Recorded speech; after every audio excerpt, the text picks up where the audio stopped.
பிரவீன் யாரோ ஒருத்தர் சொல்லு. கொஞ்சம் க்ளீன் பண்ணி விடுப்பாங்க. கொஞ்சம் க்ளீன் பண்ணி விடு. இல்லைப்பா க்ளீன் பண்ணி விடுங்க இப்போ.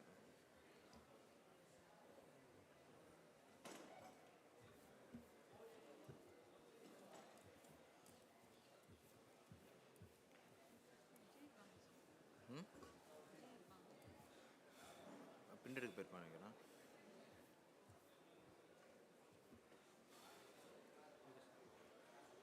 ஏய் கையில் எடுக்கணும்ல. தள்ளி விட பண்ணி விட்டேன். தள்ளி விடுங்க அட்லீஸ்ட் ஓரமா.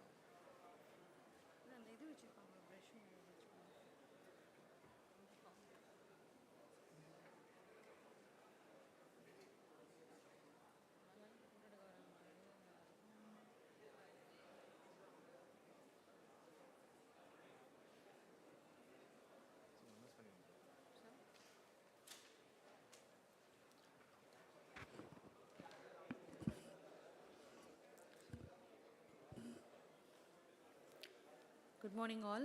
May I have your attention please? Please be seated. I request all delegates to be seated please.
A very good morning to one and all.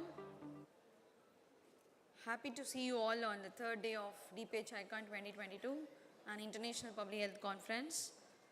Today on day 3, we have sessions focusing on drugs, logistics, information system, and we have a special topic on emerging and re-emerging infectious diseases, and we are covering topics like antimicrobial resistance, health education, and we have exciting sessions by our Health Secretary Sir, MD Ma'am, and PDT and HSRP, and Commissioner Sir from Food Safety and Ayush. And the valedictory function is planned around 4 p.m. So without much delay, we'll start the sessions. The first session is a plenary on emerging and re-emerging infectious diseases, handling the uninvited visitors. Please join me in welcoming the most renowned, eminent person, Dr. Soumya Swaminathan Ma'am, Chief Scientist, World Health Organization. Ma'am is a pediatrician and a globally recognized researcher on tuberculosis and HIV, and she has 30 years of experience in clinical care and research, has worked throughout her career to translate research into impactful programs. She was a Secretary to Government of India for Health Research and Director General of ICMR from 2015 to 17, and she focused on bringing science and evidence into health policy making, building research capacity in medical schools, and forging South partnerships in health sciences. From 2009 to 11, she also served as coordinator of the UNICEF, UNDP, World Bank, WHO Special Program for Research and Training in Tropical Diseases in Geneva. She received her academic training in India, the UK of Great Britain, and Northern Ireland, and the United States of America, and has published more than 350 peer-reviewed publications and book chapters. She is an elected foreign fellow of the US National Academy of Medicine and a fellow of 3 science academies in India.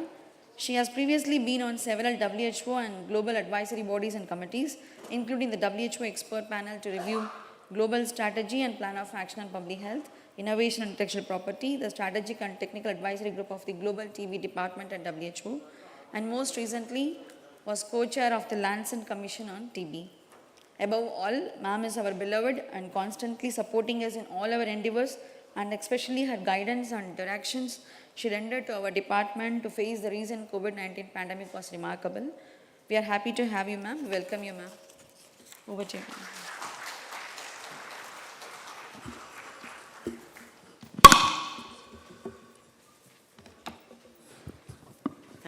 Thank you so much for that kind introduction, and good morning everybody. Thank you very much for the warm welcome. And I know that you've had 2 very good days of discussion already. Nice to see many of you, old friends and colleagues.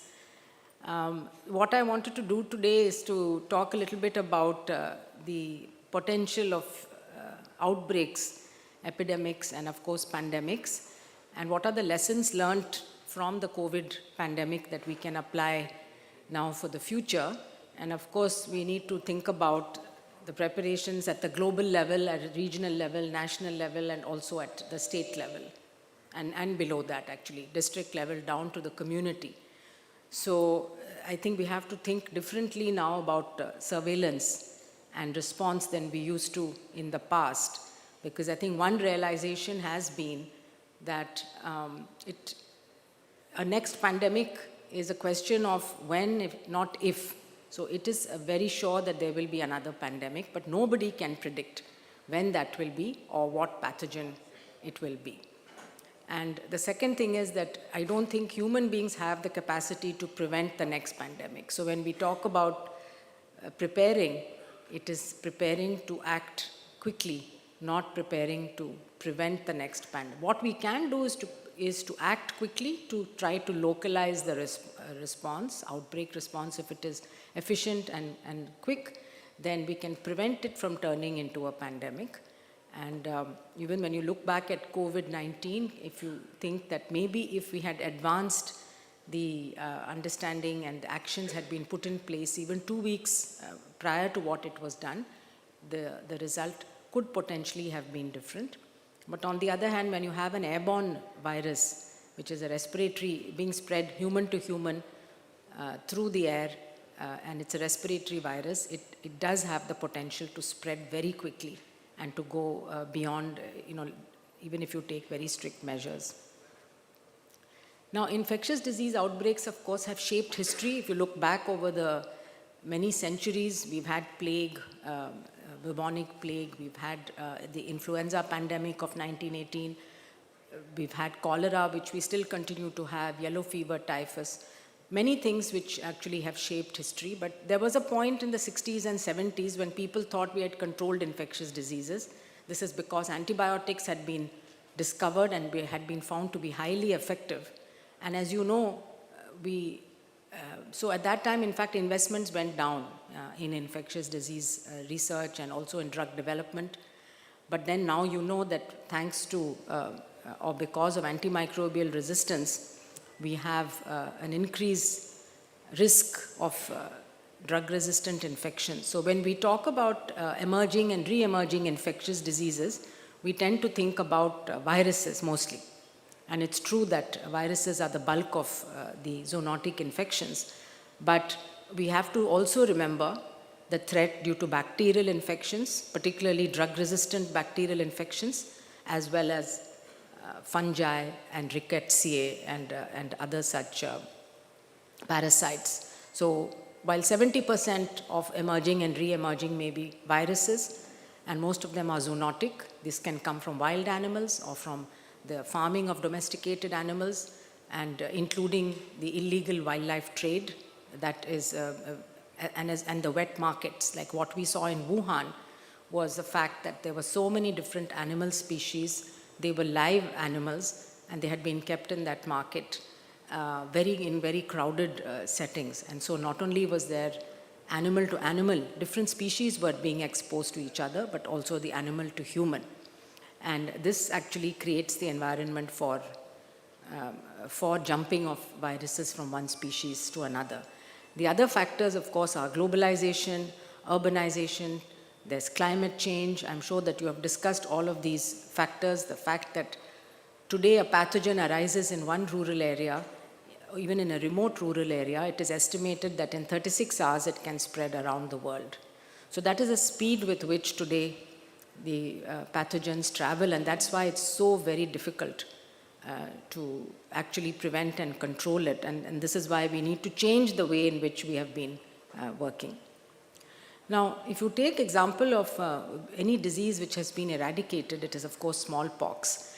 And it had certain properties why it was possible to eradicate, which we have not been successful in eradicating any other pathogen so far. Smallpox had a very good vaccine, sterilizing immunity with one vaccine. The vaccine was heat stable, it did not need refrigeration. The cases of smallpox, as you know, are very easy to recognize, so you could immediately identify the case, do isolation, do the contact tracing, ring vaccination. That is what actually helped in the eradication program. And that asymptomatic cases were not there. And as lifelong immunity following a vaccine. Now in the case of COVID, of course, these criteria are not there fulfilled, and therefore it is we cannot think of eliminating or eradicating COVID. We have to live with it.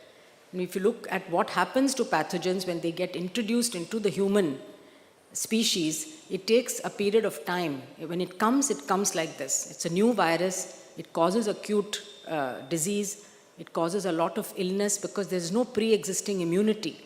But after a period of time, as it has spread like how it's spreading now through the population, immunity is achieved, of course, both from natural infection and vaccination.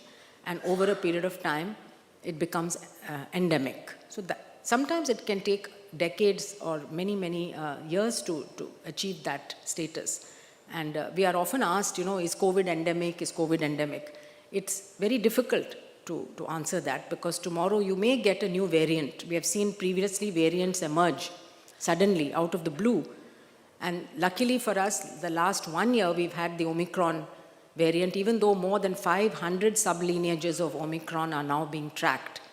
And as you know, they all have complicated numbering system, but they have not, any of them have not proven to have more severe disease clinically. So the vaccines are still protecting us against severe disease and death, though we know that vaccines are not protecting against infection because the virus was able to mutate to overcome the antibodies that we have generated. So it's still able to cause infection, but not,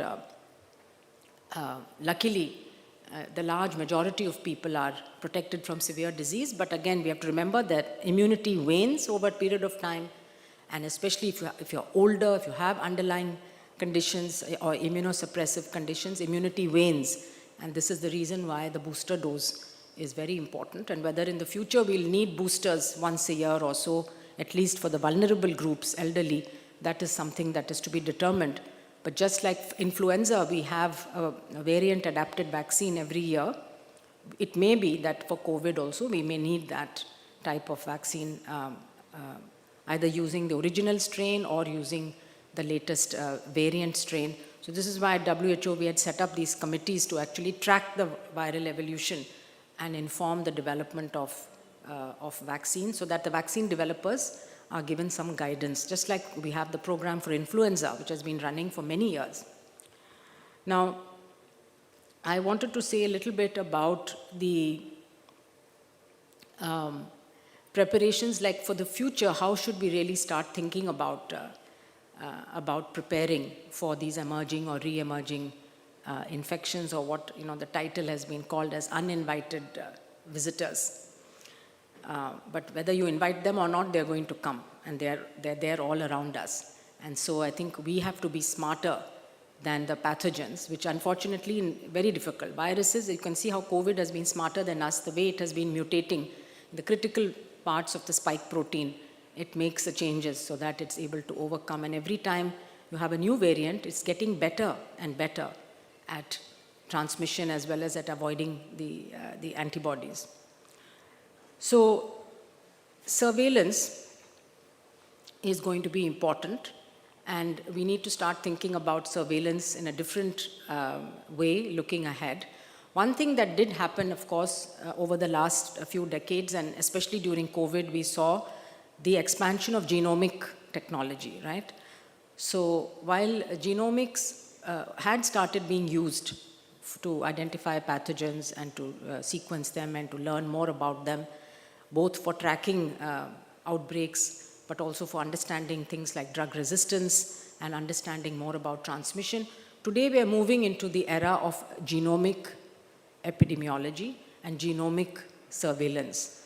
And in many ways, this may turn out actually to be even more sometimes cost effective than a regular surveillance, for which you need good laboratory setup, you need culture.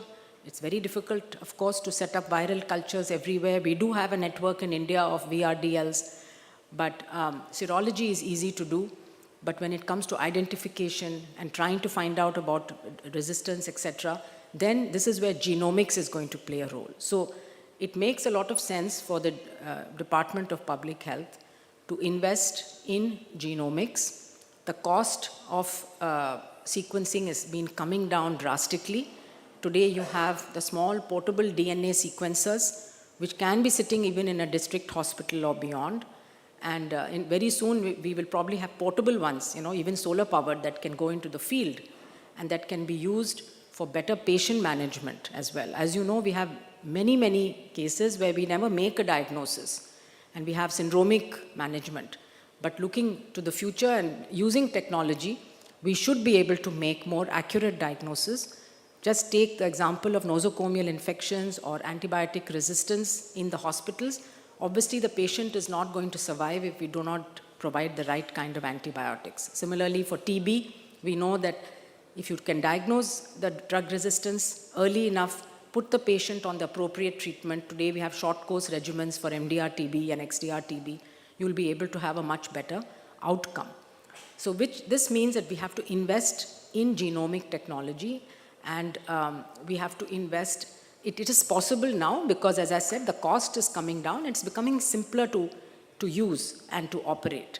And so we have to think about what type of, we don't have to put a whole genome sequencer in every district, but there could be a couple of labs in the state which can do the advanced type of whole genome sequencing, but you could still do genomic testing at the district level. And this needs to be thought through and it needs to be planned appropriately. Once you do that, you're also going to have to think about the data systems, right?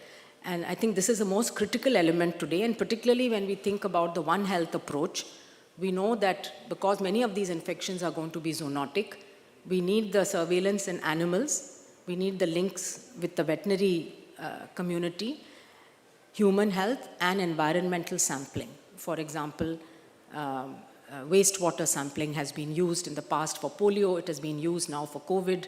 In fact, in the US, before the cases increase in number, they are able to tell by wastewater surveillance that actually the circulation of a particular COVID variant has increased. And so they're able to, at least 1 week before the cases start coming, they can see that. Similarly, we can do it for other diseases as well.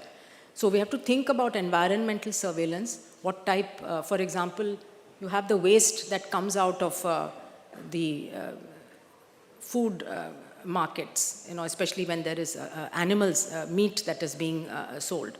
That waste water surveillance could be another place. Similarly, we'll have to think of critical places where you want to put in place some kind of surveillance. Similarly, for people who are exposed a lot to animals, who are working in abattoirs, who are working with either domesticated animals or places where animals are being bred, or in the wild, people who come into contact with wild animals because of their profession. These could be sentinel populations where some kind of surveillance can be put up. It's also very important to think about community-based surveillance. So we have different kinds of surveillance, of course. We have the facility-based surveillance, we have the lab-based surveillance, but community-based surveillance, and I know that in Tamil Nadu there was a pilot program that was run in Tiruvallur district by the National Institute of Epidemiology, where you basically have reporting coming from the community. And this is a very good, I think it's a step in the right direction. It could be expanded to other districts also, because it involves a community. You pick up information which you earlier, of course, all the information that's coming through doesn't have to be acted upon. So that's the next stage, where you have to deal with the data that's coming and be able to take the right decisions. At the WHO, they have something called the Epidemic Intelligence EIOS service, Epidemic Intelligence Outbreak Surveillance, which uses actually the data from different sources. So you can use artificial intelligence today to screen the newspapers or other sources of information, and it picks up anything that's being reported about a certain outbreak, you know, few cases of fever or few cases of diarrhea or of pneumonia. Of course, you will get thousands like that, and then out of that you can try to see which are the ones which need to be further investigated, and out of what the district level person should be able to decide. And then you can, out of that, one or two may turn out to be ones that you need action. So people even use a Google search today to find out about influenza, because when a lot of people start searching on Google for symptoms of fever, or they start searching for some symptoms, and you see that trend going up in Google, then you can know that in a particular area there are people who are searching for this, means there are more symptoms happening. So similarly, this machine learning algorithms, if they are used to scan the literature or to scan things like the internet, one can pick up what is going on. And of course, for a state, this can be done using local media and reports in the local regional newspapers, etc. So community-based surveillance is something which is important because it also helps to inform and educate the community, because ultimately all epidemics or outbreaks, they begin and they end in communities. They are not somewhere beginning and ending in some air. Some community somewhere has to be the starting point. And therefore, it's the community's action also that needs to be important. So if communities understand more about how these outbreaks are happening, could be a foodborne outbreak, a waterborne, it could be vector-borne. So health education and risk communication is extremely important. And I think, again, it's an area where public health officials need to take a lead.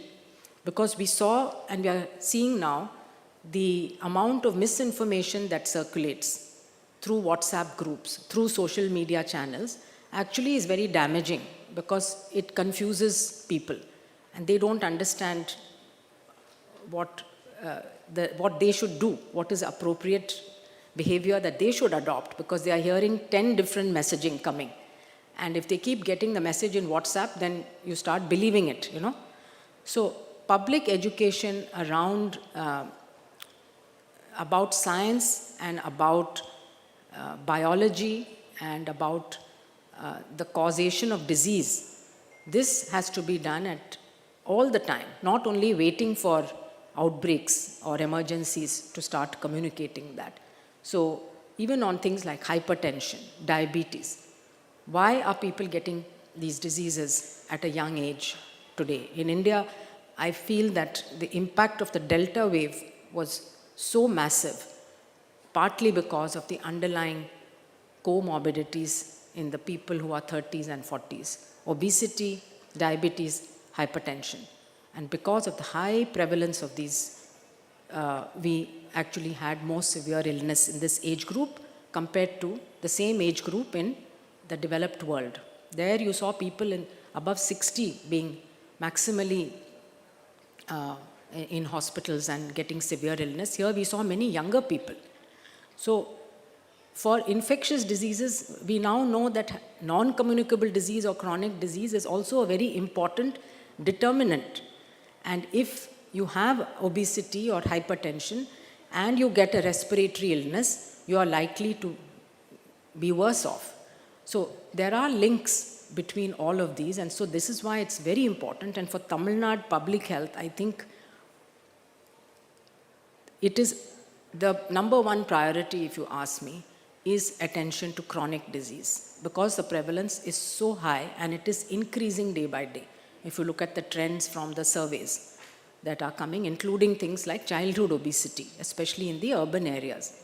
So while we still have some undernutrition and malnutrition and anemia, but the rate of obesity, the rate of hypertension, diabetes is going up.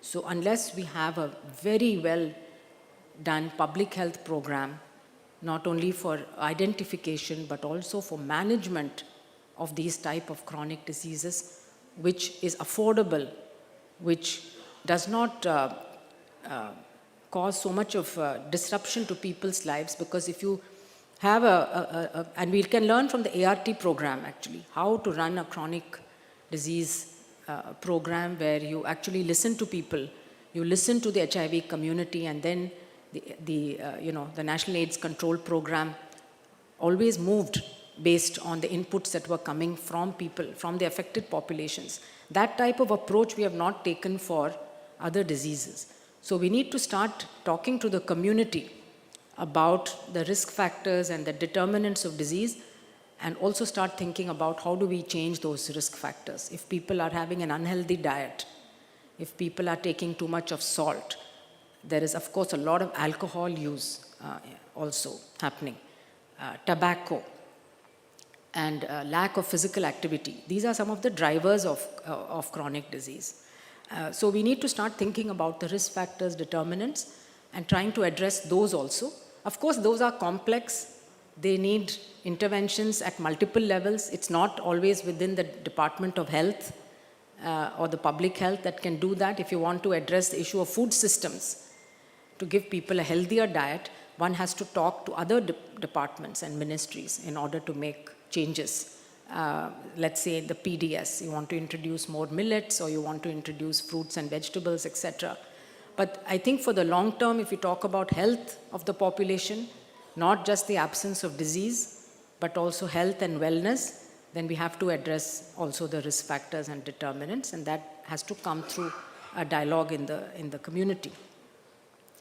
So we talked a little bit about the types of surveillance, and I wanted to mention genomics, because this is an area where investment is needed, training is needed, we need more bioinformatics training. But then once you have the data coming from surveillance, you need a very good analytical capacity as well. And I was very impressed with what South Africa was able to do. Starting with very basic capacity at the beginning, they were the ones who identified both the beta variant and the Omicron variant. And when they identified the Omicron variant, it was within 2 weeks of a cluster of cases that had emerged in a particular community. It was mainly college-going people, and they were living in a hostel or something. And so the local doctor there saw a cluster of cases, which he thought was COVID, but it was unusual because they had very mild symptoms, and they were not getting admitted or anything. She was seeing them in the outpatient. But immediately she alerted that something is going on. They were able to collect samples and do the sequencing, and they immediately found out that this was a variant with very different from the previous variant, which was Delta, and this had a lot of mutations, so that was called as Omicron later. So sometimes that alert is coming to you from an observant doctor, not necessarily from the lab surveillance that you have set up. And in fact, the first cases in Wuhan that were observed were by doctors who were working in the hospitals, who were sharing on WhatsApp groups amongst themselves about what they were seeing. Similarly, when you have any other atypical illness, and a few doctors in that area are seeing that through WhatsApp groups that have been created, you can identify very early. So again, we have to think about these digital ways of communication today. All of us depend on WhatsApp groups. Why not use it also for surveillance and reporting of these kind of events, right? So that is a digital epidemiology. You have genomic epidemiology, and then you have your traditional epidemiology, which is understanding, going to the field, identifying cases, screening the contacts, doing the contact tracing, and understanding how a disease spreads, what is the source, etc. So traditional is always there. Now digital and genomic, how to integrate those, how to bring all those data together, and then how to act on it. There's no point in collecting a lot of data if we're not going to act on it. And that action has to be empowered at the district level, of course, and then if it is more or lower than that, and more serious cases will come at the state level. Vector-borne diseases also is the same. I was happy to meet somebody just now who said they are an entomologist. I think public health entomology is also a discipline which is probably getting neglected. In the earlier days, you had a lot of people who were going and screening for mosquitoes, identifying the different type of disease carrying mosquitoes. And it's not only mosquitoes. Scrub typhus today is one of the very common infections which is usually not diagnosed and not treated, and it can be fatal. And even in my own family, I've had family members with scrub typhus who were very seriously ill, and thanks to a doctor doing a full examination and finding out the SCHAR, that diagnosis was made, then confirmed by serology, and then, of course, treatment with tetracyclines is straightforward, but mainly it's a missed diagnosis. So it's not only mosquito-borne.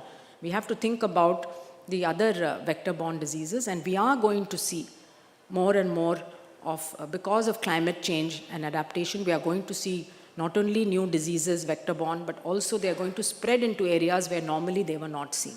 The hilly areas, we used to say there won't be any dengue, etc. But today, in Europe also, you see that the prevalence of dengue and these type of filoviral infections is increasing in places which have never seen such infections, because those mosquitoes are able to survive. So again, with climate change, we have to also think about how vectors are going to behave and be prepared. And so public health entomologies should be a discipline which should be encouraged, and we must make sure that there's always a workforce, because I think we cannot ignore vector-borne diseases for the future. So one aspect is the surveillance. We talked about communities, in engagement and involvement of communities, and risk communication, and how to improve their understanding of science, and try to prevent what is called the infodemic. This was a word that was coined early in the pandemic. So the Director General actually said, not only are we fighting a pandemic, we are also fighting an infodemic. That means an overuse, availability of information, and a lot of it is misinformation. So this trend which has started is going to continue. And this type of misinformation can start in any country, but today, because of social media, there is no boundaries, and this spreads throughout the world. And in fact, we see today that in Africa, immunization programs are suffering because of misinformation that has come from some other outside country, but it has created a lot of confusion. So I think that's an important, again, area, and we need to build the skills of the public health department in order to also use behavioral science and behavioral and social science to understand the behavior of people and public, and how our messaging can have the maximum impact. And again, I think HIV is a good example where this has been used to good effect, but we need to use it across other public health programming. And I don't know if there are any social scientists here in this audience. Can you please raise your hand? Any? Oh, very nice to see few hands going up, but far too few. So we need to include more social and behavioral scientists, anthropologists, etc. within the public health service. We have seen in previous outbreaks like Ebola, because we did not have that expertise, it took much longer for the community action. Like, for example, in Ebola, the dead body has to be managed in a way that family members cannot touch the body, and that is against all the cultural practices. And therefore, initially, people kept on getting infected because they were doing the funerals in the usual way. It's only after anthropologists went in there and spoke to the people and understood and convinced them that the Ebola outbreak actually could be stopped. So I think it's an important lesson to be learned. Now, the other aspect is the countermeasures, or what we call as, how do you manage once you have an outbreak? Drugs, diagnostics, and vaccines. And we saw that for COVID, we were able to develop both diagnostics and vaccines very rapidly, though there was inequity in access, especially for diagnostics early on, because very few countries had the PCR capability. They were not able to scale up. India also scaled up quite rapidly, and of course we have a lot of companies and startups, and private sector came in and made the point of care tests, etc. But in many African countries, only 1 or 2 labs in the whole country could identify, and this is why you don't have number of cases being reported from those countries. So diagnostics is very important, and again, today using PCR, very quickly one can diagnose a new infection. As soon as the bug has been sequenced, you can develop the primers for PCR, but we need more innovation on the point of care rapid diagnostic tests even for existing infections. Today, if you look at a primary health care center, how many infections are we diagnosing? We are not. We are managing syndromically. But today, it should be possible to have these multi-platform, a platform which has multi-pathogen capacity to be placed at the primary health care center, which can give you a rapid diagnosis of, say, the 5 top infectious disease which may be prevalent in that community. So that type of thing is possible now. So diagnostics is important. Drugs, well, antivirals have been neglected. We don't have good antivirals except for HIV, and there again we have to use combination antiviral drugs. But antivirals in general is an area that there should be more of R&D. And of course, as I mentioned earlier, antimicrobial resistance, we need more R&D for new and better antibiotics. Of course, we need to also prevent antimicrobial resistance from developing by taking action. Infection prevention and control and surveillance is going to be very important. And some states, I saw that Kerala has recently set up a system of AMR surveillance, and they make the result openly available to everybody. Then vaccine. Vaccine development today has taken a big jump in terms of new technologies being available. And again, because of the availability of the sequence, you don't often need the whole virus or the whole bug. You can take the sequence, put it into an mRNA platform and develop a vaccine. Today there is something called a 100-day mission, which means that in the next pandemic or next severe outbreak, we should be able to develop a vaccine within 100 days. That's a sort of a goal that has been set. And there are many agencies trying to work towards that. Means it needs a lot of preparation and investment in the past.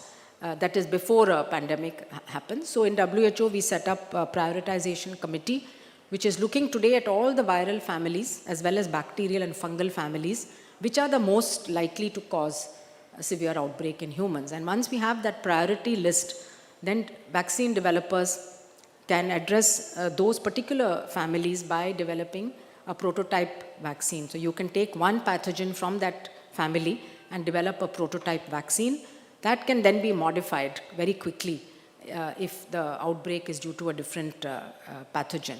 So not only that upstream development is important, but downstream also, like how to do the clinical trials very quickly, having the ethics review capacity and the regulatory approval capacity, having the sites, to run the clinical trials, having again the community engagement, all those things are important. So maybe in the end, I just want to say that that research is going to be a very important element of preparation, because research is the way in which you learn new things, whether it's about behavior of communities, whether it's about risk factors, or whether it's about the biology of a pathogen. And that, unfortunately, is still lacking. If you ask what is the dengue epidemiology in the country today, there are some studies that have been done, but we need much more in-depth understanding.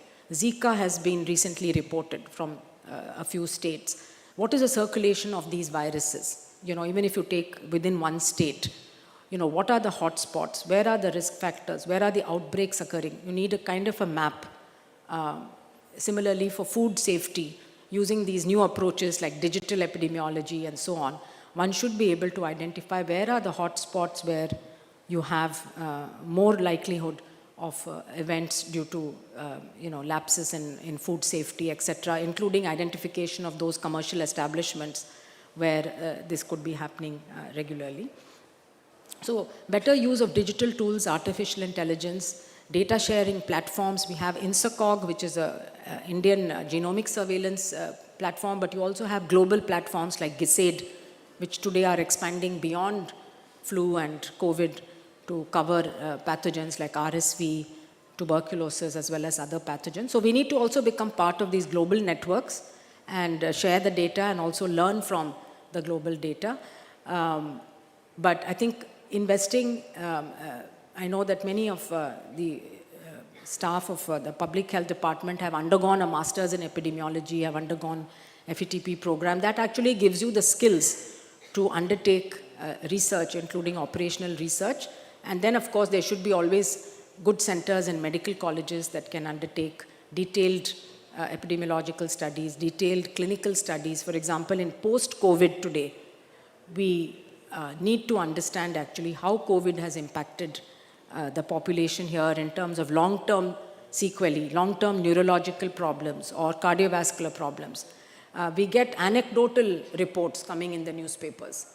But unless you have a well-designed and well-conducted follow-up cohort study, we won't be able to establish the links and we may come to false conclusions. So methodology is extremely important, and but I think Tamil Nadu does have the capacity, the infrastructure and the human resources. So I'm very confident that in the future we can be even better prepared. I've not talked about the clinical care and management aspect. So normally there are 5 C's one needs to think about. The collaborative surveillance is one. The community-based action is the second. The countermeasures, the drugs, therapeutics, etc. is the fourth. The coordination, that is a central coordination is extremely important. And the 5th C is the clinical care and management. And we saw how important that was in reducing the mortality and morbidity. By having standardized protocols for clinical management, making sure that you have the essential drugs, including oxygen available at all levels where they are needed, and also doing tabletop exercises. Once in a while, I think, do a tabletop exercise or what is called a war game kind of approach, where you try to mimic what may happen if you have a severe outbreak of a respiratory-borne outbreak or a food-borne or a blood-borne, for example. The next one may be a hemorrhagic fever. Do we have enough blood banks and blood facilities available in order to be able to do that? Do we have the isolation rooms available in every district in order to isolate such patients? So these are the kind of preparatory activities that would be needed also for clinical care and management. So I think I will stop there, but I'm very happy to answer questions, and thank you very much for this opportunity to share some thoughts.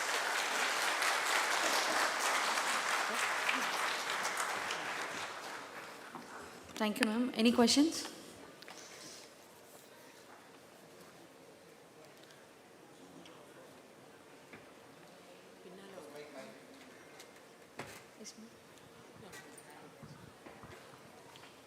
Very good morning, ma'am. My name is Arun Selvaraj. I represent an organization called Eco India. I had the fortune to work with you in the past. We did an extensive training program, during the times of midst of COVID for a state of Gujarat and Chhattisgarh. It was an extensive 2.5 months training program. You and Dr. Priya Sampath ma'am have been, mobilizing it. Thanks so very much for that. I have a question related to the surveillance part that you spoke about. You talked about the Epidemic Intelligence Service program, which is, I believe it's run by NIE.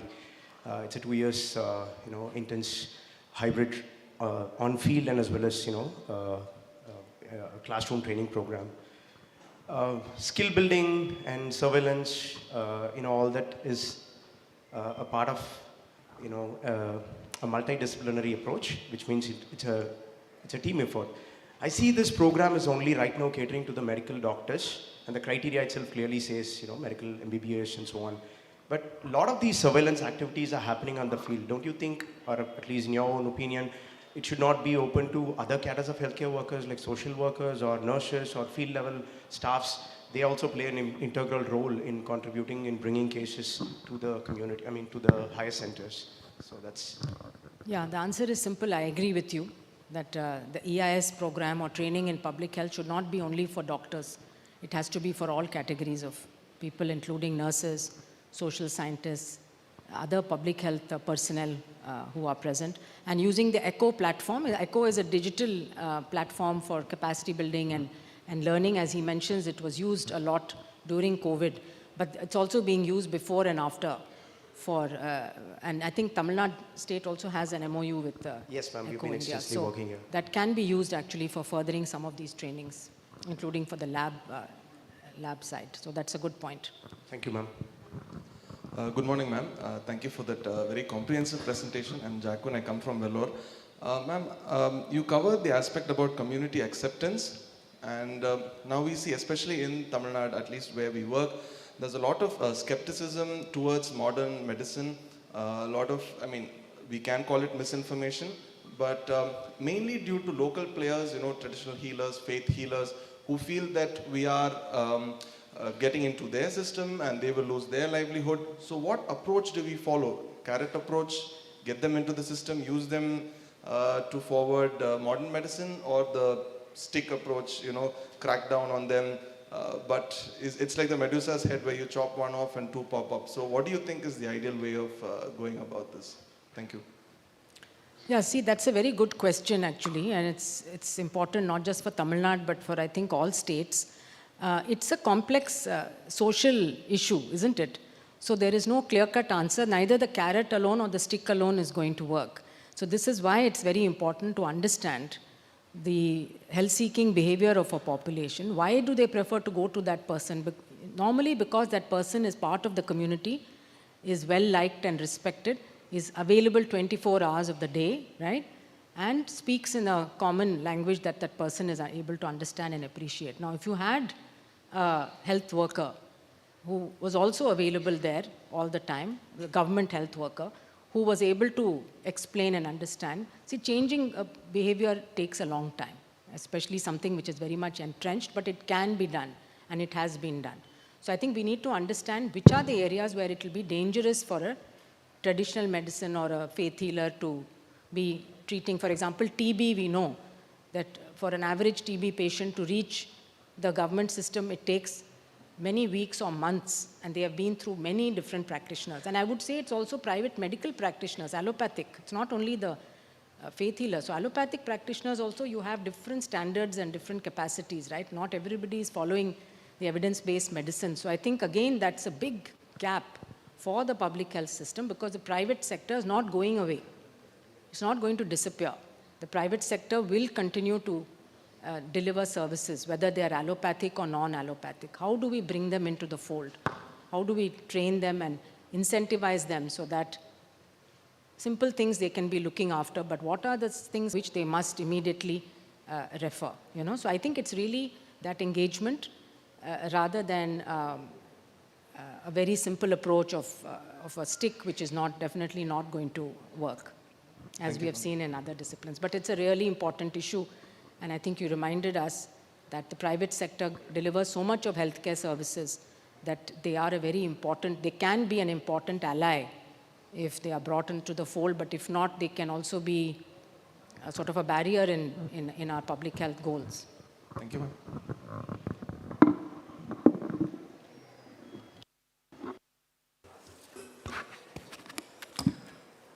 Any other questions? Mike?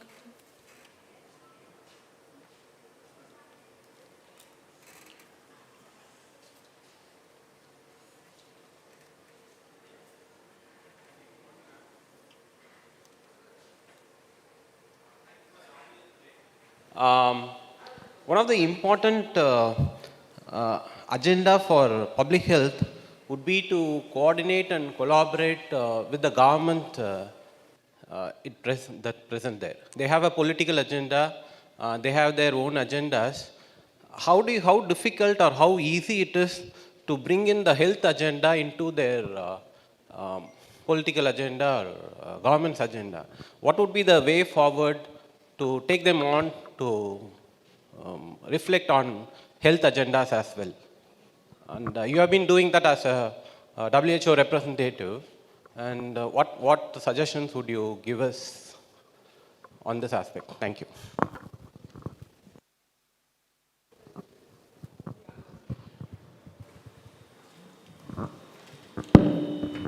Yeah, thank you. That's a great question as well. So I think today health is higher up on the political agenda than it has ever been. And that is because of the pandemic. And the pandemic exposed the good, the bad, and the ugly. And we saw both our strengths and our weaknesses. You know, every country, every state was able to identify the strengths and weaknesses in the system. It's a very good opportunity to build on that, strengthen wherever we found that there were fault lines. I think we have to continue to make the case. Basically, you have to make an economic argument. That is the only thing that will convince politicians to invest more. Because you see, the investment always goes into the areas where you can get an economic return. So the argument, I think, is that if you have a healthier population, then you, economically, that state or that country is going to do better. And there are enough models and things to show that. But I think we have to keep on demonstrating that an earlier identification, for example, if you take premature mortality, okay, that's mortality before the age of 70 years due to any of the chronic non-communicable diseases. Premature mortality has been increasing in developing countries, whereas in the developed world, because of the high quality access to treatment, even if somebody has hypertension or diabetes or heart disease, they can live a comfortable, good quality of life. If you see the Indian data, our life expectancy today is, say, around 70 years. It's higher for women than for men, maybe 72, 68, something like that. But if you look at healthy life expectancy, it is 10 years less. It's only around 60 or 62. That means all of us, for the last 10 years of our life, are living unhealthy. We are living with multiple chronic diseases. And why do we have these? As I mentioned, it's the risk factors. Today, air pollution is one of the biggest risk factors to our health, not only for lung, but all organ systems. And we are not doing enough. Food systems, we are not doing enough. Our urban environment where we can go for walks or people can have some greenery and fresh air, we are not doing enough. So I think the health department has to go now, open its eyes broader and go beyond. We'll only manage our own hospitals and public health system. We will never be healthy. We can manage ill people and sick people. But if you want to be healthy, you have to look at these others. And that's where convincing the politicians is going to become really important. We need the data. If you tell that we are losing so many thousand people every month because of air pollution, and which are the areas where there's more air pollution, can correlate it with higher incidence of cardiovascular mortality, then with that data, actually data speaks volumes. And I really feel we have a long way to travel in the way in which we use our data to impact on policy changes. Good morning, ma'am. Just one question. With evolving digital health, we are involving everything in health digitally. So do you think that the patient interaction, starting from making an OP ticket entry, we have started entering everything in computers. Previously, the person who may know the person, but just now what they do is just look at their keyboard, type the patient's name, age, address. They just hear everything, but they don't see the patient. So do you think that with evolving digital and involvement of more digital technology, we lose interaction with the patients? And also for the healthcare workers, previously Asha, Anganwadi, VHN, they meet the patients, they talk to the patients, but they are now more involved into the data entry part, digital. So do you think that with evolving digital technology, we are losing touch to the patients? That's a very good question. I think you have partly answered it in the sense that, yes, if you're going to be spending a lot of time entering data, your face-to-face interaction with the individual is going to be less. And that's not a good thing, because ultimately it's that human-to-human interaction that makes a difference, to people. Of course, we can use digital technologies to help us do our work better, like data collection, sharing of electronic health records, also telemedicine, telehealth. But I think technology is not going to take the place of humans ever. And we should not think that that will happen. Just because we have collected all the data doesn't mean that we have communicated effectively to the patient who's sitting there. I don't know what the solution is. We have to think of solutions. But to me, one thing is that you need more of a workforce.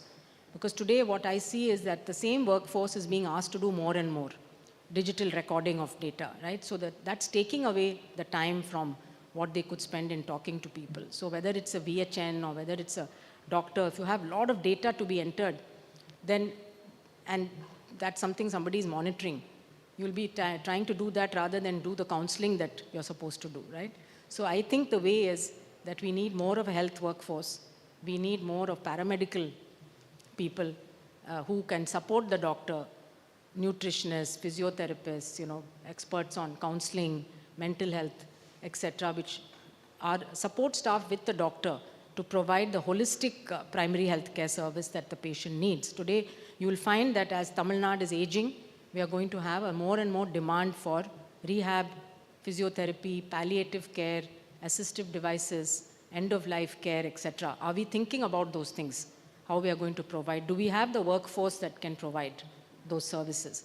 So digital, yes, we need it, we have to use it, but we have to also see that it doesn't take away from the quality of care that we are providing. So actually answers should come from all of you, and suggestions should come on how the system can be improved.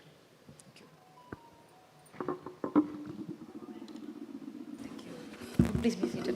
Thank you, ma'am, for an insightful presentation throwing light on organisms re-emerging, the infra and lab systems we need to get prepared, and the data systems with the technology, and on health education, and also we will take your valuable suggestions to have more community-based interventions from our side.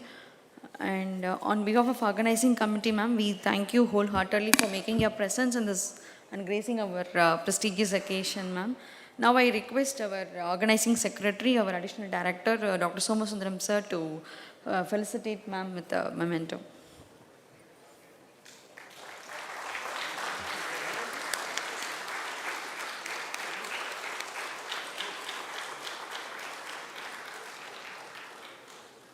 Thank you.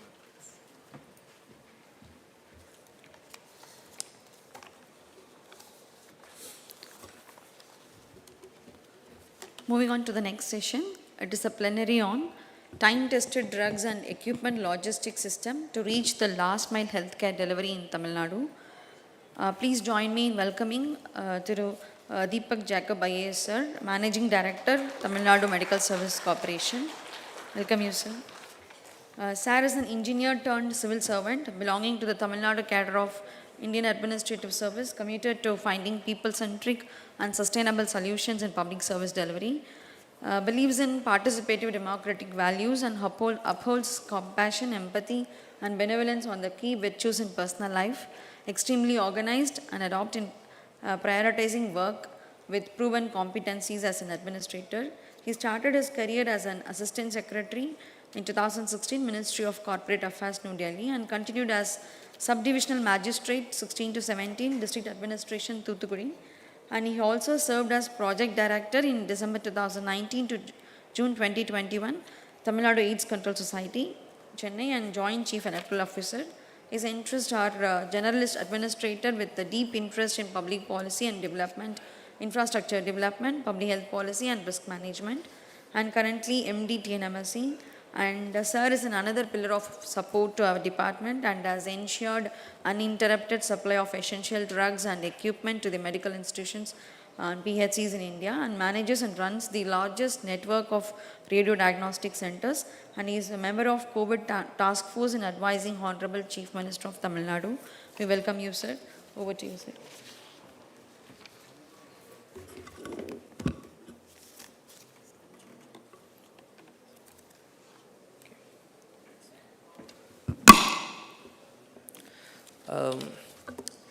A very warm good morning to all the participants, attendees of this conference, and of course, esteemed speakers. First of all, let me place on record my best wishes to Directorate of Public Health and all the team led by Dr. Selvanayam sir in celebrating the 100 years of establishing this esteemed institution. When I got this invitation to present or maybe to speak in this forum, I thought I was a misfit because all our doctors, all our public health experts, people practicing medicines or practitioners, but I thought I was a misfit.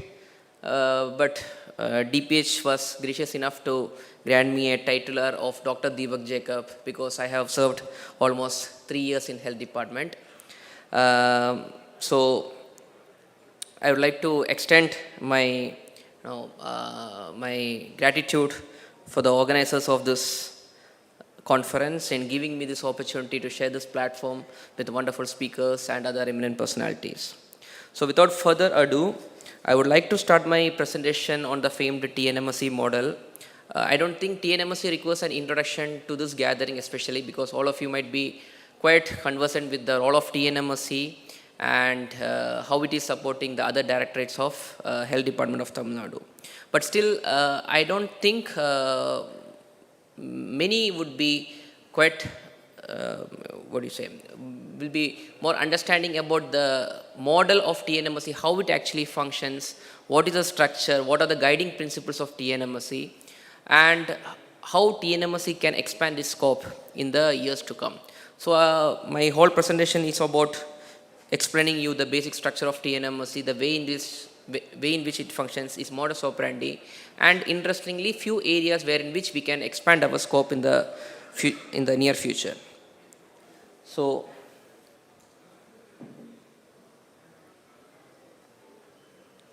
how do I turn this?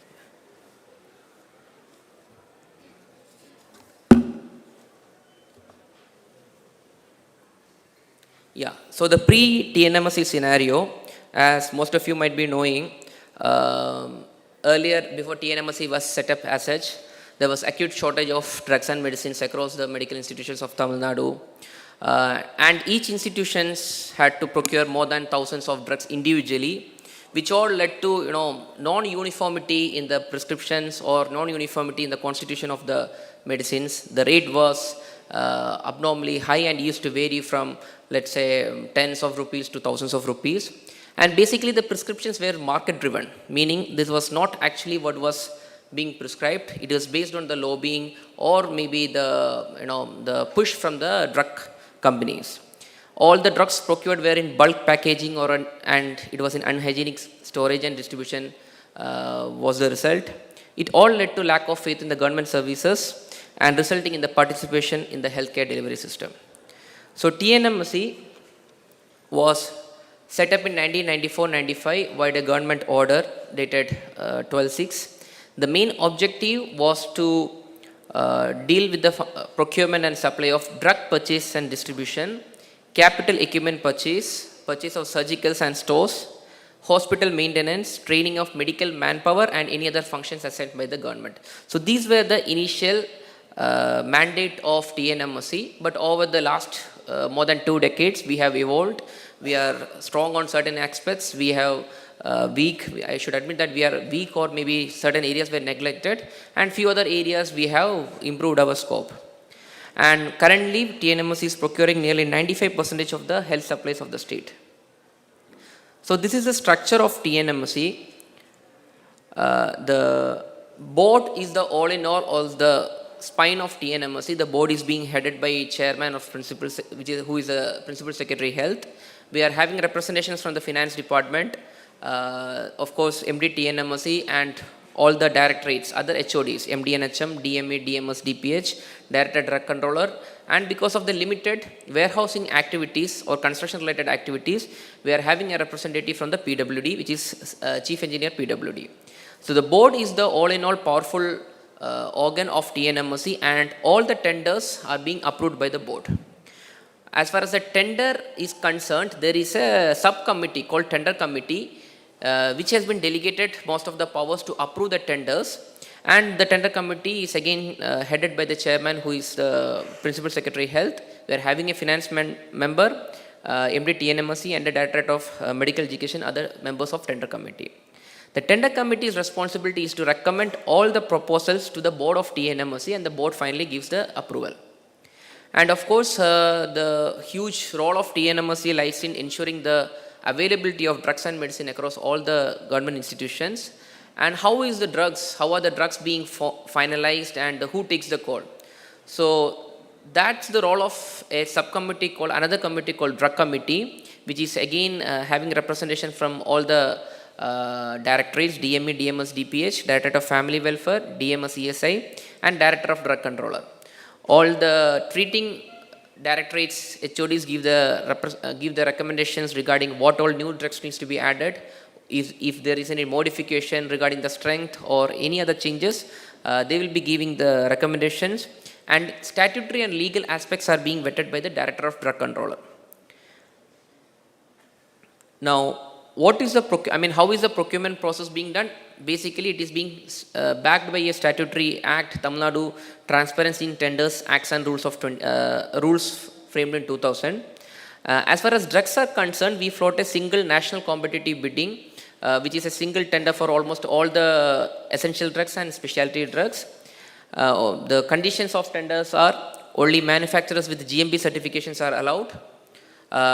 It is basically consumption-based procurement, meaning most of you might be knowing we are having two lists, which is called essential drugs and specialty drugs. And the essential drugs, we don't procure it based on the indents from the hospitals. We have a consumption pattern based on which TNMC itself decides that these are the past consumption trend, and accordingly we place orders with the empaneled suppliers and make it available in the warehouse.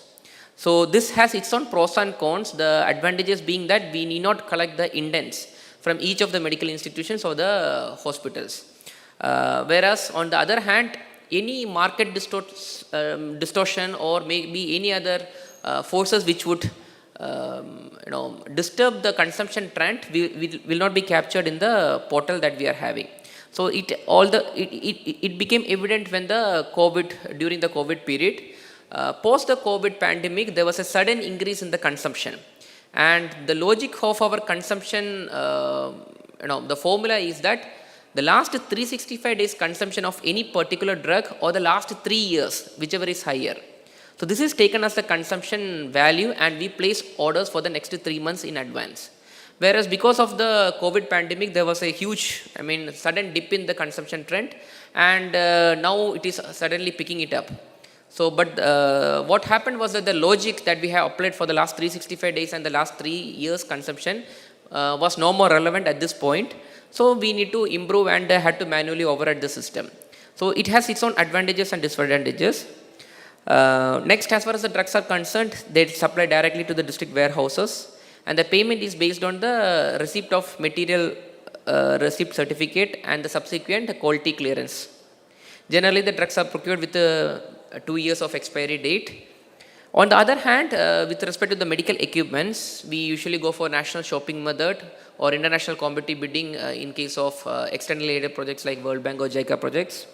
The manufacturer bidder are usually preferred, whereas non-manufacturer bidders are also allowed with certain additional conditions, such as they should produce the authorization letters from the manufacturers, they should have extra security deposit should be submitted. All these extra conditions would be prescribed.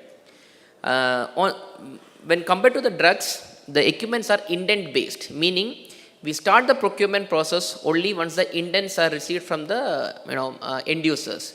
The end users could be the medical colleges or maybe funding agencies like TNHSRP or NHM. Based on the proceedings only, we start the whole tender process and the procurement is initiated. The direct supply happens to the institutions, and after the installation, the payment is being initiated by TNMSE. One main advantage of all the equipment procurement is that the equipment during the tender stage itself, we ensure that 3 years warranty followed by 7 years CMC is covered, which means that once an equipment is procured for the next 10 years, which is basically a life cycle of an equipment, is already been taken care of. In both the drugs and equipment procurement, two-cover system is being usually followed, which is first opening of the technical bid, and once the technically qualified bids only will be further processed for the financial bid opening. It's a transparent online process. At each stage, there is a stakeholder involvement so that we keep our bidders involved in all the decisions being taken. And the authorities or maybe the stakeholders involved in the administrative process are tender inviting authority, who is basically the general manager in the TNMSE. There is going to be a technical scrutiny committee, which will be a panel of experts. And once the tender is being technically evaluated and the bids are finalized, we submit it before the tender accepting authority, which is MD TNMSE for all the procurement up to 1 crore. Anything above 1 crore, we submit it through the tender committee for the board to take a call. And the appeal authority lies with the government. Now, this is the fund flow mechanism for drugs. Most of you might be knowing there is annual budgetary allocation from the government, and the HODs get the annual budgetary allocation, and further the HODs allocate budgetary allotment to individual institutions. And 90% of the budgetary amount is deposited with the TNMSE in the PD account, personal deposit account of MD TNMSE, and the balance 10% is kept with the HODs to meet out any emergency procurement. So this huge 90% of the budgeted amount is available with TNMSE at any point of time, with which we are able to make the timely payment to all our suppliers. So the motto over here is that payment, the suppliers or the private people, they always look for timely payment, and that is being ensured because TNMSE has always sits on certain amount of money. And once this amount, once the tender is being finalized, we issue passbooks for the individual institutions, and the institutions can lift the drugs based on the passbook value. For making the payment, we withdraw money from the PD accounts as and when required for making payment to the suppliers. And in case of equipment procurement, there are low value procurement, which is defined by the Tender Transparency Act for anything less than 25 lakhs, which is basically national shopping. We can take quotations, receive quotations from the different prospective bidders and finalize the tender. And anything above 25 lakh is what is called an open tender. We also float rate contract, which is valid for 1 year, in which the quantity can vary from anything from, let's say, 0 to 100 or even more. One interesting thing, or maybe one interesting innovation that we did in the equipment procurement is the single tender with multiple schedules. So for all high-end equipments like CT, MRI, LINAC, Cath Lab and all, we float a single tender with multiple schedules so that different specifications of each item is empaneled. And final orders will be placed based on the fund availability and the end user requirement. So which means that I have a 16-slice CT of varying specifications. It ranges from 2 crores to 2.4 to 2.8 or 3 crores. Based on the fund availability and the end user requirement, I can operate any of these particular schedules. So this is being adopted for the last couple of years, which is quite successful model that we have been following. And for the import value of rate contract with respect to the Indian rupees, there is an escalation of 4% with respect to any indigenous components. This ensures that whenever there is a price escalation, our bidders are also equally accommodated.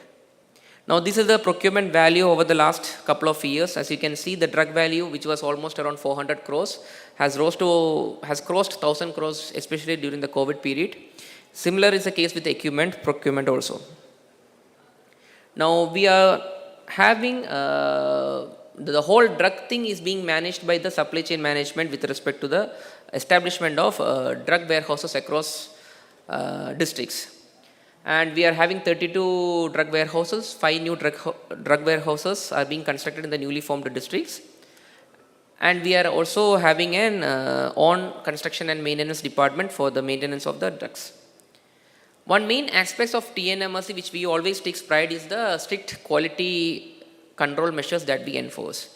So for each drug samples that we have been receiving in the warehouse, samples are lifted within 3 days. Common batches of each product are eliminated at the headquarters. There is masking of the supplier details, and these are being sent to private empaneled laboratories across India. So the idea is that the manufacturer's details are not known to the laboratories, and the suppliers also won't be knowing which their sample has been sent to which laboratories. On receipt of the result, the drugs are being released from the warehouses. If there is a failure in the samples, it is being returned, and if it is being passed, it is distributed to the institutions.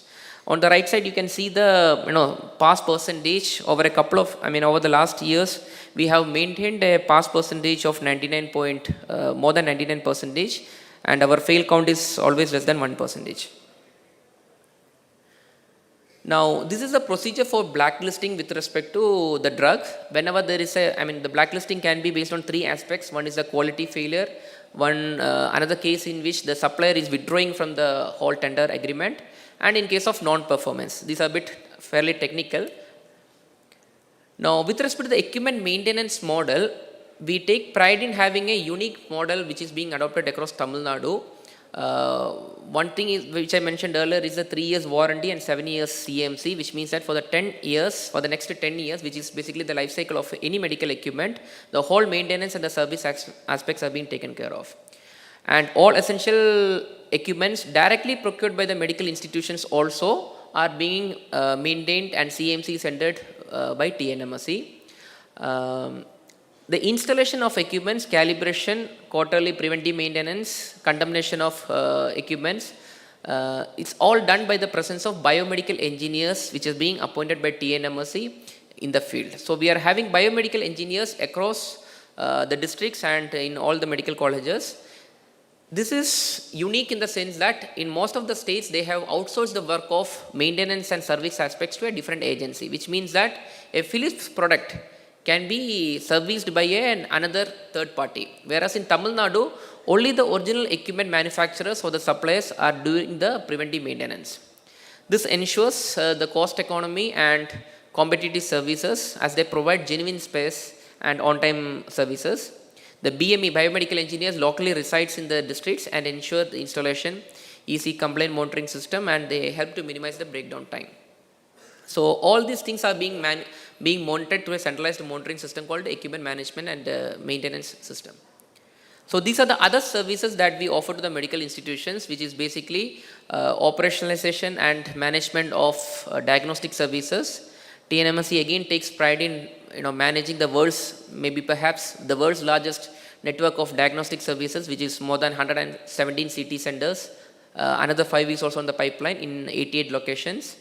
33 MRI scanners at 32 locations. And in all the CT MRI scan centers, wherever there is radiologists are not available, teleradiology is being implemented. We also operate PET-CT high-end, which are high-end diagnostic machines through PPP mode even. Now we are venturing into therapeutic services. TNMSE has taken over radiotherapy centers about 4 years back, under which 9 LINAC centers are operational, 10 cobalt centers, another 5 is in the pipeline, 8 brachytherapy units. Other high-end equipments like lithotripsy and cath labs are also being maintained by TNMSE. This is one other extra service that we offer. We operationalize and manages the pay wards and consultancy services to governments and other medical services corporation. In certain exceptional cases, we provide financial support to medical institutions also on loan basis. Now, this is all about TNMSE and its structure and functioning.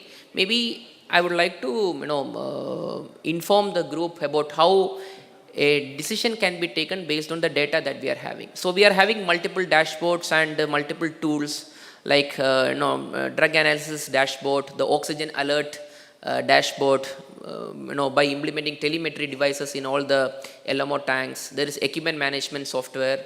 There is DDMS, which is the drug maintenance, drug distribution and maintenance software. So all the decisions that are being taken by TNMSE are basically data driven. So at any point of time, I know what is the stock of any particular drug in all the warehouses. And based on this, how a medical procurement agency can widen its scope or maybe redefine the boundaries. This might be interest to maybe many of the attendees. See, our major role was that we are a master of all the drugs. But the master of the drugs that we procured, does it end with the drug warehouses of TNMSE, or should we take it to the next level of medical institutions? So now we are expanding the scope of having control over the drugs from the warehouses to the medical institutions.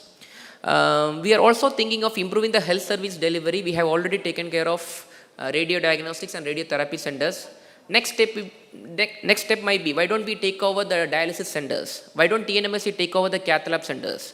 So that is the way in which maybe TNMSE can help and support the other medical, other HODs or maybe other directorates in improving the health service delivery. We are sitting on huge data sources. The legacy data of the drug consumption is too much, and proper data analysis of the data that we are having would help the policy formulators or the policy makers in making an informed decision. I can explain, I will show a few examples of the same in the coming slides. We expanded our scope into giving consultancy services. Other medical service corporations have been set up based on the same lines as that of TNMOC.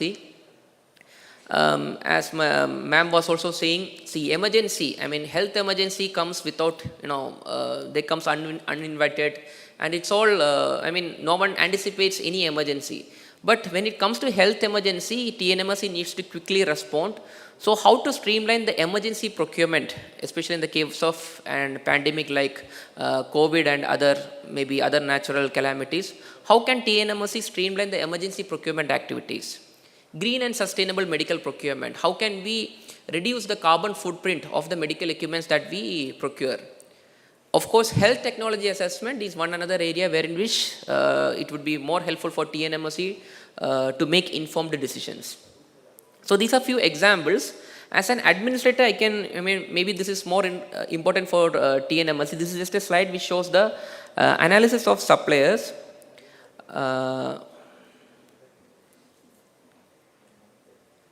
Yeah. So the blue one is on the left side, you can see the blue color tab, which is the essential drugs. And essential drugs, for over a couple of years, the suppliers for the essential drugs are almost remaining constant. It's in the range of 100 to 110. So as an administrator, as a medical procurement agency, how can I improve my supplier base? Should I do some kind of a publicity campaign to untap the suppliers across India? I mean, this is one area where as an administrator or as a government should take a call on the same. On the right side, I have furnished the data of the statewide suppliers. As you can see, most of the Madhya Pradesh 132 essential drugs or the 132 suppliers for essential drugs are from Madhya Pradesh. If you look at Maharashtra, another 165 essential drug suppliers are from Maharashtra. Almost 237 specialty drugs are from Maharashtra. This is all the more important for a government policy formulator, in case of an emergency like COVID. Suppose the sons of soil argument kicks into picture. Will Tamil Nadu get sufficient supply of drugs? I mean, these matters can be taken up at the government level, and further decisions can be taken whether government should invest upon, inviting more pharmaceutical companies to Tamil Nadu. One interesting thing is that Sikkim, there are 6 specialty drug suppliers who are situated, who has their manufacturing premises in Sikkim. Why in Sikkim? Because the government is offering a lot of incentives. They are offering a special economic zone for all the manufacturing companies to set up their manufacturing units over there. So these are information that the government can rely upon to make a drug policy or related to pharmaceutical industries. Another example, this might be important for directorates. You can see how the drug budget of individual directorates has improved over the past years. DME and DMS, there is a sudden increase in the drug budget from 130 to almost 250 in the last 2 years, whereas DMS is still in 50s and 60s. So what is lagging? Should DME and DMS get major chunk of the drug budget, and DPH shouldn't be there be any commensurate improvement in the drug budget? So this is another analysis that we can do and help the directorates to make to factor in the increase in the drug consumption, and based on which the drug budget can be formulated. Another example, this is an analysis that TNMOC has done based on the drug consumption data that we are having. So we have defined almost 43 tracer drugs, which most of you might be knowing. These are the drugs that fulfill a population's health requirements and should always be available. The trajectory or the consumption pattern of any tracer drugs would show that whether the disease is being prevailing in certain community or not. So here I just taken a snapshot of one particular drug called metformin. So metformin we have tagged it with the diabetes, which is the tracer drug for diabetes mellitus. You can see in the below graph that there is an increasing volume, increase in consumption volume wise of metformin, which means that there is increasing cases of diabetes mellitus in community. So this is based on the drug consumption data that TNMOC is having for the last 10 years. Another example is about how to understand the disease profile. See, I have just taken snake bite. So most of the drug are being dispensed from Tanjavur and Trichy, which means that most snake venoms are being consumed in Tanjavur and Trichy. Maybe because these are delta regions and there might be cases of rats and snakes, and maybe because of which anti-snake venom is being consumed over there. So if I take any other drug, most of the consumption will be based on will be in Madurai or Coimbatore or Chennai, because of the major population. Whereas this is another interesting area where in which I can see that this is the area, Tanjavur and Trichy, based on the consumption pattern. This is where a public health intervention should be made. Another example is about forecasting the trend. So atorvastatin, it is basically associated with cardiovascular disease or maybe cholesterol. So my forecasting analysis says that it is on an increasing trend, meaning it is nowhere going to die soon. The drug atorvastatin, which is preferred drug for maybe cholesterol, shows that it is in an increasing consumption trend, which means that all the directorates should factor in the trend in how the disease pattern is being changed, how the drugs are being consumed. So all these would help the policy formulators to arrive at a very informed decision. Now, I'm coming to the core, to the fag end of my presentation. The core strength of TNMSC lies in the fact that it's a very lean and efficient organization. We are having functional autonomy. There's a structured fund flow because the funds are being available with TNMSC at any point of time, and there is prompt payment being done to the vendors. And there is a robust IT infrastructure which helps us in making an informed decisions. There is rigid quality control. I have explained the quality assurance mechanism which are in place. Supply chain infrastructure by establishing the drug warehouses across Tamil Nadu. Management information system is helping us in making any informed decisions. And at any stage of tender process, we involve the stakeholders so that the stakeholders are involved and they are kept in good confidence. So finally, how has TNMSC changed the scenario of health sector in Tamil Nadu? So earlier there was decentralized purchase by the deans or the JDs or DDs of the hospitals in staggered quantities. Now it is a centralized procurement. Because of a centralized procurement, I am getting very competitive rates, which even government e-market GEM portal cannot even give me that offer.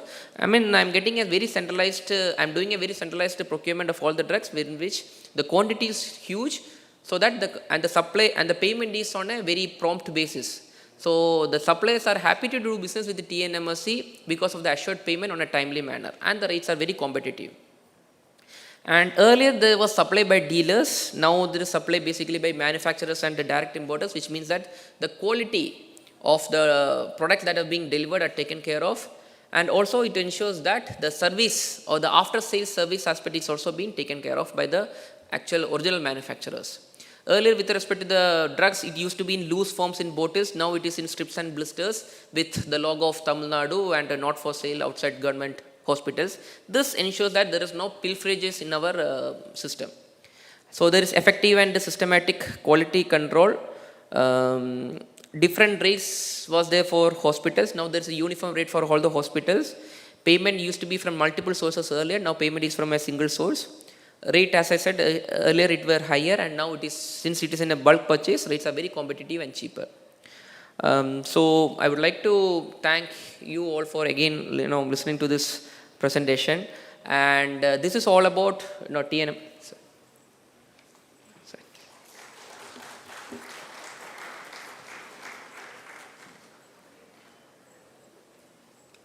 So we have been joined by our Health Secretary Sir and PDT NHSP ma'am.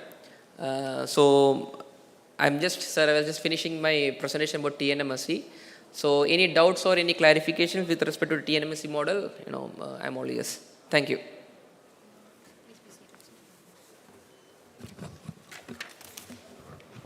In the interest of time, we'll take 2 questions from the audience. Only 2 questions. Yeah. Sir, good morning. And thank you for your extensive presentation. No doubt TNMSC serves as the role model for the whole nation. I just have one question. Are we keeping in trend with the drugs that are available at the private, because in private we get medicines which have in combinations, in mixed combinations, and those are especially useful for pediatric children, because instead of prescribing 2 or 3 medicines or syrup together, in private we get in a single bottle.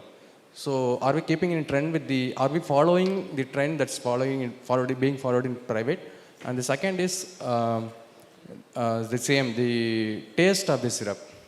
The flavored syrups are available in private side for pediatric children.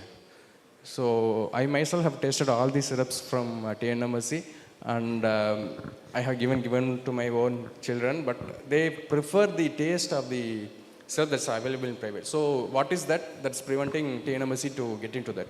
Thank you, sir. Yeah. Interesting question. Nothing is preventing TNMSC from adopting any new, available products in the market or any other new innovations that private sector is trying out.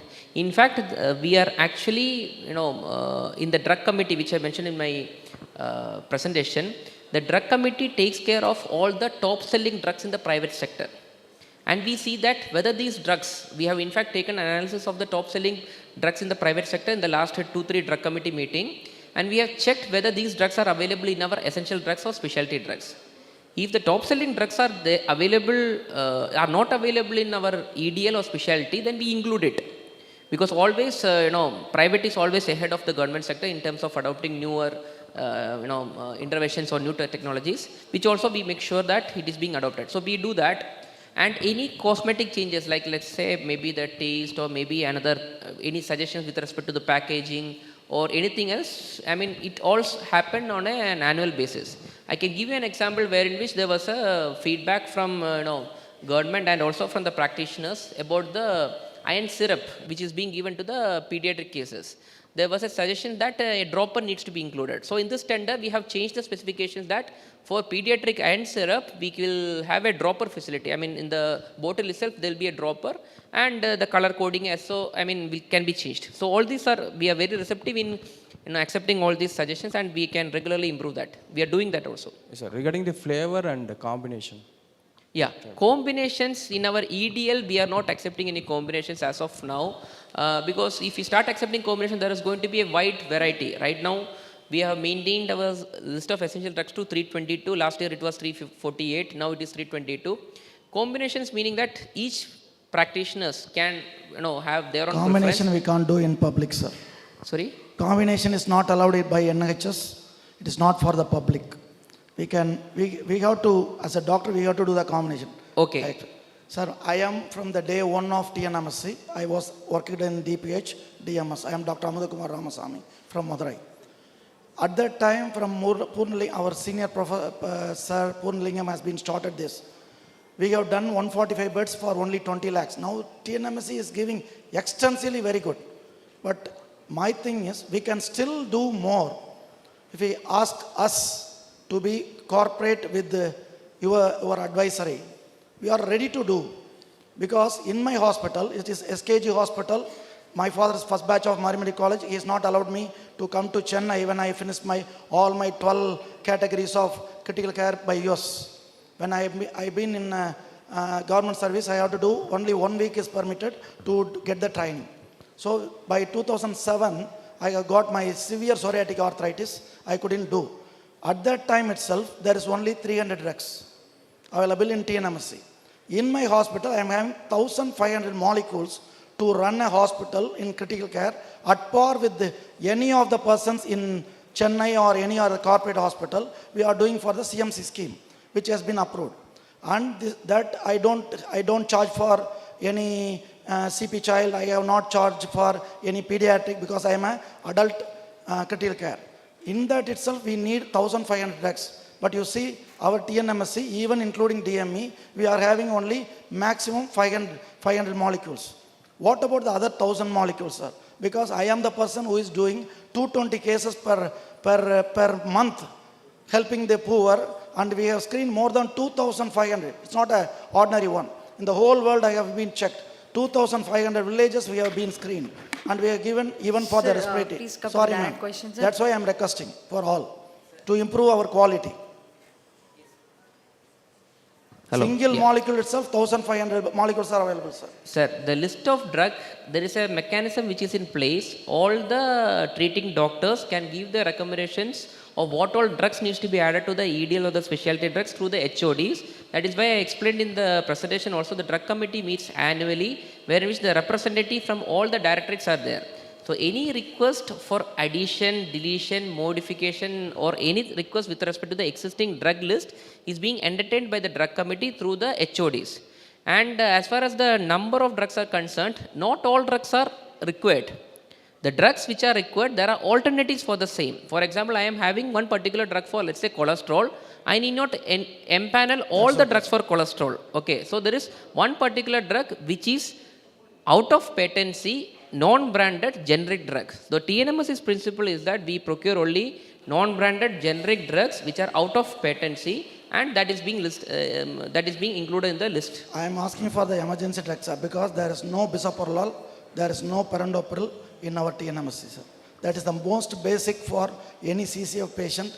So it will alleviate to longevity, not the patient. That is the most important thing. That's why Okay, I let requested, the sir. directorates give the recommendations, because the doctors, if we keep on asking, 10 doctors will give prescriptions to each medicine, different 10, maybe 10 or 15 drugs. So that is what I'm saying. There is a system which is in place. Any request for addition of, let's say, your drug, it should come through the directorates. The directorates DPH, DME or DMS are there in the drug committee, and that will be included. In this PLIA, I requested our HS also to include the private sector for the advisory board, 1 or 2, so that we can help to get the things easy to the poor, sir. Thank you. Sure, sir. That we do also. We consult the private sector for any other further recommendations. Thank you, sir. Now I request our OSD ma'am, Dr. Chitra ma'am, to felicitate our TNMSC MD sir with a memento.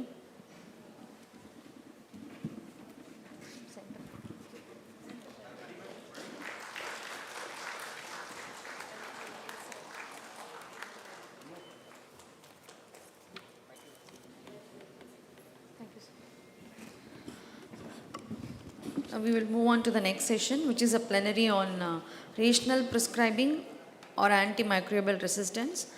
I welcome Dr. Daniel Van Rende to deliver the presentation, and he is a medical officer, Division of Healthcare Quality Program, CDC USA. Welcome you, sir.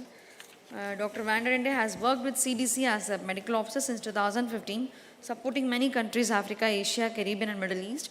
Since 2018, he has worked to support efforts to build sustainable capacity to prevent, detect and respond to healthcare associated infections in India.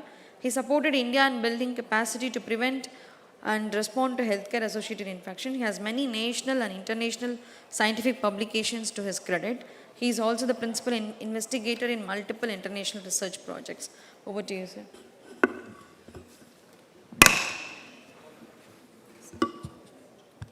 Thank you for that kind introduction, and thank you for the invitation to speak. On behalf of CDC as a public health agency, I want to congratulate and also recognize each one of you here for all of the hard work that you do in public health. Being in public health isn't always very easy, and to do it for 100 years is quite an accomplishment. Today I'm going to speak on rational prescribing. I do work in antimicrobial resistance. I've been working with NCDC and AIMS and ICMR and building surveillance systems, laboratory capacity. And when I was asked to speak at this conference, you chose antimicrobial resistance and stewardship. And that's very commendable. As a forward-leaning state, this is probably the more difficult of the antimicrobial resistance topics to really address and move forward in. So I appreciate that you've taken on a challenge. What we do know is that when we use antibiotics, it causes resistance. It causes it in the short term and it causes it in the long term. This is a group of studies that were looking at E. coli in urine and found that resistance developed in 2 months and then was persistent in 12 months. The same thing was found in respiratory bacteria. So we know that using antibiotics is not something that we take lightly.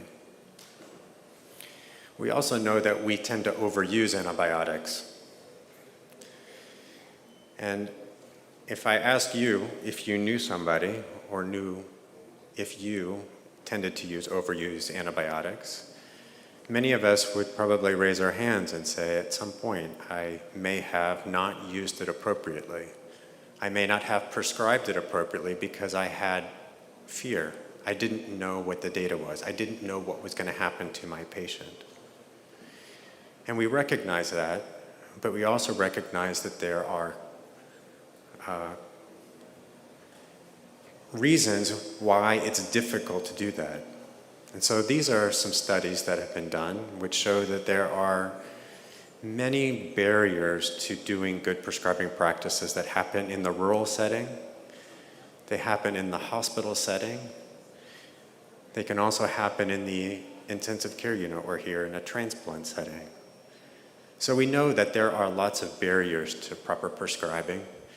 And you are fortunate that many of these authors come from your state and have these already kind of understood. And that's a very great starting point, is to understand what your barriers are.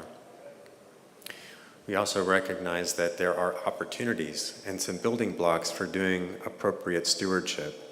And this is a study that was done under ICMR and AIMS, where they point out where they have capacity and where they still need work.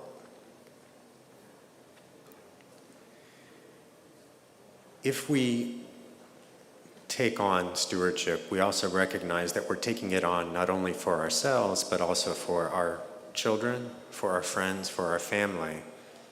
Because if I get a drug-resistant infection, if you get a drug-resistant infection, you might stay in the hospital longer, you have a greater chance of passing away. And we may not be saving that for our children. We also may result in death. I think one of the things that gets missed often in using antibiotics is that we fail to recognize that they themselves can lead to adverse outcomes, even death. It could be simple, an emergency room visit, GI illness, disruption of the microbiome, and other things. But using them is not something that we should say that it's like candy or water, that it's not something that has consequence.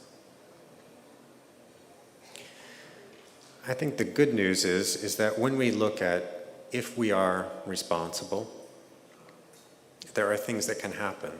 So in this study, which is a meta-analysis, a group of studies that looked at when we de-escalated, when we took appropriate laboratory tests, and we gave a lower antibiotic, a first line instead of a second or a third line, then we were able to improve outcomes. Also, if we just adhere to guidelines, we found is a reduction in the relative risk of mortality, which may be surprising to some, to know that if you do use antibiotics appropriately, you actually are improving outcomes, not making outcomes worse.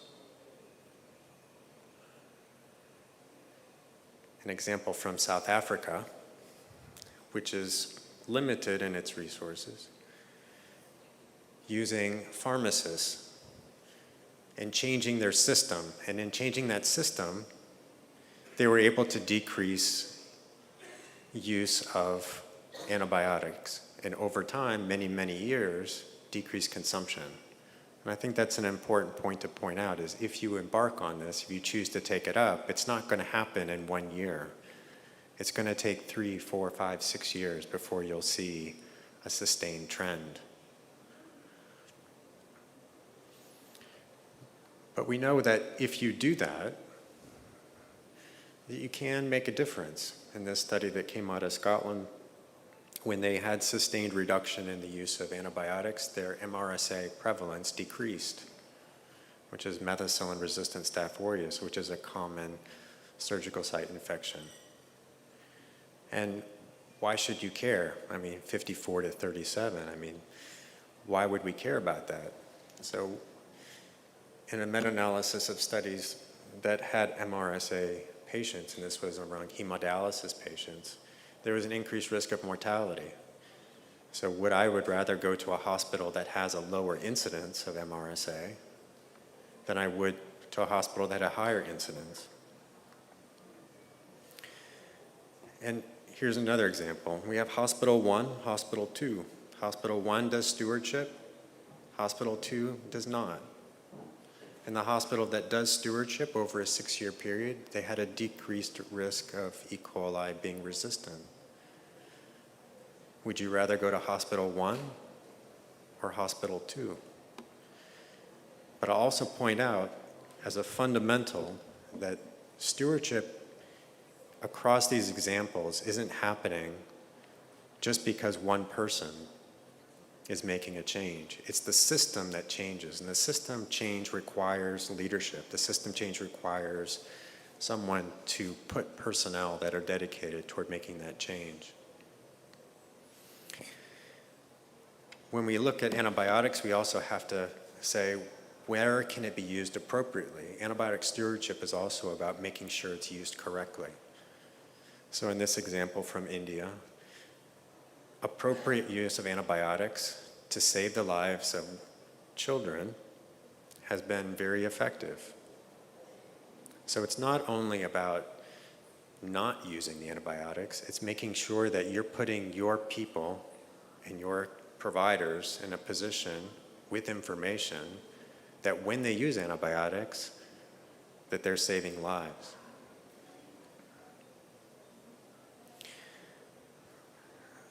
This is an example from Barbados with Corey Ford, who I've had the chance to work with. And in this hospital, there was no stewardship program, but there was large outbreaks of resistant Klebsiella. Many patients died. There was a lot of medication that was being used. It was felt to be inappropriate, and Corey and his team said to the administration, can you please give us a chance to have a stewardship program? Can we have someone with specialty in infectious disease? Can we have a pharmacist? Can we use our infection control nurses?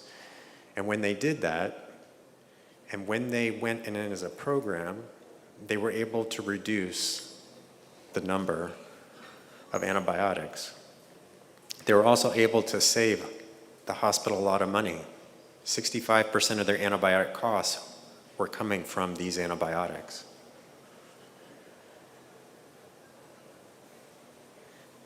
This same phenomenon of decreasing costs was done over in Kerala at Amrita by Sanjay Singh and his team. And what they also found is they had to institute a program whereby a stewardship committee was given the opportunity to make interventions which then decrease costs. Without actually empowering people, this would not have happened. So if you take this on, if you empower people within a hospital and create systems that make it better, you can also save yourself money in addition to improving patient outcomes.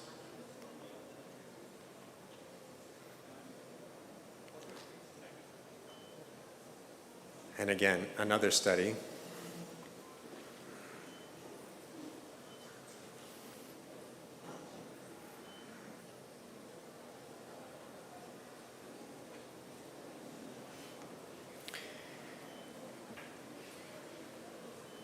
Looking at antibiotic interventions to improve antibiotic use. Seeing that it decreased the time in the hospital. So again, a little bit counterintuitive. If you have better stewardship, you may decrease hospital stay. You may decrease length of stay, but you don't increase mortality, which is always a fear that I'm just going to make, my patients are going to die.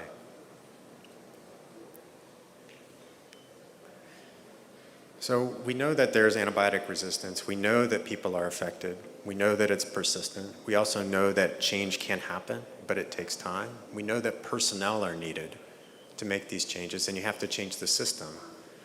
And if we look at stewardship as a practice, making sure we're giving the right drug to the right people at the right dose at the right time, that requires some intervention. And at a state level, there are some simple things that you can do, that any state can do, that any country can do, that don't cost a lot, but require organization and require leadership, development of committees with clear terms of reference, with clear objectives that have accountability. And once you move past that, you require a little bit more resources into doing some surveillance work, infection prevention. And this chart here from this reference that CDC's put together is a place that you could start.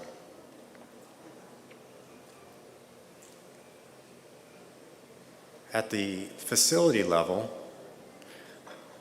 the WHO has a nice reference with core elements of stewardship, but it all starts with leadership. I've been working in public health for a long time, and I've never seen meaningful change, sustainable change happen without leadership. At the facility level, at the state level, or at the national level. And that leads to appropriate activities for your environment, starting somewhere, having some kind of systems where there's reporting and data that gets fed back to leadership to know progress. Are we making a difference? Are we having sustained change? And this toolkit is freely available for anyone to use. Encourage, either at the facility level or at the state level for you to have this information. Contains ready-made SWOT analysis, and this is also from the CDC guidelines on interventions that can be done with different resources. So if you have a pharmacist, you can do some things. If you have a data collection system, you can do other things.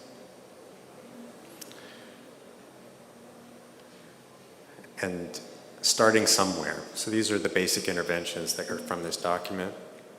But just to point out that we have to start somewhere.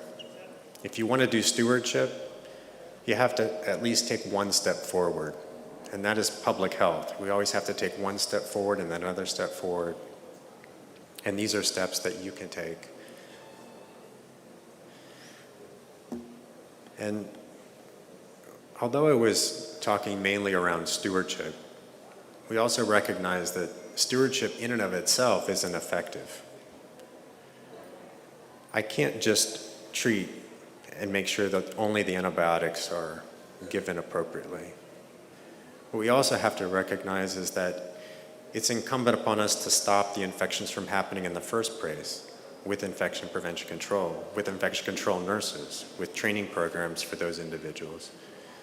That appropriate vaccines, appropriate diagnostics has been talked about is appropriate. If you don't know what you're dealing with, physicians don't have access to laboratories, then they can't tailor their antibiotics.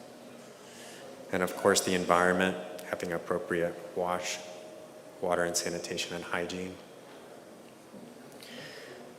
So having a holistic system, and I know that you may be involved in state action planning for AMR, and this is something that as a holistic approach you can make a plan in order to move forward. So again, I commend you on your work as a public health department. I admire your work, having been here in India for a number of years. And if there's any way that we at CDC can help, we stand ready to go shoulder to shoulder with you, knowing that public health is a commitment that's made across countries.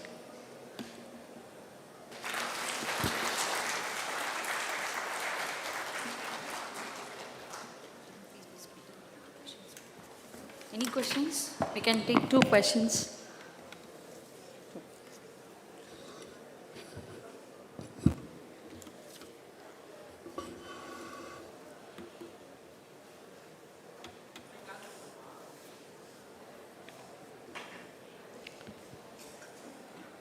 Thank you for the nice presentation, sir. Just one question I would like to ask and take help from you. Antibiotic prescription involves certain self-autonomy. and it also involves self-discipline. So it involves all the practitioners when they write antibiotics. So when we try to bring a system in health facilities to make some regulation or to make some corrections, or there are good protocols or good practices across the globe which can be tried, starting from primary, secondary and tertiary.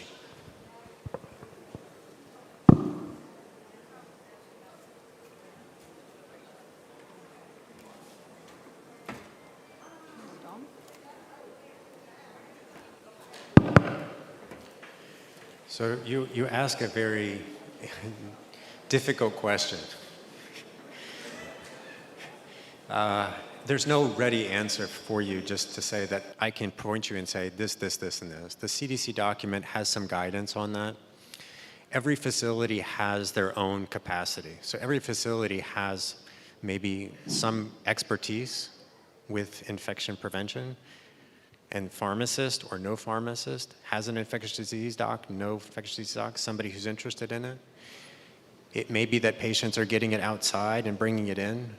So it's a very complicated question. I think that to approach this question, what I would do is you have to examine your own system and say at your PHC level, at your CHC, district hospital, and what capacity do you have, and then to develop a plan. And there is some guidance out there for that, but a lot of it kind of depends on what resources are available. Monitoring and audit requires personnel. A pharmacist to actually go and audit what's being used requires personnel. But you need to have some kind of system, because you're right, autonomy and one person just making the decision is not effective.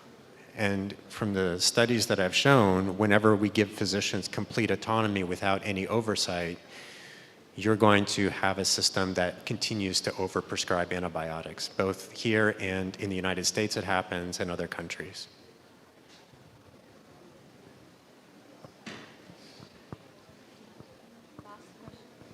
One final question.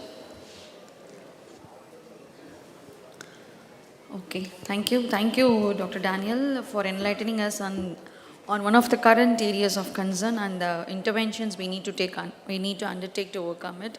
Thank you. I request our Joint Director, Dr. Nirmal sir, to felicitate the speaker with a memento. Sir, please.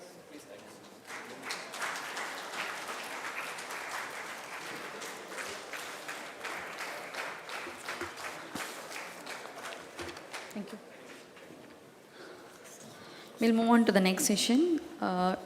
It is again a plenary on support of CoWIN in India's fight against COVID-19 pandemic and repurposing this technology through digital public health goods for universal immunization program, for which I welcome Thiru Abhimanyu Saxena, Officer in Charge, Health System Strengthening, UNDP India Country Office. Welcome you, sir.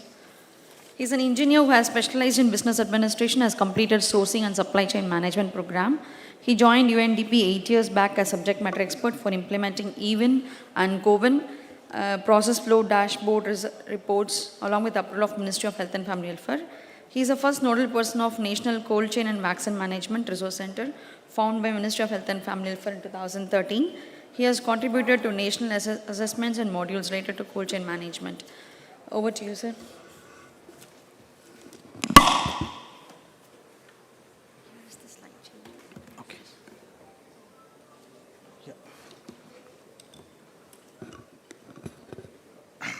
A very good morning to all of you. Honorable Health Minister, sir, Honorable Secretary, sir, Dr. Soumya Swaminathan, Madam, all the dignitaries and all the participants. I would like to start with first congratulating Directorate of Public Health and Preventive Medicine, Tamil Nadu, for completing 100 years.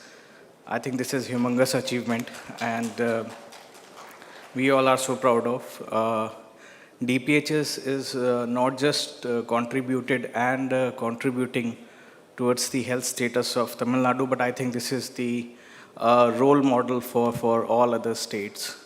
So I would like to start my presentation with just an overview on how the platform for CoWIN evolved what were the guiding principles, how we are now leveraging this technology to taking it forward, and more importantly, the G20 presidency of India and how India is emerging as a leader for digital public good. So just to start with the background, in 2014, Government of India and Ministry of Health and Family Welfare realized that there are certain challenges in terms of managing the immunization supply chain.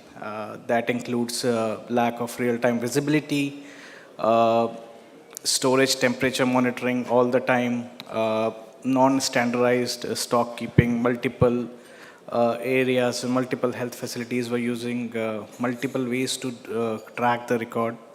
Mismatch between the demand and supply. We track consumption, but we were not able to supply based on that. And India is a self-procurement country for vaccines. Vaccines are procured centrally. We are procuring more than 700 million doses every year, and we need to have the end-to-end transparency in place. And then we have multiple levels of supply chain, starting from national stores to state stores. Then we have very large states like Tamil Nadu, which has so many regional stores. And then we have blocks stores, we have primary health center and community health centers. So we started even to answer three critical questions. Where are the vaccines? Are they stored in adequate quantity? And are they stored in recommended temperature? So even how it works is that we digitize the record keeping of the immunization supply chain by empowering the last mile cold chain handlers with the mobile application, wherein they can perform their transaction like issuing stock, receiving stock, doing the editing, discarding if required. And then we installed a temperature logger, which is SIM enabled or Wi-Fi enabled, across all the temperature monitoring storage cold chain equipments to understand what is the exact storage temperature and get this temperature data on real-time basis.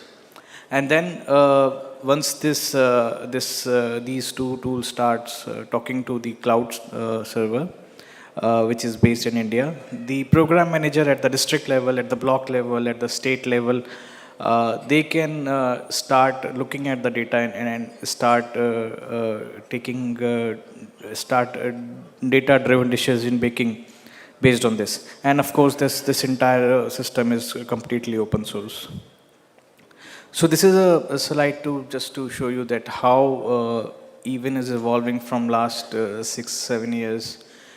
We started with basic Java-based phone, and then over the years, we evolved the application. We included online indentation. We connected the government medical store depots, and now it's a new application with all the features. And 29,000 cold chain handlers are using one platform to do the data entry.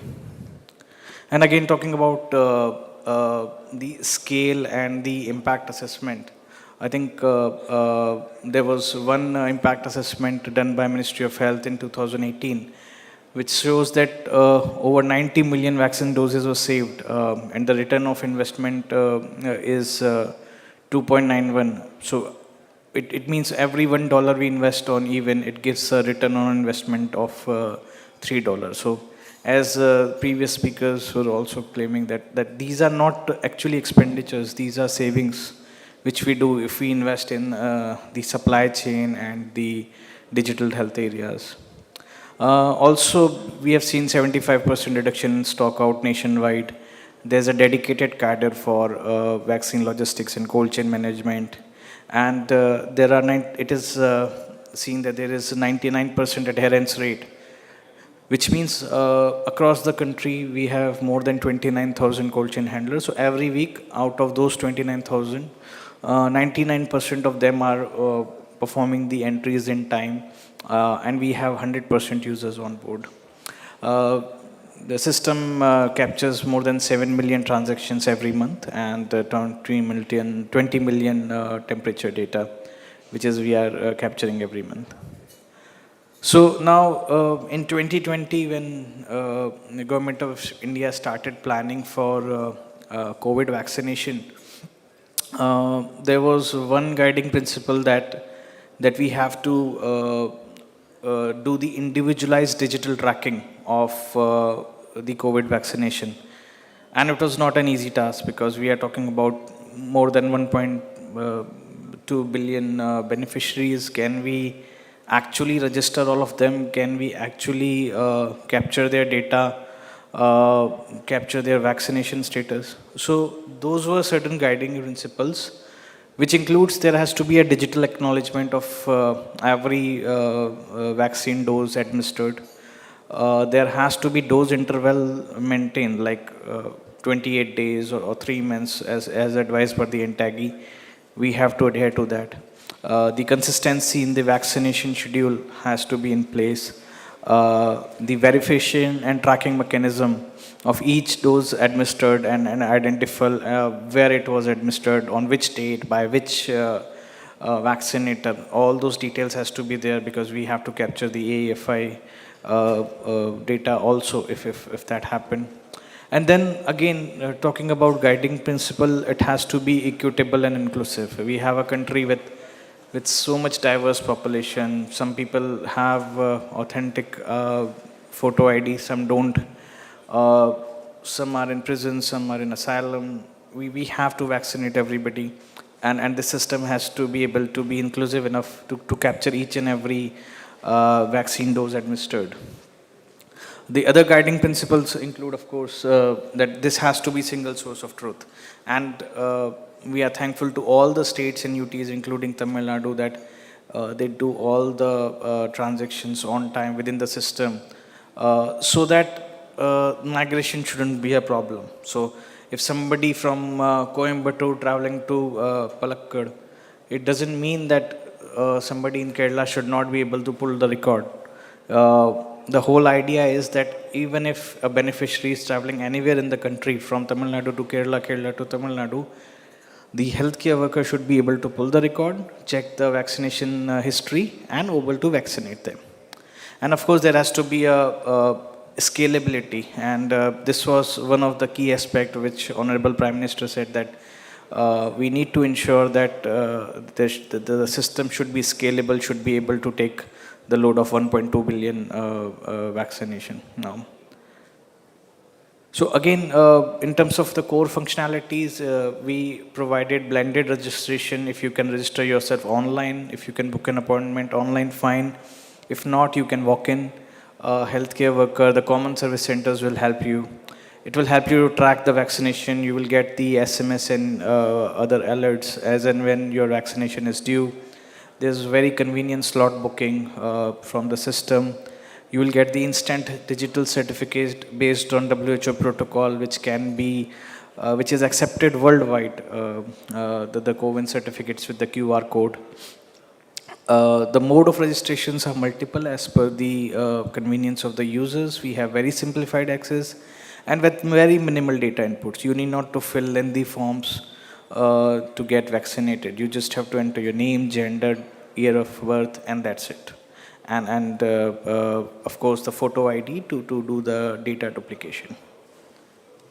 So we are very proud to say that till date we have administered more than 2 billion doses, and India is a role model for the entire country. And thanks to the strong health directorate like Tamil Nadu, we have administered more than 1.2 billion doses for first dose, more than 940 million second dose, and as of date, more than 170 million precaution dose. And CoWIN has data of more than 1 billion citizens now which are registered, and which is like 85% on-site and then 15% online. So it's not like you have to be very tech-savvy to get registered. Our healthcare workers, the cadre is good enough to register the beneficiaries. Again, very quickly, just to walk you through the data, more than 74% vaccination happened in the rural areas, and nearly 70% of doses were administered in the in the rural areas, the rural COVID vaccination centers. And we also have a dedicated COVID helpline, and more than 9 million grievances has addressed so far from the COVID helpline, and as well as from the raise an issue section if you want to make certain change in your certificate, if you want to add passport, if you want to do any other update. And now moving forward, leveraging this technology, Ministry of Health and Family Welfare is all set to introduce UVIN, which is the Universal Immunization Module of CoWIN, wherein this strong database will be utilized to vaccinate pregnant women and newborn as per the routine immunization schedule. So after EVIN and CoWIN, UVIN will be started in the first quarter of 2023. Already we have identified 65 pilot districts, including Tamil Nadu also. We have identified 2 districts. And why the key advantage includes, of course, we have the database of around 1.1 billion beneficiaries. We have more than 250,000 vaccinators already registered, very well familiar with the workflow of CoWIN, and can do it in routine immunization also. There's a very technically sound architecture.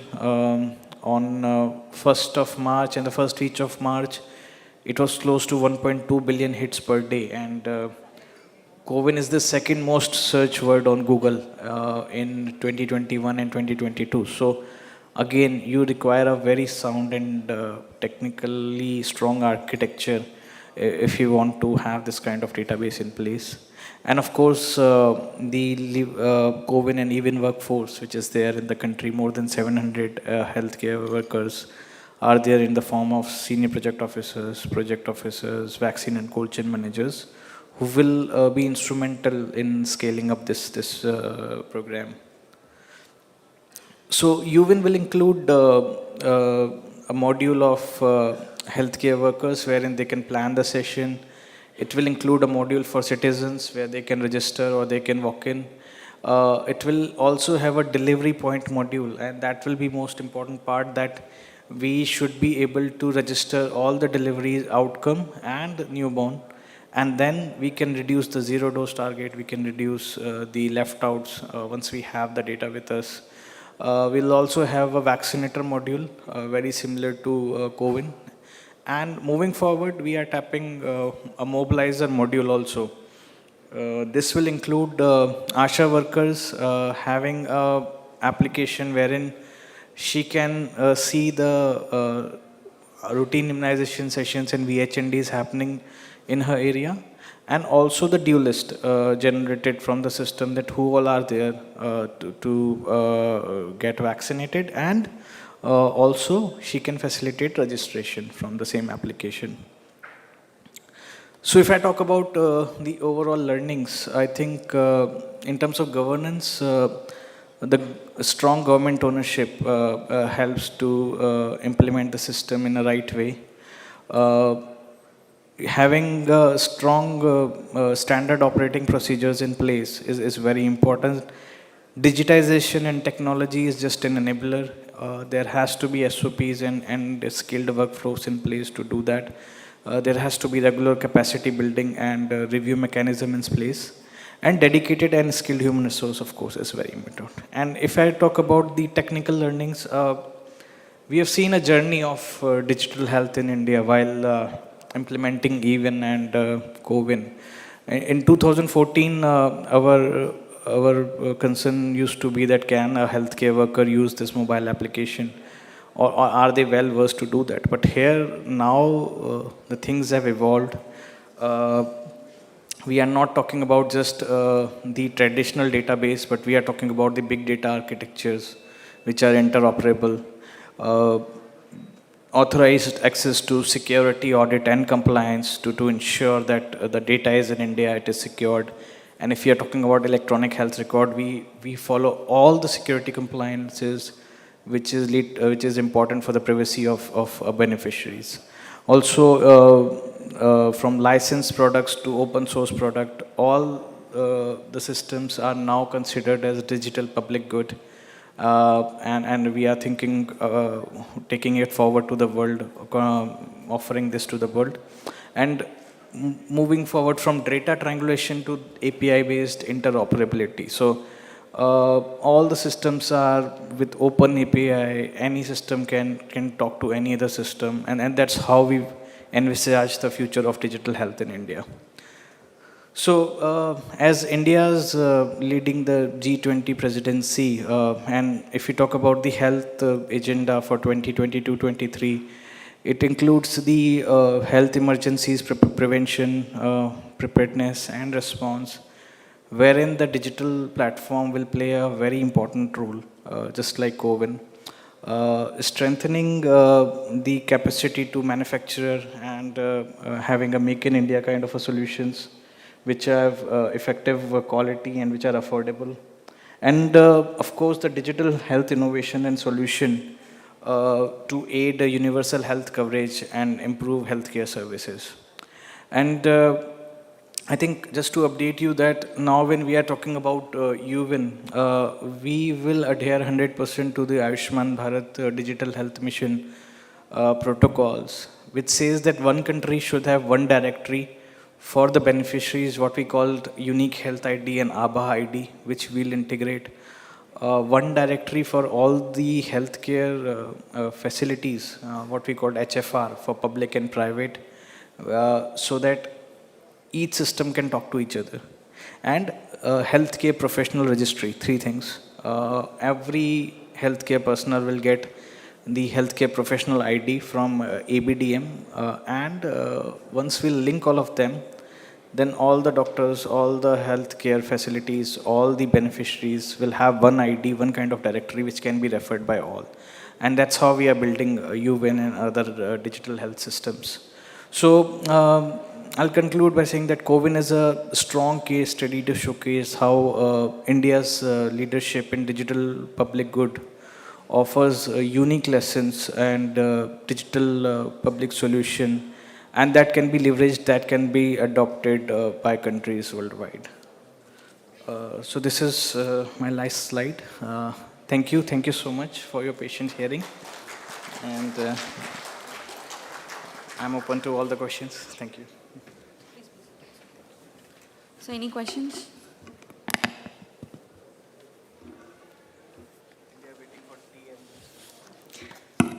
Yes.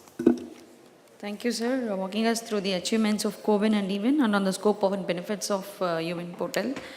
And now I request our additional director, Dr. Shekhar sir, to honor the speaker with the memento.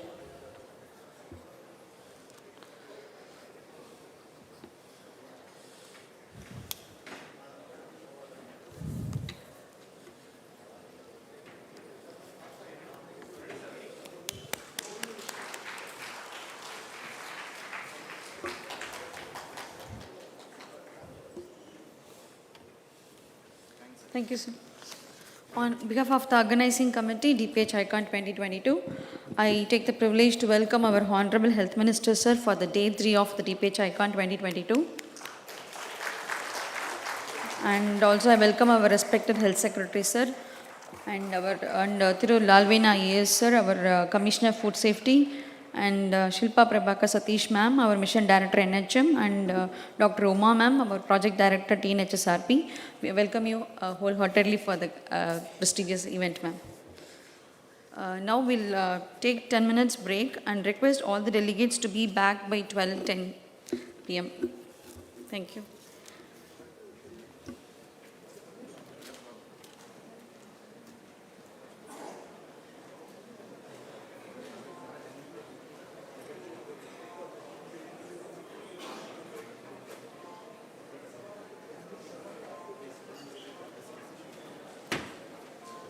Please reassemble by 12:05 to 12:10. We'll have a session by our respected Health Secretary, sir.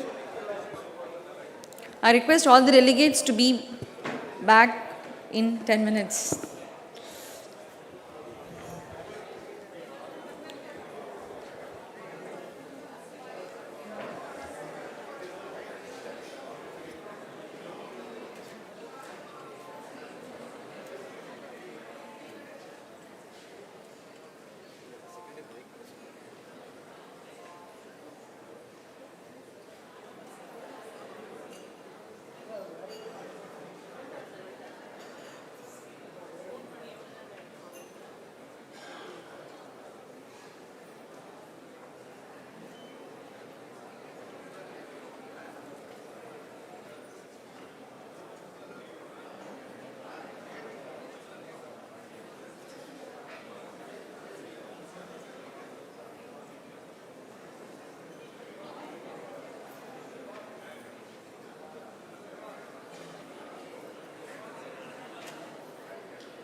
அப்பா Vinay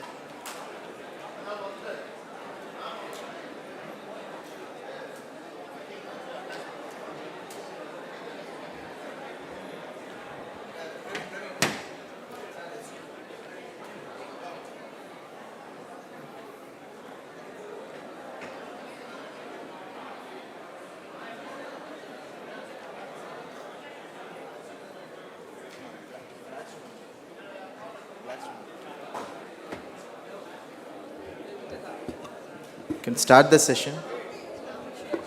Huh?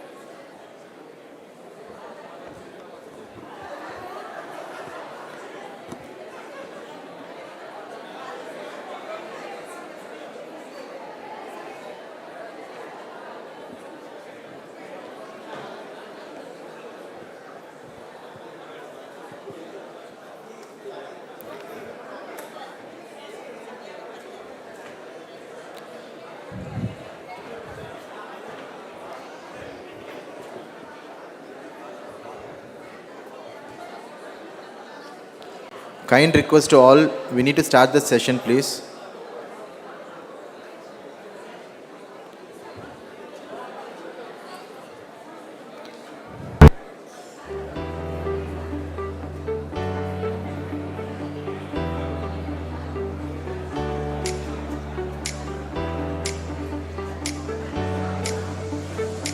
Request all to kindly assemble. தயவு செஞ்சு எல்லாரும் உங்கள் இடத்துல உட்காருங்க, session ஆரம்பிக்கணும் please.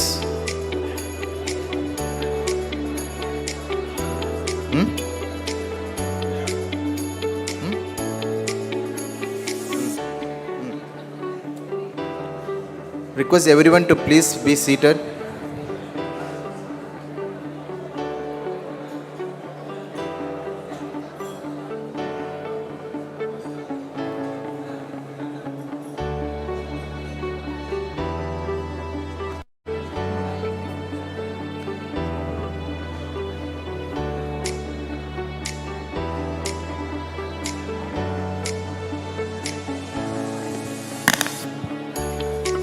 Dear participants, we have planned our valedictory function around 3 p.m.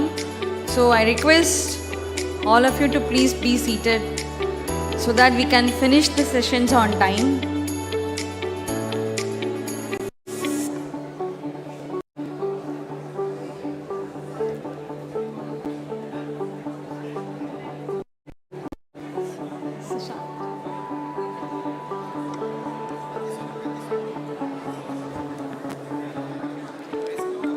Please be seated.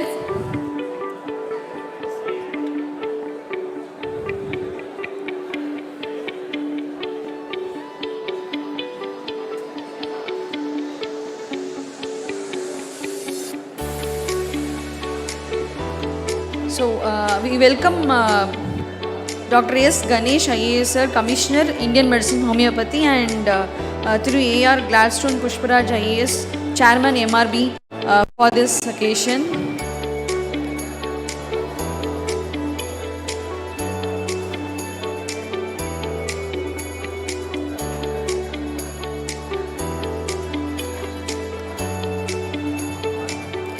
May I have your attention, please?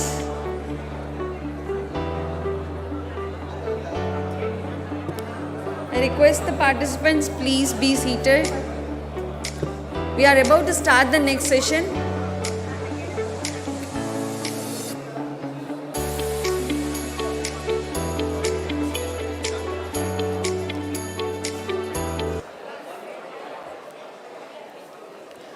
So we are moving on to the next session.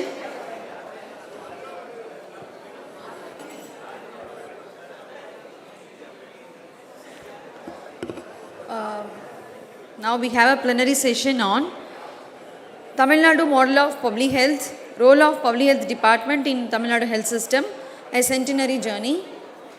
Please join me in welcoming our respected Health Secretary Sir, Dr. P. Sendil Kumar IAS sir, for delivering the presentation.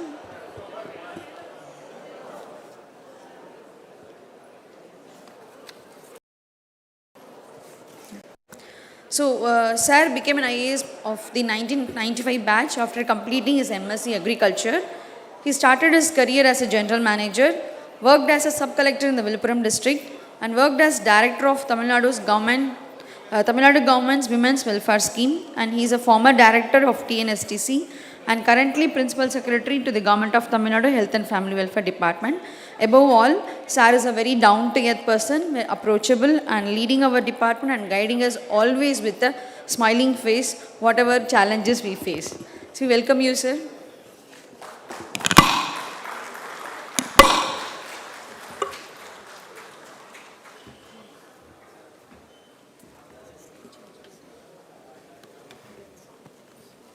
Slide change only.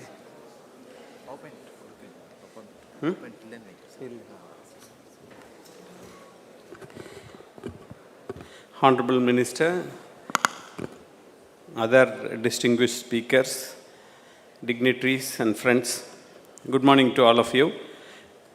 The journey of Tamil Nadu public health for more than now 100 years. அது பொறுத்தவரையிலும் பார்த்தோம்னா நம்ம because most of you are part of the public health system, so you are familiar with the challenges as well as its journey. Many of you are with the public health system for quite a long time. So if we see the evolution of Tamil Nadu public health cadre as well as system, we need to study the Indian model in different states and how it is different in Tamil Nadu, as well as what are the challenges that we are facing, so that how we can evolve ourselves into a really fruitful model, so that the intended benefits reach the general public. So if we see, as in many other emerging economies, so India also faces this maternal child health challenges, communicable, non-communicable diseases, which needs to be addressed through the public health system. So this, coupled with rapid globalization as well as urbanization, has posed its own challenges. So unlike in the past, where most of our population used to live in the rural areas, now almost 50% of our population lives in the urban areas. This is in contrast to the rest of India, where still majority of the population are living in the rural areas, whereas few states like Tamil Nadu, Maharashtra, they have a almost 50-50 population ratio who reside in urban areas. So urban areas has its own challenges, so the density is high, the spread of disease is more rapid, so it has also led to a lot of lifestyle changes. So all this has an impact on delivery of public health services. So for example, every one of us know the challenges we had faced in COVID-19. So whatever was reported in one country, within a matter of 1 or 2 weeks, it has spread to every nook and corner of the world. Despite so many restrictions put by many countries, we had seen that it had spread rapidly. So it has its own challenge. So while globalization, urbanization has brought many good things, it has also brought challenges to the public health. And similarly, for example, dengue, which was widely prevalent in tropical areas, now we have seen that this year France has reported surge in cases of dengue. So because of climatic changes and other related issues. So the public health issues continues to evolve, not only here, but throughout the world. So we need to make ourselves suitable so that we address these issues. So the public health has a significant role in, as far as India is concerned, in maternal child health, prevention of communicable diseases. Now, non-communicable diseases has emerged as a major area of mortality, and mental health is again an important and neglected area. So, all this poses a challenge. If we see the public health cadre, we have a dedicated public health cadre which is widely appreciated by many administrators as well as this medical professionals who are related to public health. So if we see the background, so while Britishers who were here, they established curative hospitals. For example, our Madras Medical College, which started from a small army hospital, so it is more than 300 years old.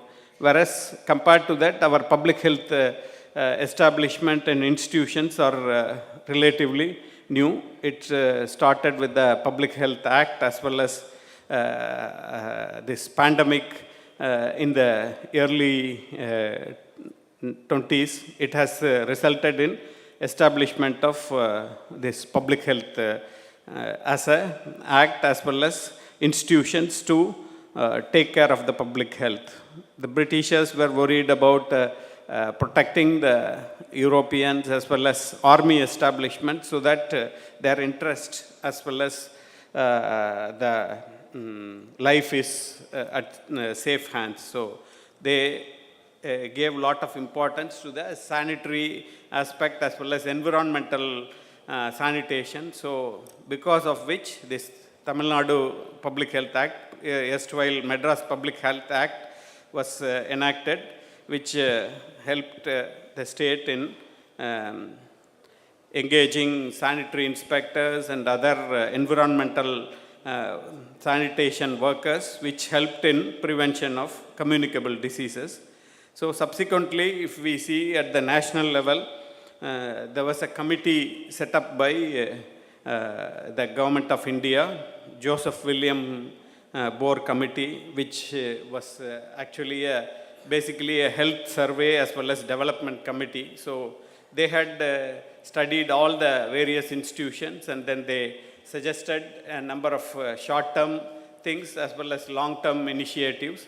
So many of the short-term things were basically for establishment of public health, primary health centers, as well as in the long-term secondary care institutions, as well as even tertiary care institutions at the district level for curative aspects. So they also suggested postgraduate program, and also they also suggested this starting of MBBS, changeover from licentiate system to MBBS, so which we still continue to have. And then the committee also recommended starting of this sanitation certification program. So this committee had a major influence throughout India, and similarly subsequent to the independence we had Jungalwala Committee, so which was also a committee which was set up to study the existing institutions and also integrate various health services. So this committee basically suggested unification of health cadres. So previously, many of the states had medical services as well as public health cadre, two different cadres. Primarily, these medical services were manned by clinicians, and public health cadre were by those who were in charge of environment and then environmental sanitation aspect.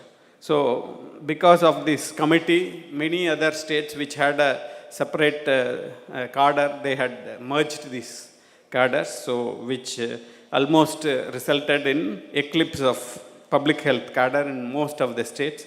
But unlike most other states, I think the administrators at that time probably had a vision, or probably at that point of time they did not have a major funding from Government of India, so the state government could take independent decisions, so which resulted in Tamil Nadu keeping the public health cadre and also strengthening it, so which has resulted in continuance of this system, and subsequently many of the continuous the state government has strengthened our public health cadre, so which has resulted in one of the better maintained public health cadre system in the country. So coupled this along with the launch of various national programs, such as separate programs for eradication of malaria, filariasis, TB, smallpox. All these were, in most of the states, were implemented by the medical services, basically the clinicians. But since we had a separate cadre and then separate system, so it was better implemented. So the basic aspect was that though the committees had a good intention to establish and then integration of medical services, this resulted in almost elimination of public health cadre and from most of the states. So, and this, apart from this, earlier during 50s and 60s, the public health engineering, what we call waterworks, were with the public health department. So these were also looked after by them.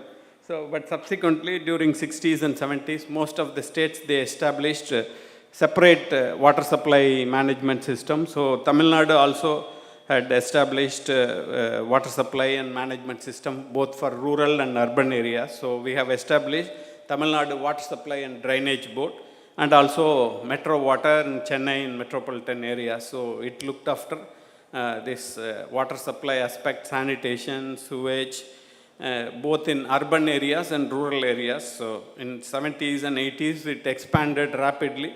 And then, but in retrospect, we should say that this was a good initiative. Had it continued with the public health system, I do not know whether we would have developed this kind of expertise, because water management and then purification, supply, as well as collection of sewage water, treatment, including tertiary care treatment. So we have come to a stage where even the sewage water is treated with tertiary care treatment and then made it into almost drinkable water. So we have established systems in Chennai metropolitan area. So all this would not have been possible if it had continued with public health.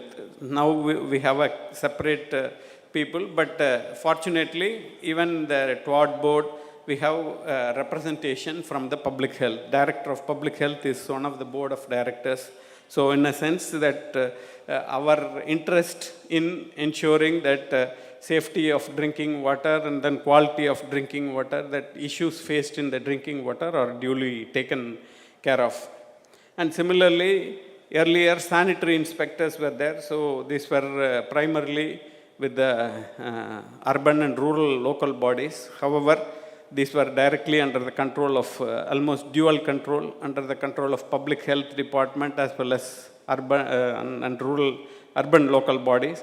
However, subsequently, this has changed. Now it is entirely under the control of urban local bodies, while the workers who were there with the public health cadre system, so now they have been redesignated as multi-purpose health workers.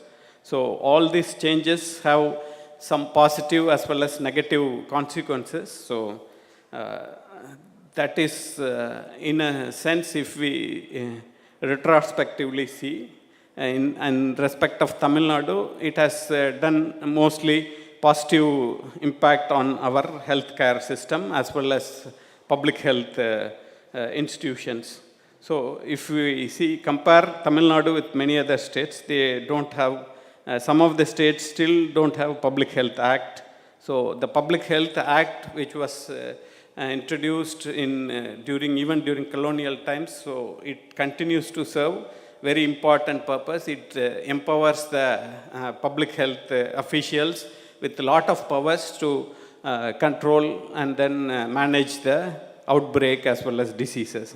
So that has been one of the very important parameters, even during this pandemic.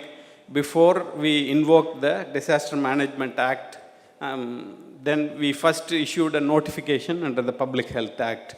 So as far as Tamil Nadu is concerned, so even we had introduced some mandatory vaccination program for going to the public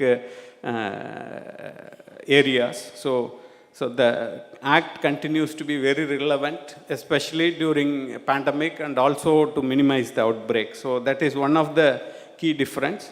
Then another is another important aspect is the public strengthening over the years, strengthening of public health cadre with promotional opportunities. So this has attracted a good number of interested personnel, so who are well versed in managing some of the communicable diseases. So, and they pass on the knowledge and then wisdom to the field staff. So if we see that in Tamil Nadu, Directorate of Public Health has a separate budget as well as cadre with the promotional opportunities. They start as municipal health officers and deputy directors in grade 1 and 2, additional directors. And apart from this, we also have entomologists, statistician, maternal child health officers, all this coupled with block medical officers, and also a parallel setup is there in the urban areas, so which there are some lacunas in the urban areas as far as municipalities and corporations are concerned. So, and control the disease outbreak. And similarly, in municipalities, we have sanitary inspectors. So, and as a linkage between public health department as well as urban local bodies, we have this post of municipal health officers, city health officers.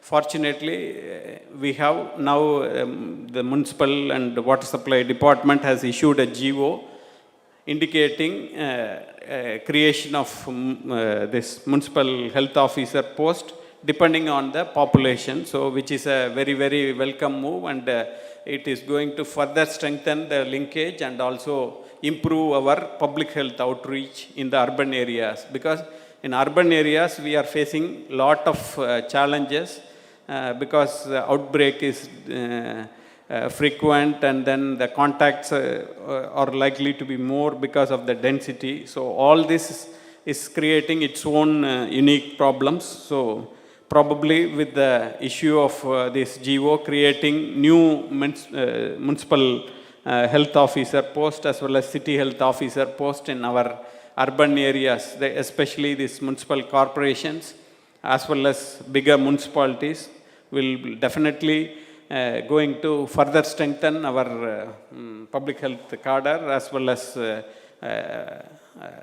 this management as well as outbreak of diseases. So, but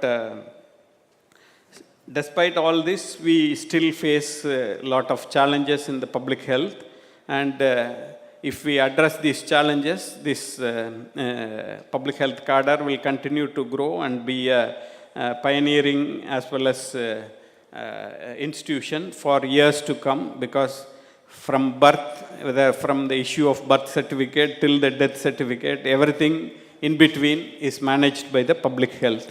So while curative care is important, but if we prevent the outbreak, disease, and then that is much more important. So that's why the countries all over the world have now learnt that preventive health is much more important. So now a renewed focus is being given to preventive health. So that is why even under the One Health initiative, wherein all, whether animal health, plant health, and then human health, and then climatic factors, all these have close relation with the preventive public health. So we need to strengthen that. So we need to continue training our workforce and also encourage our workforce. So new career paths are being created. So we need to, while it may be attractive because under the urban health institutions, urban local bodies, we have a separate system, municipal health officer, then sanitary inspector, and then workers who have to do the work. But in rural areas, it is a deputy director who controls most of the workforce.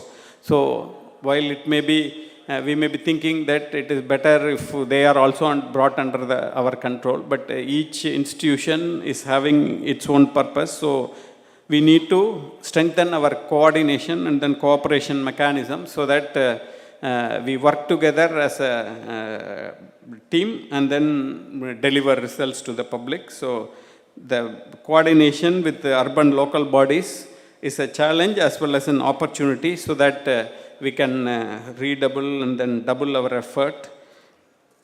And while we have very good public health, primary health care, as well as upgraded PHCs and CHCs in rural areas, in urban areas it remains our weak linkage. So we have disproportionately low public health institutions in the form of urban PHCs as well as health and wellness centers in urban areas. So fortunately, government has now announced setting up of 702 health and wellness centers. So these are under construction and will be inaugurated shortly by the Honorable Chief Minister. So with this expansion of health and wellness centers in urban areas, we are going to see a better public health outreach. So, and similarly, the issue of GO by the municipal and water supply department, creation of this public health cadre posts in urban local bodies, because we have 21 municipal corporations and number of municipalities. So all this will go definitely a long way in strengthening the hands of deputy directors who are in charge of the district public health. And with more and more people opting to study public health, and I think we have a bright future, and we need to strengthen this cooperation, coordination with other departments to achieve the objective. But we need to, as I have told earlier, we need to further improve our strengthening our training system, and we also need to document better in a better way.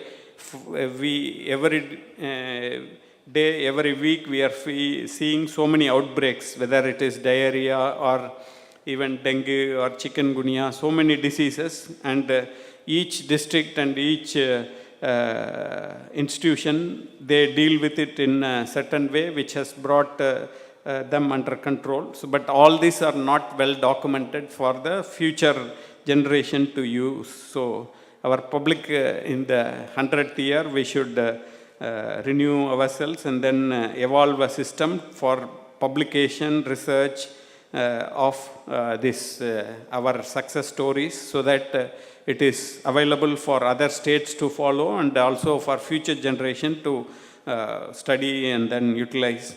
And similarly, a number of false propaganda are also coming up in the social media with the reach and power of social media. Many people are still going out and then issuing messages against vaccination, against delivery in public health institutions. So all this will have a tremendous impact on our public health delivery. So we need to have a mechanism to educate the public about the useful purpose of vaccination, how this wrong information can have a bad impact on the society. All this, for that we need to have strong social media presence and IEC activities like in YouTube and other WhatsApp and other media. So as I have told earlier, from birth to death and many activities in between, public health has been with the public and has also contributed and protected people from many of the outbreaks. And definitely, as long as humanity is there, then its public health role will continue to be there. So we need to continue to evolve and then develop mechanisms to face the challenges so we can deal with all emerging diseases, new diseases, as well as lifestyle changes, and serve the people of Tamil Nadu and be a model for other states and countries. So I once again take this opportunity to thank all the staff from VHN, SHN, the maternal child health officer, multi-purpose health workers, health inspectors, medical officers, DDs, JDs, additional director and director who have been with the Directorate of Public Health and who have helped this institution grow. All the best. And then for many more years, this institution should evolve and develop into a role model. Thank you.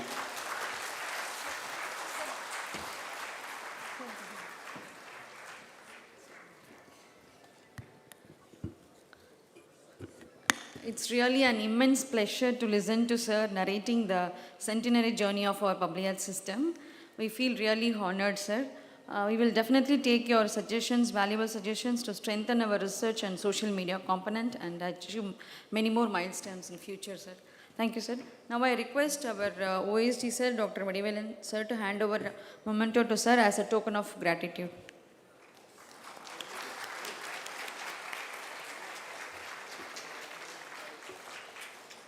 Thank you, sir. Yes, sir. Thank you, sir.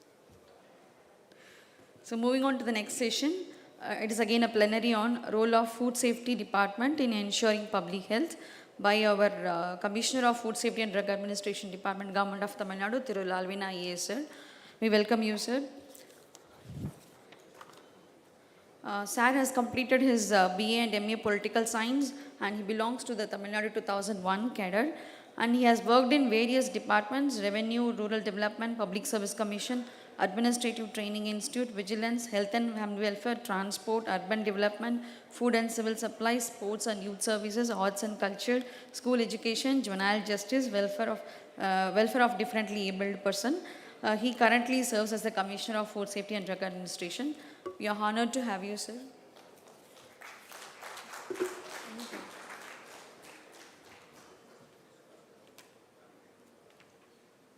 Presentation uploaded, sir.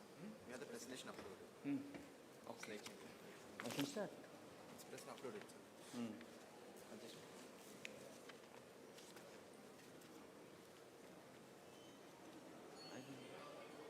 Shall we change the slides or can you adjust that?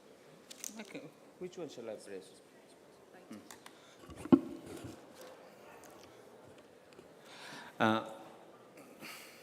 Good afternoon to you all, Honorable Minister and Principal Secretaries of Health and Family Welfare Department and all the dignitaries who have attended this program. First of all, I want to say that I'll just make a very, very brief presentation and a speech, because on the look in their face and whoever is attending this program, all of you are aware that what is food safety and what is good food and what is not that good food. Only thing is that we'll have to practice, that's all. So I'll just want to make a very brief presentation on regarding that functioning of the department and what we are doing. And if you can give any kind of suggestion or this any kind of improvement, we can discuss later on. So general first introduction is that food safety first, we have this Food Safety and Standard Act 2006. Basically, this Food Safety and Standard Act, on the one hand, it laid down the standard for articles of food, and the other hand, you try to regulate and manufacture, storage, distribution, sale, and import to ensure availability of things. So regulation basically means that the department is going to check it whether they follow the quality or not. Some of them, they were taking a sample and then giving to that food analysis laboratory to check it out whether they have that particular standard or not. So So this is definition. Food safety means assurance that food is acceptable for human consumption. This is a very simple definition. Then public health is the science and art of preventing disease, improving health of people and their communities. That is the basic definition of the act.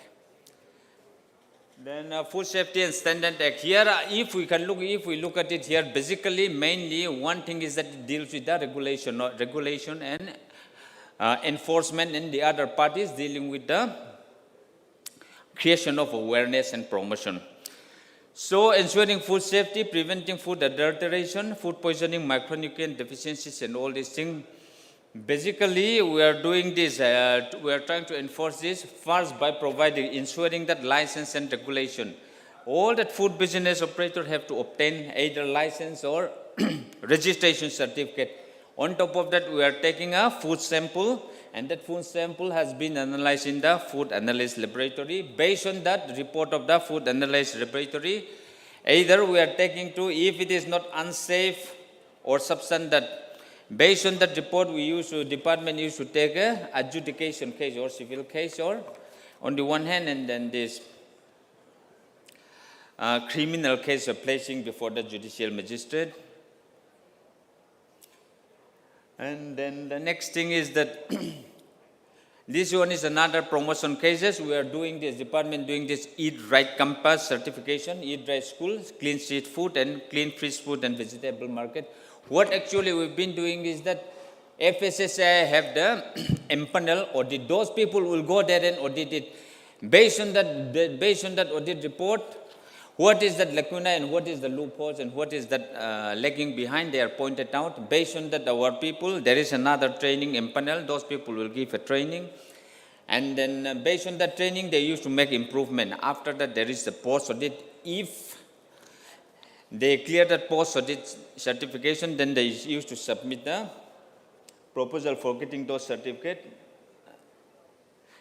Here is another way of this thing, preventing food adulteration and ensuring food safety. Periodic inspection have been done, legal enforcement by lifting sample, and if that sample is found to be substandard or unsafe or not fit for consumption, based on that laboratory report, the department will do either the production of filing a case before adjudication or filing a criminal cases. One way of doing is that we can give the, based on that health hazard of that thing, we can issue the emergency prohibition, sealing that food business operator. And then we can, department also used to do that compounding of penalty, imposing a penalty on those violator of this thing. And then this is another prevention of food poisoning. Primary awareness to catering food business operator to ensure food supply in the place of cooking, sanitation and pest control measures, just to ensure that disease communication, communicable disease has not been spread. Then lastly, we have this, just to ensure that there is no micronutrient deficiency, just to avoid this thing, our department is putting up the promotion of the fortification of rice, milk, oil, salt and wheat flour.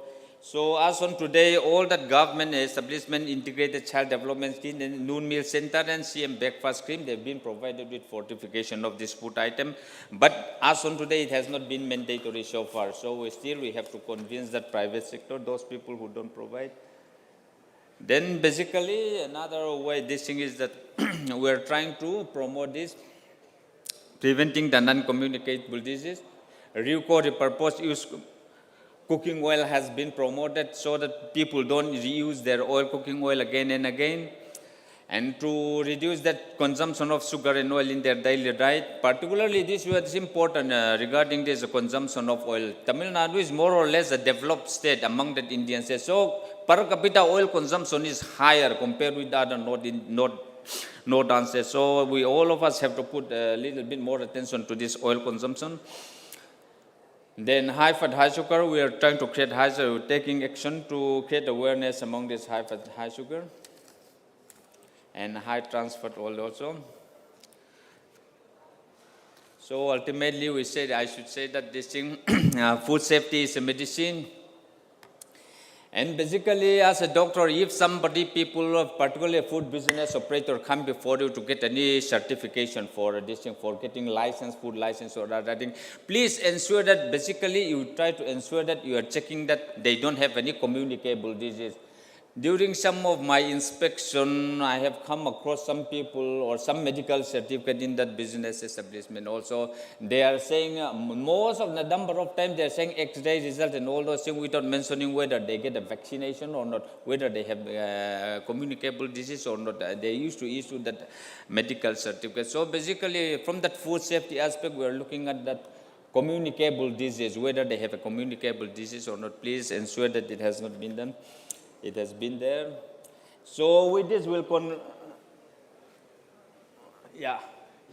So with this, I conclude that thing. So food safety department play ultimately major role in primary prevention of public health by ensuring safe and food standard food for human consumption. So as our department have said that Unave Maruntu, food is medicine, that's all. Okay, thank you very much then.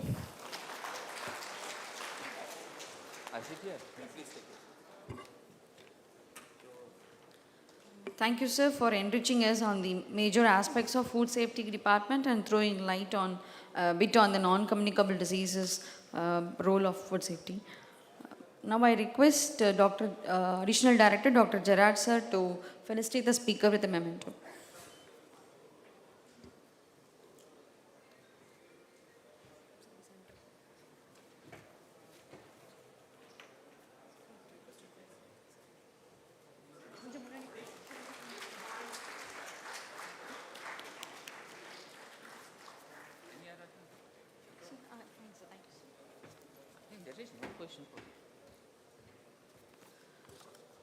Thank you, sir.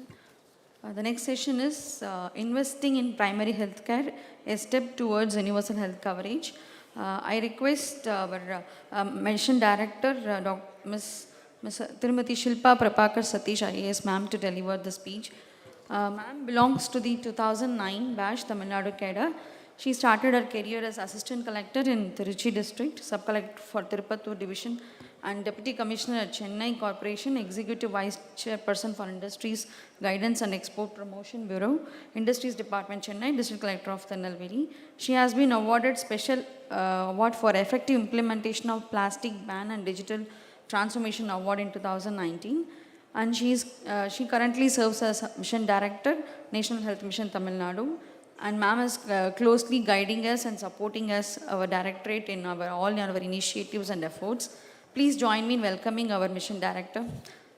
Ma'am, please welcome you.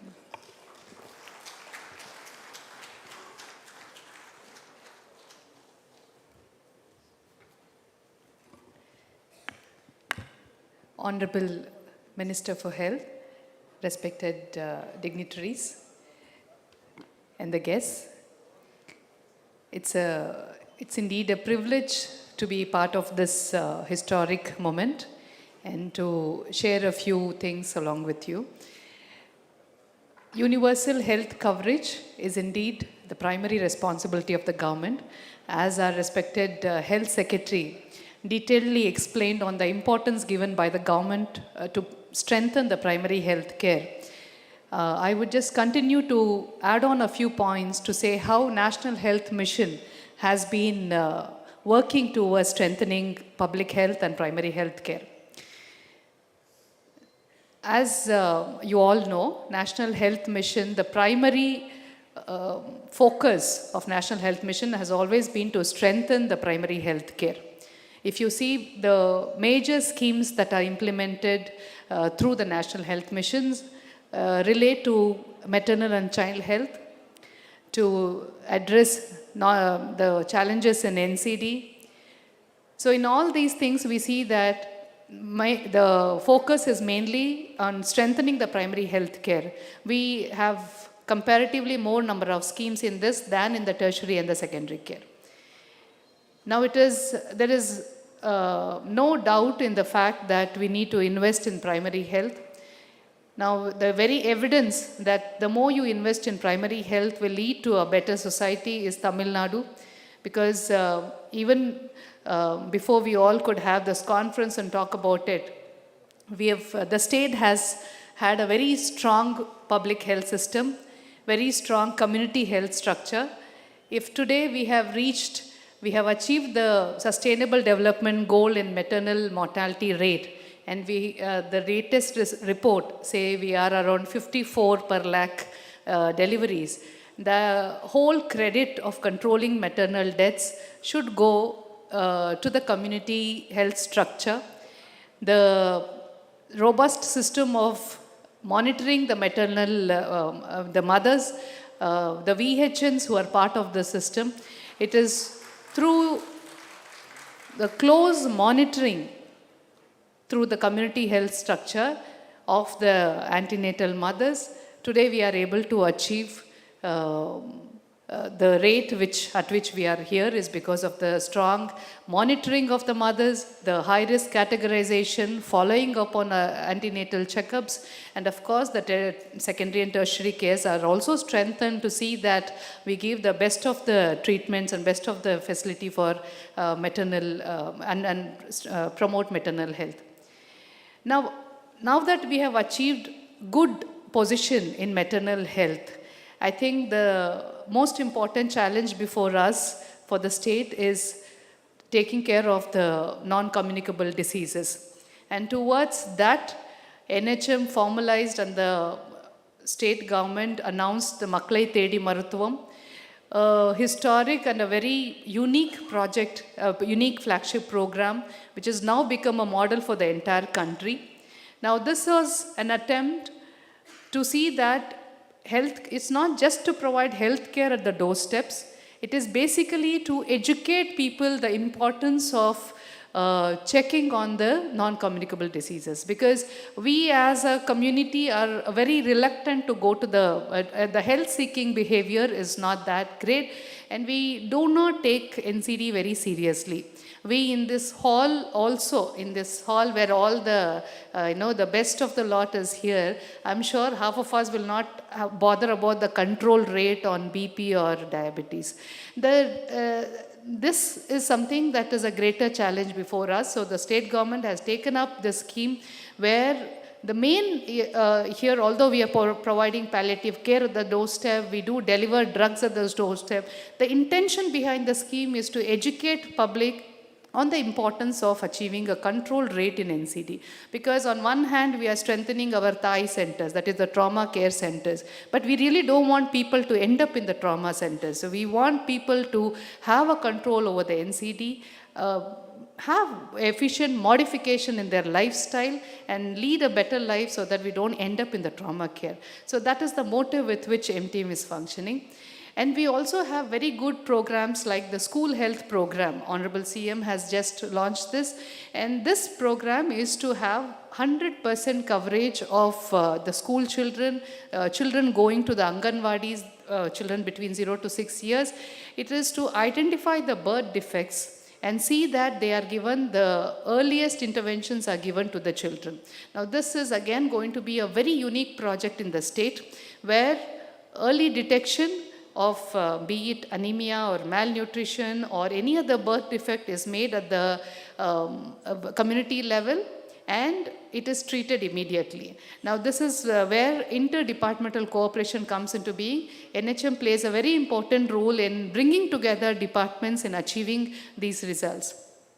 And lifestyle disorders, of course, I mentioned. And one of the major interventions on which we are working is to promote mental well-being of people.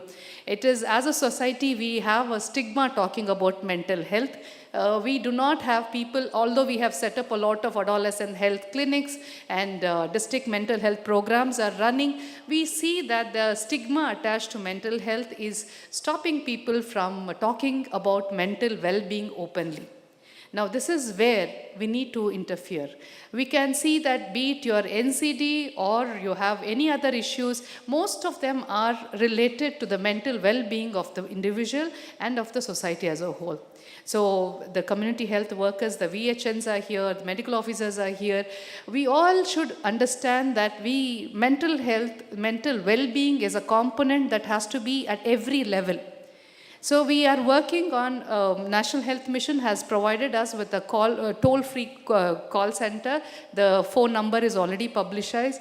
We have hired psychiatrists, psychologists who are sitting there to hear to the people. We have had a lot of calls coming in. But that is where we have to move towards. Mental well-being is something we all have to talk about, we all have to touch upon, and we are coming up with school health programs on mental well-being. We want to have exclusive mental well-being programs for the mothers, for the working class, for the geriatrics. National Health Mission has also been working towards geriatric health care, both for the physical and mental well-being. Because in these call centers, when we analyze the phone calls that are received, majority of them come from the elderly population. And their simple issue is that there is loneliness. I feel lonely at home. Now, this is something that we all have to address as a society. As a community, we have larger responsibilities, and it is in these areas that NHM is focusing. And as I said, our primary focus has always been to invest in the primary health care. So when we see at the community health services, the public health care, and the primary health care institutions, all this have been that is NHM's primary concern. We will continue to work towards strengthening the capacity of primary health care. And with this, I congratulate the Directorate of Public Health for having completed 100 years. And we in the NHM are there with you to strengthen, to strengthen all the programs that you are coming up with. Thank you.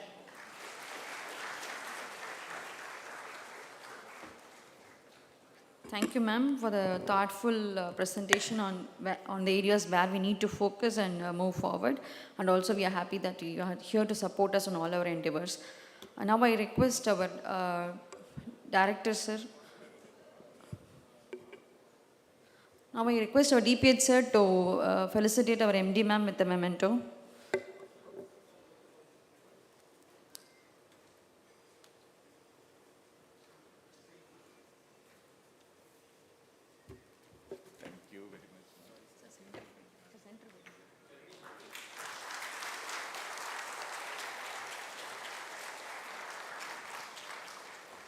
Thank you, sir.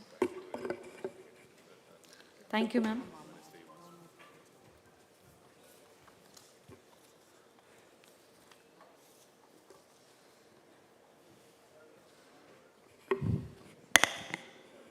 We'll move on to the next session, which is on additive effects of Ayush services in control of non-communicable diseases. I request Dr. S. Ganesh, IAS Officer, Commissioner, Indian Medicine and Homeopathy, to deliver the presentation. Welcome you, sir. And sir belongs to the 2009 batch, Tamil Nadu cadre. He has worked in various capacities like RDO and as DRO, worked as General Manager in Tadpo, Tsunami Rehabilitation, Kadalur District, as a Special Officer in Tirupattur Cooperative Sugar Mill.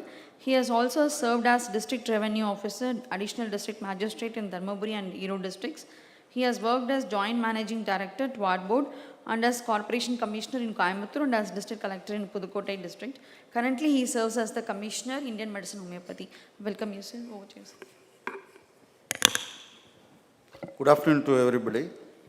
Respected Minister for Health and Family Welfare, respected our Secretary Health and Family Welfare, HODs of the department, Deputy Directors, Joint Directors, and all the Health Department officials. I congratulate Directorate of Public Health for completing 100 years of greatest service to the people of Tamil Nadu and still in the continuing way. Regarding Indian medicine, so we have all 5 systems, that is Siddha, Ayurveda, Homeopathy, Yoga, Naturopathy, Unani, etc. And now new system of Sauro Ripa has been added, which is a Tibetan system of medicines. In Indian medicine, we focus almost all the diseases for health and wellness of the people. Especially in the non-communicable diseases, we have a great breakthrough regarding the controlling of the diabetics as well as the BP. And we have our separate scientists. They take care of the research and development in creating medicines and the dosages, etc. Practically around 1,500 hospitals, PHCs we are running along with the DPH, which is co-located. And in our Honorable Chief Minister's main flagship scheme of the Makkalai Thedi Maruthuvam, we are also joining with the DPH and NHM. Around so far we have in our roles of around 32,000 patients are taking tablets and other medicines for these non-communicable diseases. So since the session is for the special, our role in the non-communicable diseases of diabetics, so I have called our R&D special scientist from National Siddha Research Science Corporation. So Dr. Natarajan, he will be presenting the details about the diabetics and the role of Siddha medicine. Thank you.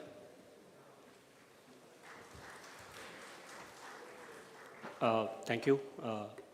Good afternoon, everyone, and good morning, all the dignitaries of the dais and the guests.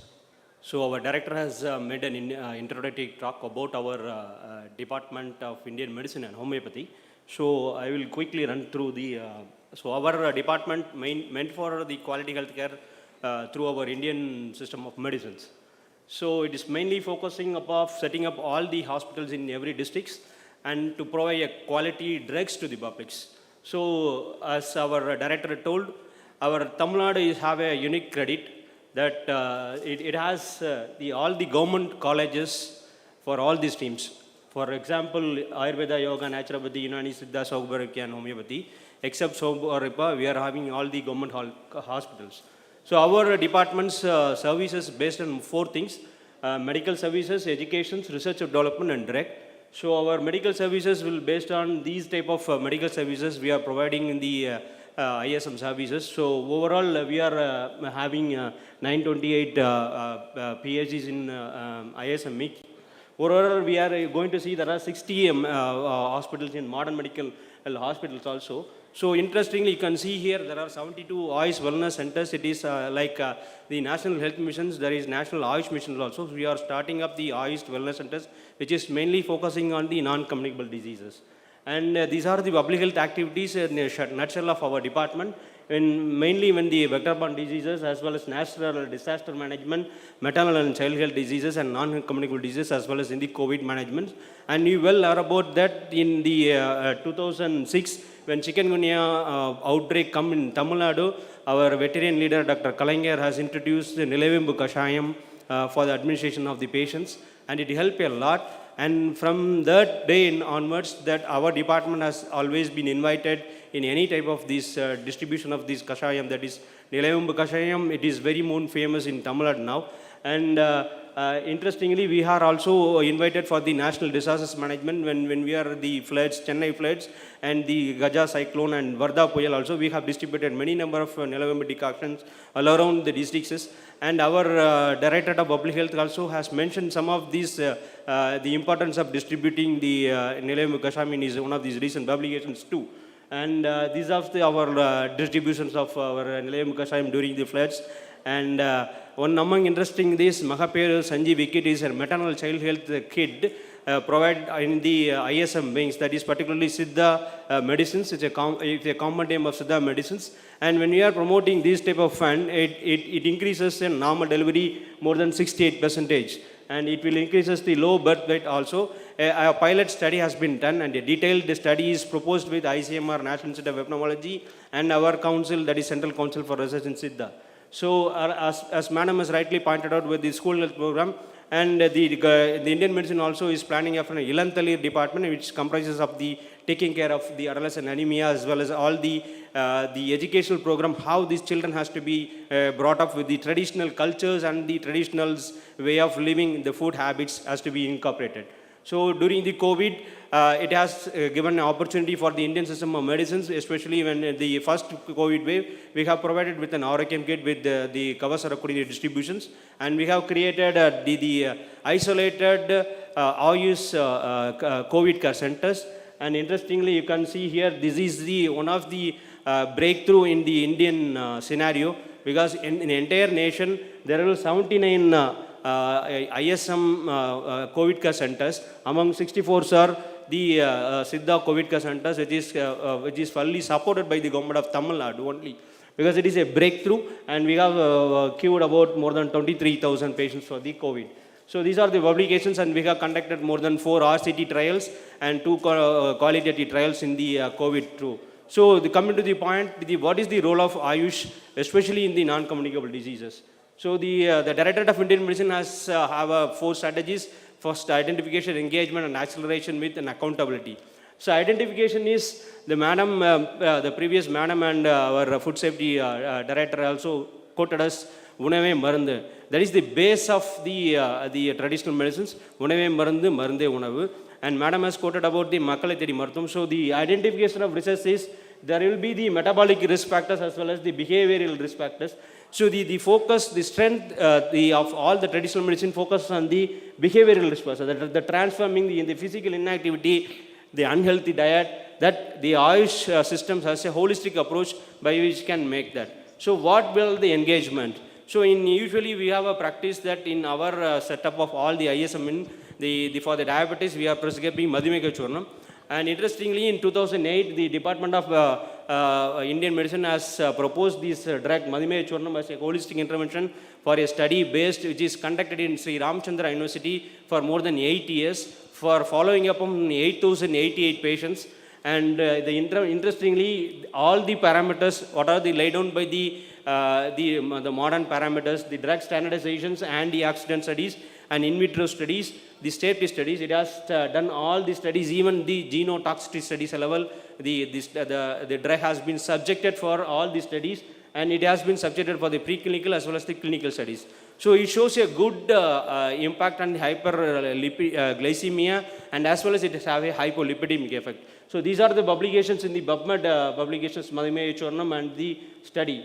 So based on these type of evidences basis, so the Ayush system is not only a traditional, it's also the evidence based and on the scientific manner. So we proposed 2 projects in the Tamil Nadu Innovative Initiative Schemes, for which we want to create the conversion of pre-diabetic into diabetic. We want to prevent. So we provide this Madhumeka Churnam and Avare Kudinian, and we got these 2 projects for the non-communicable disease program. So interestingly, in our hospitals, most of the patients who are taking the diabetic complications is diabetic foot ulcers. So we used to treat with the Matan Tailam or Vanga Varna Kalimbu, and there is a need of integrations where you could see there. This is one of the case that you could see the ulcers from the foot plantar region is now healed within the application of the Matan Thailam and Vangavarna Kalam, along with what are the conventional medicines that they are taking. So there is a strong point here to integration of this. And the other thing our director has quoted are the hypertension. For the hypertensions, we are conducting a special OPDs all in our PHCs and our district medical college hospitals also. So we are providing Vendamari Churnam and Ziraga Churnam, which is also subjected for the evidence base. It is polyherbal Siddha, it is a PubMed article, so it alleviates the hypertension via that. And also the cumin simin that you already known about, the known spices in our each and every kitchen hold, so it's also a important thing. And coming to the point, to the next is the cancer, which is a very threatening for the upcoming generations. And there are a lot of potential list of medicines in the Ayush system of medicines, and it improves the quality of life of the cancer patients. And we are conducting the special OPDs in both Palangote and the Chennai, and they have a separate deputy director for taking care of these the divisions also. So these cancers, especially Rasagandhi Malugu is one of the important formulations. It alleviates the cervical cancers, and you can see the semicarpus legium is Siddha medicine, which is best for breast cancer. These are all the evidence-based PubMed India journal publications. So the semicarpus in the legium, that is Serangotai, that you can see the identification of Urshal as a major active components, and it is also some Kalpamrita, it is a Siddha formulations also for the leukemic mouse models too. So there is a strong point here for take up for the integrations with all the department from the Director of Indian Medicine. So what we are going to accelerate is the implementation of our system of medicine cost effective in all the PACs and with strengthening of prevention and the control, especially in the primary health care runs. So you are aware about all these things, everyone knows about the yoga, and it is a well-known fact that these are the asanas for the diabetes medicals, and our department has envisaged an International Institute of Yoga and Research in Chengalpattu, which is especially taking care of the yoga therapy, and we are also running the yoga OPDs in cancer research centers. So it takes care of the other elements apart from the conventional medicines too. So coming to the final point, we have to align and have an accountability what we are doing is. So you can see there are two things are happening in the Indian system of medicines. One is the National Ayush Morbidity Code. So likewise, you can hear about the international classification of diseases, especially for the modern medicines. So likewise, we are having the morbidity codes derived for the Ayurveda, Siddha and Unani. So the Directorate of Indian Medicine has contributed in developing the WHO ICD 11, and there will be a chapter called the Traditional Medicine Chapter 2. So Indian department has contributed in developing the Traditional Medicine module, which is in the alpha draft. So this is the page of the portal where which you can see the national morbidity of Siddha, Ayurveda and Unani codes. So we are not in the older version. Now we have transformed and we are in an alignment with the national and statistical and accountability of how we have to document and we have to project to the society and make a better complement in deriving in a policy when related to public health. So our department has a smaller component and we are putting effort to contribute to the public health activities. So this is some of the statistics of our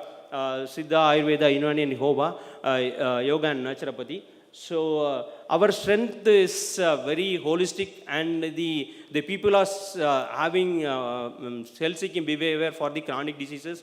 First they thought of going for the our traditional systems. So this is our strength, and our weakness is the poor documentations. And now we have moved a lot from what we are been in the year. And recently our government has approved a data center for capturing all this data. So opportunities are wide open, and as I have quoted some of the examples, we need an integration and utilization of Ayush doctors. So threat is when we are amalgamating all the systems, and we will be having the fund mobilization. So the final point is to here is, and we are having an opportunity to integration and utilization of the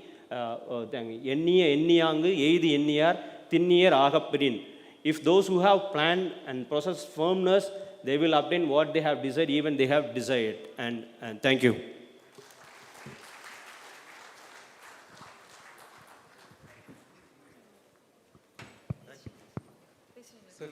Sir, can I ask one question, sir? Come. Sir, department has also conducted analysis of Gomutra, Ganga Jal and Gayatri Mantra on the effect of COVID, or their effect on COVID-19. What were the results, sir? Anything significant result has obtained, sir? No, sir, these are not been done here. In our department has not carried out these Gomutra or Ganga Jal, or we have not conducted, sir. It's been in the northern India, but it is not been published, I think so.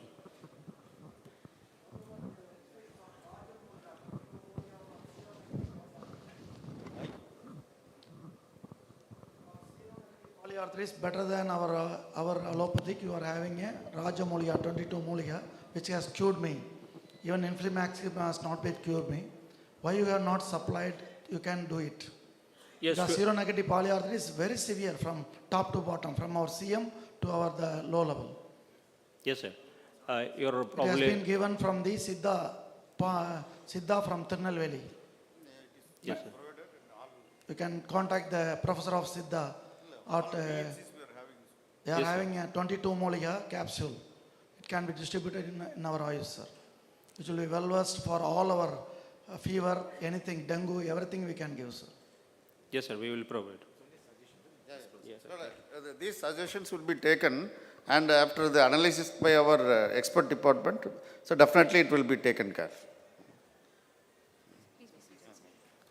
Thank you, sir, for the presentation, for sensitizing our officials and staff on the treatment aspects of Ayush and NCDs and the measures being undertaken towards control of NCDs. Thank you, sir. Now I request our Additional Director, Dr. Shekhar, sir, to felicitate the speaker with a memento.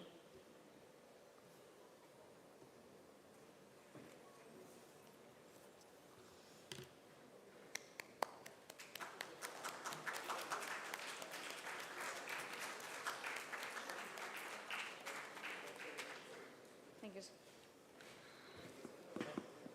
Our next section is on scope of government health insurance schemes in primary healthcare services. Please join me in welcoming our project director, Dr. S. Uma, IAS ma'am, for presentation.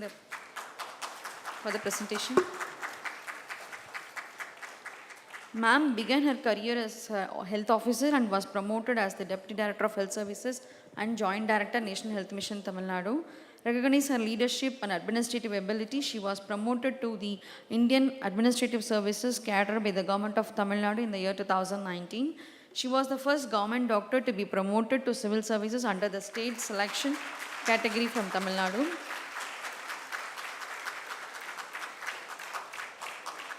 She took charge as the nodal officer for bed management in the state war room during the second wave of COVID-19 in May 2021. Currently, she serves as the Project Director of Tamil Nadu Health System Reform Program since May 2021. During her tenure in the project, she has been instrumental in achieving the expected outcomes of the agreed activities from the World Bank. She also is the project head of the prestigious CMCHS program, and for the first time since inception of the program, government share in CMCHS has increased to 48%. She also is the project head of emergency ambulance services and related helpline and call center. She also overviews the JICA project, which supports infrastructure development and strengthening of tertiary and secondary care hospitals with high-end equipment to treat the needy below poverty line families who approaches the government institutions. She was instrumental in smooth conduct of health-related activities as working group head in health team constituted by Government of Tamil Nadu in recently held 44th International Chess Olympiad, in which nearly 2,550 players took part from 188 countries. And to her achievements, she was awarded the gold medal in physiology from Dr. MGR Medical University, and a gold medal in MD Community Medicine in 2004, and a Best Doctor Award in 2018 by Government of Tamil Nadu, and Good Governance Award 2021 by Government of Tamil Nadu for effective management of state COVID war room during second wave of COVID, and Good Governance Award 2022 awarded by Government of Tamil Nadu for rollout of data purity project in CMCHIS, which made the scheme more transparent and accountable.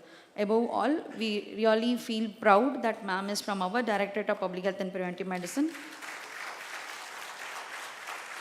And it's really a great pleasure to have her in our 100th year celebration. Over to you, ma'am.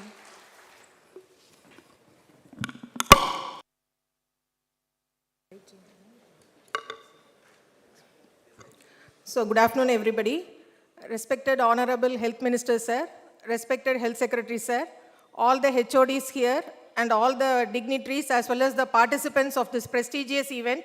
It's a very happy moment for me. It's like just coming back home to the same public health department where I joined service in 1995 as a health officer.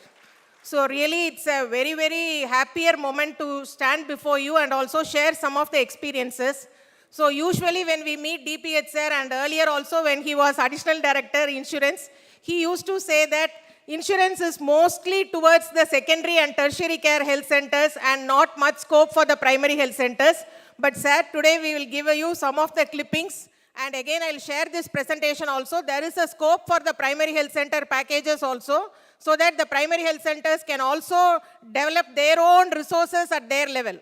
So why insurance is being pushed across all the levels is, this is the only flexi pool money apart from NHM substantial support which is available at the head of the institution. So you can tune the money and you can do it at your convenience for what are the gaps you need to address in your facility. So definitely there is a scope for the primary health centers also, sir. So today I first of all thank the organizers for having given me this opportunity so that we can share some of our experiences. So before I go into my presentation, definitely I thank all the staffs who are under the Public Health Department who have done a very, very tremendous work, especially during the COVID work, sacrificing all your Sundays, holidays because of your intensive COVID vaccination. Definitely our state was able to show lesser mortality when compared to the whole world. So definitely I thank all the public health staff who have done a very good effort during the COVID. Usually having come from the public health department, always we feel that we are invisible doctors. Nobody knows who vaccinated your child, nobody knows. But they will be remembering the doctor who conducted the delivery. They will be remembering the doctor who treated them during the myocardial infarction or any high-end surgeries. So usually public health is one department which is invisible from the part of the public, but definitely all your collective efforts have made us stand head high in front of the whole world, because we have already achieved the MMR, IMR, and to some extent in communicable diseases because of the hard work done by the Public Health Department, which has a very good, strong community force in the SDG goal ratio. So now the unfinished goals are our real challenges. As our MD NHM madam said, we try to pool all the available resources from all the schemes, and so that Tamil Nadu will be a forerunner in the control of NCDs also in future. And again, the whole world is appreciating the Public Health Department, because now that all our learned experiences, and earlier 2 days also, you would have heard lot of speeches, and speakers would have enlightened you. Every investment you do in the Public Health Department, definitely it will be going to be a very good opportunity for us to save lives of the people. Because control of hypertension and diabetes is a very, very cheaper, cost-effective method when you compare than investment in ICU beds, renal transplant, dialysis. All these are very, very costly efforts. So investment of Public Health Department, especially in the control and the challenges we face in the NCD, definitely it will be a game changer in future. I hope all my World Bank team which was here also had given you good speeches on that. So with this short introduction, let us move to the scope of the, the insurance packages in the primary health center. First slide. So you all know very goodly that in the year 2009, it was introduced first as a pilot project as Kalaignar Kaappeedu Thittam. Now that after so many years, so many modifications have been done, and this 2022 has been a very, very important year. We have rolled out for a 5-year tender package, and the beneficiary extended to every family will be up to 5 lakhs per family per year. So this is a very good package which is available for every poor family who is enrolled into the insurance scheme. And this is the first government which has also extended the government employees insurance scheme also. So there are around 20 lakhs retired pensioners as well as government employees. So Tamil Nadu government has also been the forerunner in taking care of its own employees as well as the general public. We all know that Tamil Nadu is a welfare state. So though we say that 1.2 lakh income per family per year is the eligible criteria for getting an insurance card, but you know that the database we are having as on today is around 1.43 crore families who are enrolled under the insurance scheme. So this itself is a positive finding that Government of Tamil Nadu cares for the welfare of the people, so that anybody can approach even a private hospital for any high-end packages which have been included in the insurance scheme. So this is the journey of our insurance scheme. It started in the year 2009 with only 1 lakh was the eligible limit per family per year. After around 10-20 years, now that we have gone up to 5 lakhs, and we are having around 1,513 packages. United India Insurance is our private insurance agency, and the premium we are paying freely by the government per family is 849 rupees. So government has been so kind enough, and the budget which has been allocated for this program per year is 1,546 crores. So such a huge money has been invested to the scheme because government of Tamil Nadu is so caring for the welfare of the people, out of which around 77.7 lakh beneficiaries who has been labeled as the socio-economic cost census BPL families, 60% of the money is reimbursed by Government of India. But anyway, we are getting this amount as an advance every year by Government of Tamil Nadu. So this is one of the important flagship program which is having a huge investment by the Government of Tamil Nadu. So again, we are very much care regarding the improvement in the services given by the government institutions. Because you all know that we are having so many investments in the medical colleges, 36 government medical colleges. No other state has this much government sector influence. We are investing so many high-end equipments through NHM, through state budget, as well as through our JICA project. But for the up and running of all the projects, consumable cost is very, very high.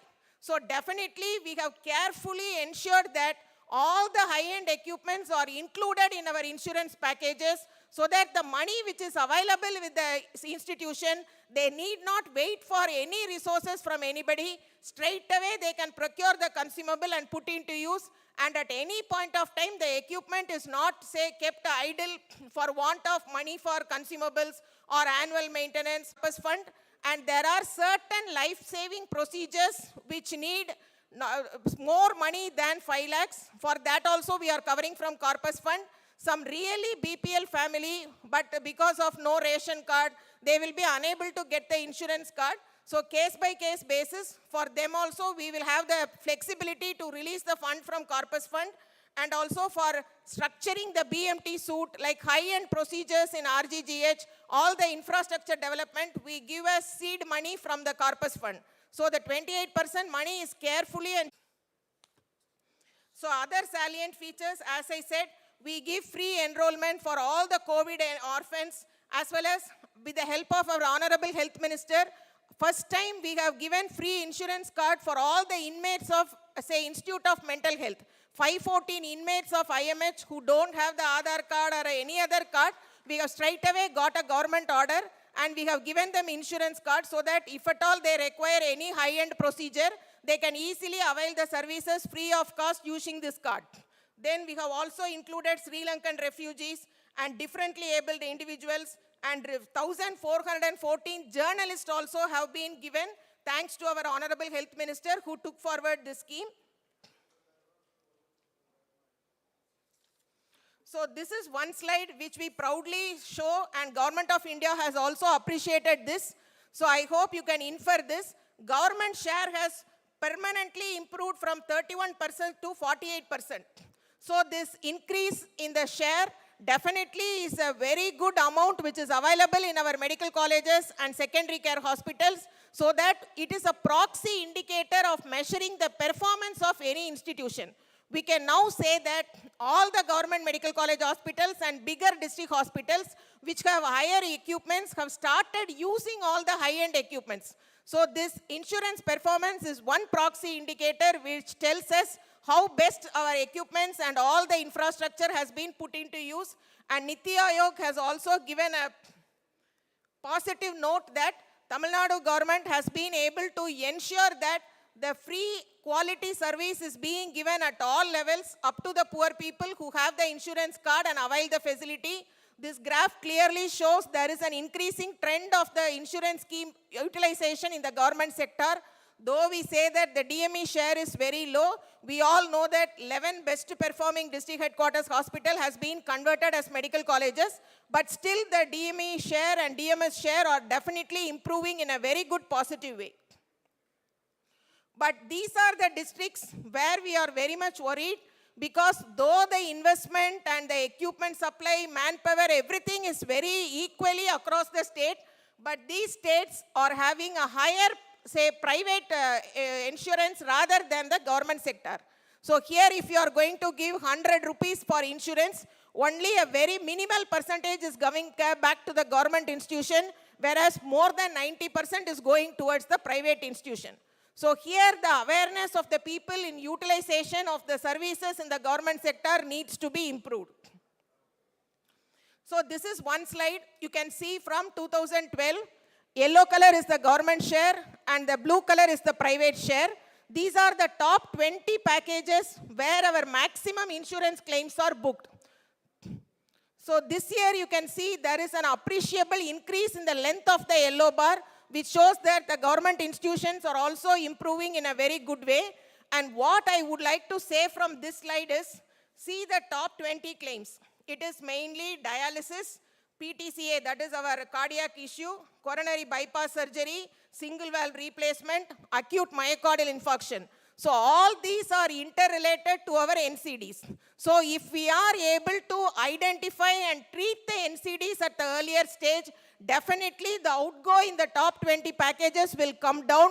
This money can be utilized for another welfare scheme.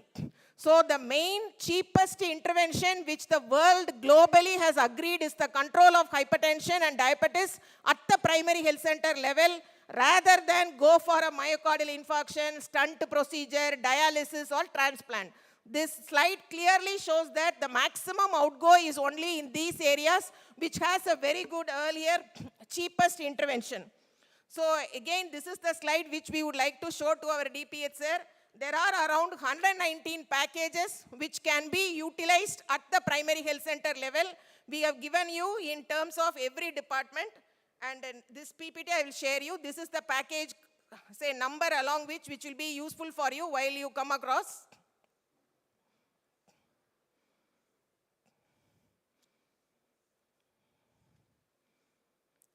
So we have, as I said, 475 PHCs under insurance, but only these 4 PHCs are able to show some appreciable performance. However, these 4 PHCs are also not in a very good shape. They are also in a declining trend. In 2017, the overall performance was 753, whereas this year it is only 50% of what has been done in 2017. And 3 belong to Ramnad district and 1 is in Viluppuram district. Anyway, we congratulate the DD Ramnad, Paramakudi and also Viluppuram for having shown a difference among all the other facilities in the Tamil Nadu. We have around 475 PHCs empaneled. But as I said, there is a very big scope for improvement in the PHC side also. So definitely we can do. And this is one slide which we would like to say. RBSK is another flagship program of the state through NHM.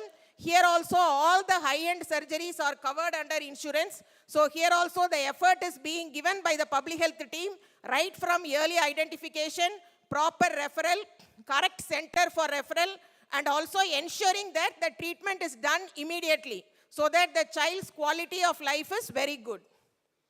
So this many number of surgeries have been done by the RBSK referral since 2015, the inception of the scheme. Around 3,26,000 patients and 917 crores have been invested for the treatment of all these congenital deformities, heart surgeries, cochlear implant, which has been identified by the RBSK referral through our insurance scheme. So really I congratulate all the RBSK team leaders, which is under the DPH side. So definitely you are doing a very good work. Please ensure that early identification, early referral, timely treatment, these are the key steps which will improve the quality of life of the child. So here you can see there is an appreciable decrease in the performance during COVID. Now that the performance is again increasing. So this year around 6,522 congenital heart disease beneficiaries have been treated under the insurance package. And this is again cochlear implant. Again there was a dip during the COVID period. Now that the whole RBSK team is in position, again we are picking up the performance. This year we have done 310 cochlear implants for the RBSK referred children. So please keep up the good work. So these are some of the children who have been benefited by the RBSK team as well as the insurance scheme. So you can see the happiness. This is because of all your tremendous efforts. So as everybody knows, these 3 are because of the strong public health system we are able to do. And the 3 red are very, very critical. We need to achieve these indicators by 2030, trauma, mental health, as well as the NCD challenges. So as Mission Director Madam said, Makkalai Thedi Maruthuvam is one very key scheme and a flagship program of the state, under which the CAPD bag delivery is supported by our insurance packages, and also some of the physiotherapy packages are also there. But still here also, though 475 PHCs have been empaneled under the scheme, Only a very few PHCs have raised the pre-auth in time and have also settled the claims.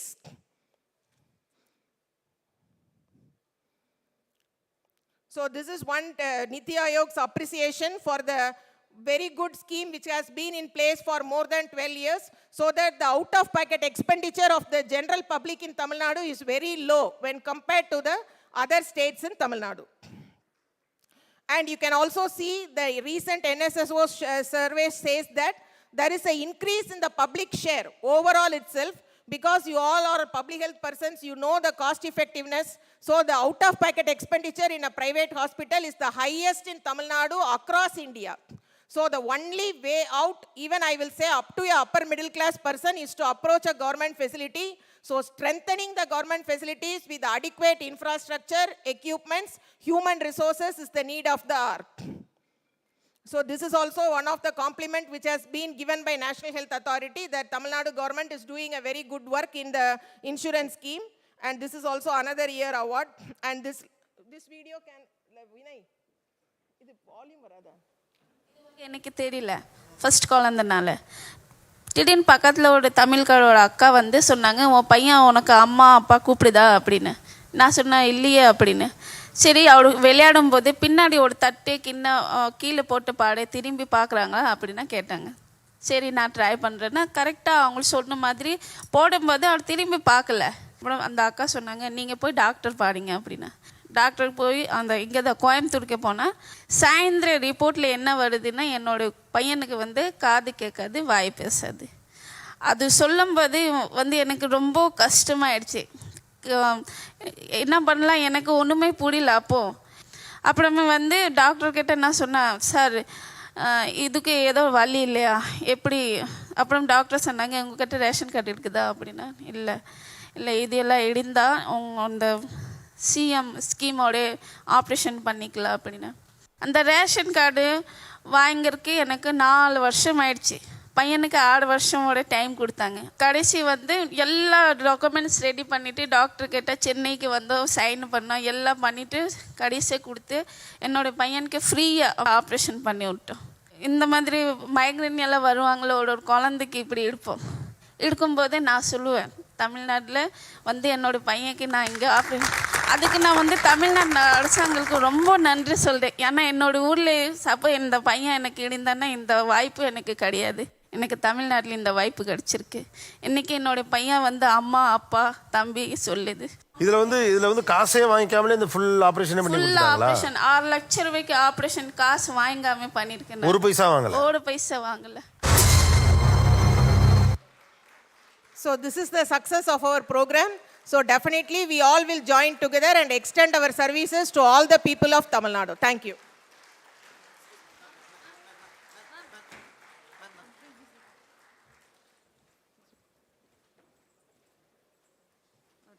Thank you, ma'am, for a motivational speech and also a precise presentation.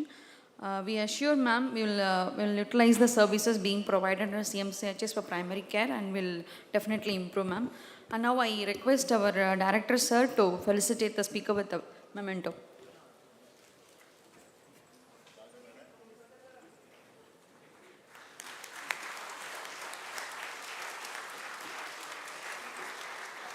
Thank you, ma'am. Thank you, ma'am. Now we'll move on to the next presentation, which is on human resource management at primary healthcare, role of medical services recruitment board. Please join me in welcoming Thiru A.R. Gladstone Pushparaj sir, chairman, medical services recruitment board. Welcome you, sir. Sir belongs to the 2011 batch. He served as a district collector Ranipet, and he served as a member secretary state planning commission, and currently is the chairman of MRB. Welcome you, sir.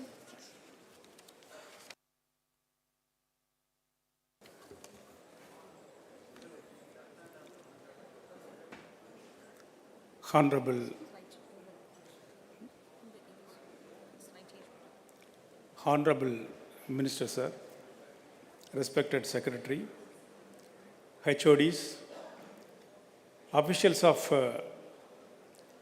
Health Department and other participants. Thank you for giving me this opportunity to have this short presentation. MRB, shortly the short form of Medical Services Recruitment Board, was formed in 2012. The main aim is to recruit the important personnel for the health department like doctors, nurses and pharmacists. The purpose is to recruit these personnel in a transparent, speedy and effective manner without any irregularities.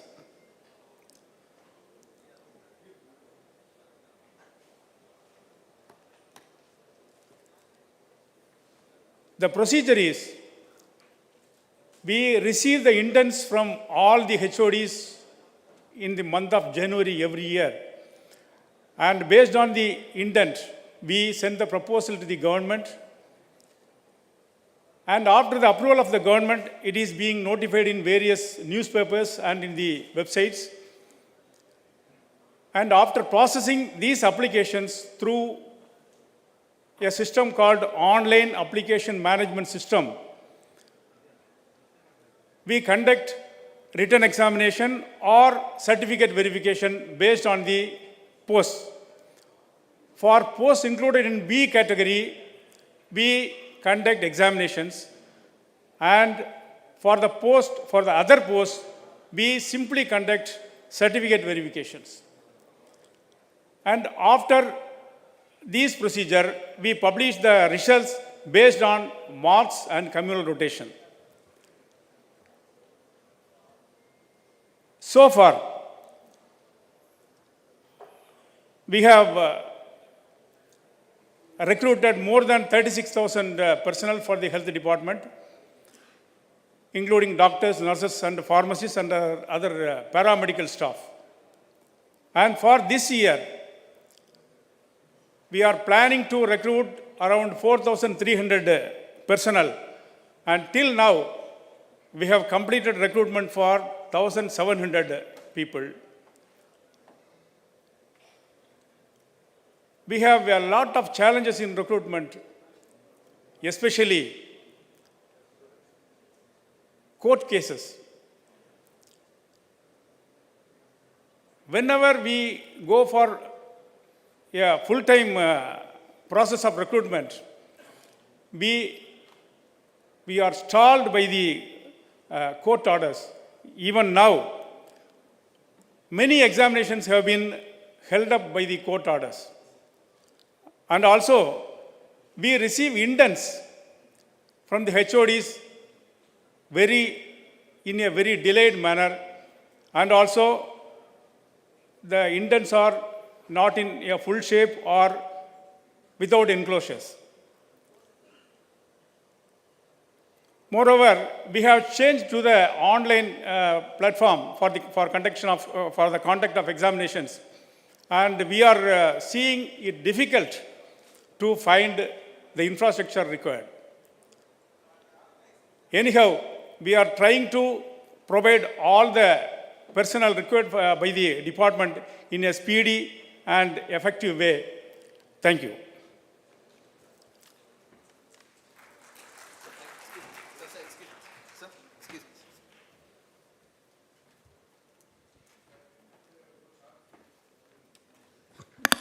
Thank you for a precise presentation, sir. Now I request our Additional Director, Dr. Bhavani Umadevi ma'am, to felicitate the speaker with a memento.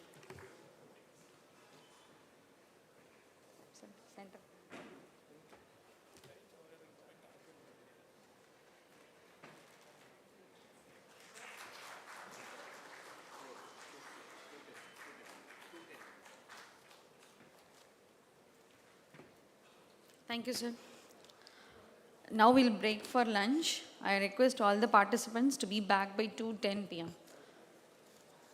And there is one small announcement on with regard to CME credit points. For ensuring CME credit points, I request all the participants to sign on the slip kept in, near the two doors. Please sign it so that you will get the CME credits point for sure. Thank you. Please reassemble by 2:10 p.m.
Photo எடுக்கணும்.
Test. Test. Test.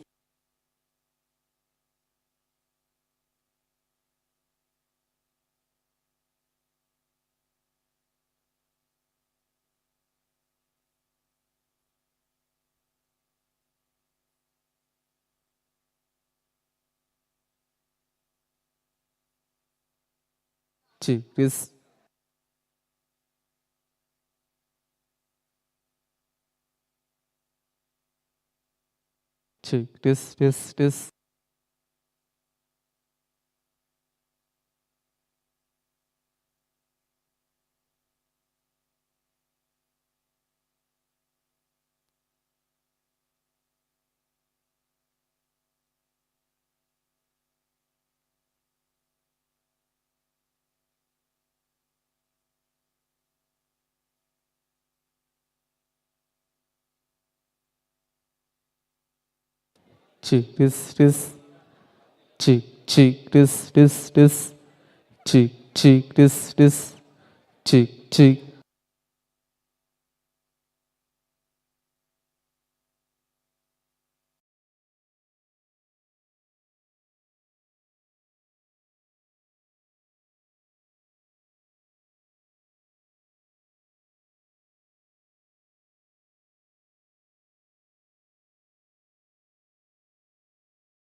Those who are present here, please ensure that you have signed for the CME credit points.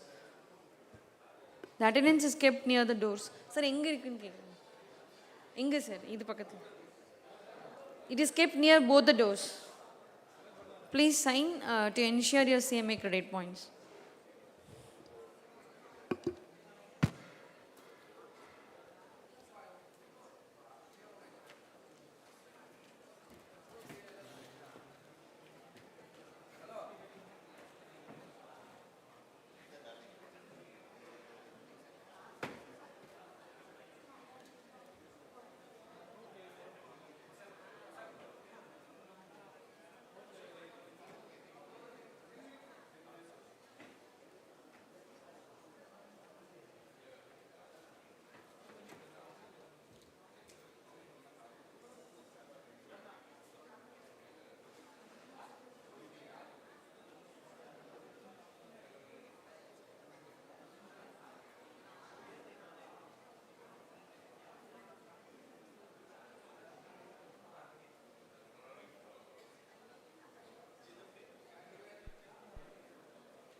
cheek, this, cheek, this, cheek.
சொல்லுங்க madam. Frozen 3 மணிக்கு, பூஜா 3:15. பூஜாவில் சொல்லி Okay, welcome all back. Now we'll have a video recording, which is day 1 session. It is about primary health care and NCD control, gaps and challenges by Dr. Tom Frieden. Vijay.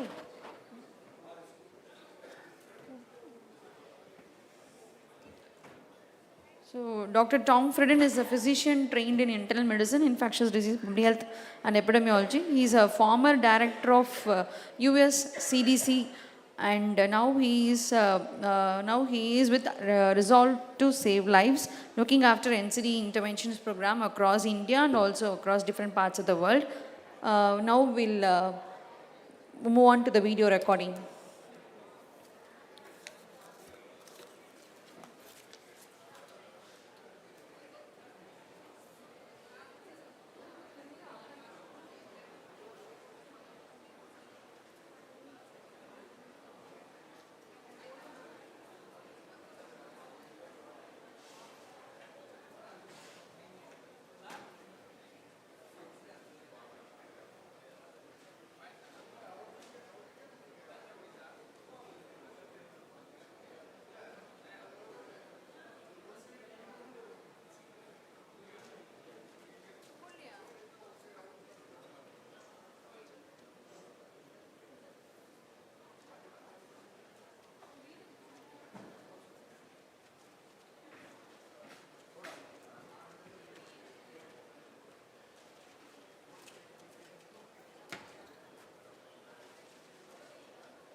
I'm delighted to be with you. Thank you so much for the invitation, and congratulations on 100 years of public health progress. As you've asked, I'll be discussing public health, primary health care, and non-communicable disease control. Since COVID emerged, heart attacks and strokes around the world have killed two or three times as many people as COVID, and at a younger age. So the pandemic of cardiovascular disease is deadly.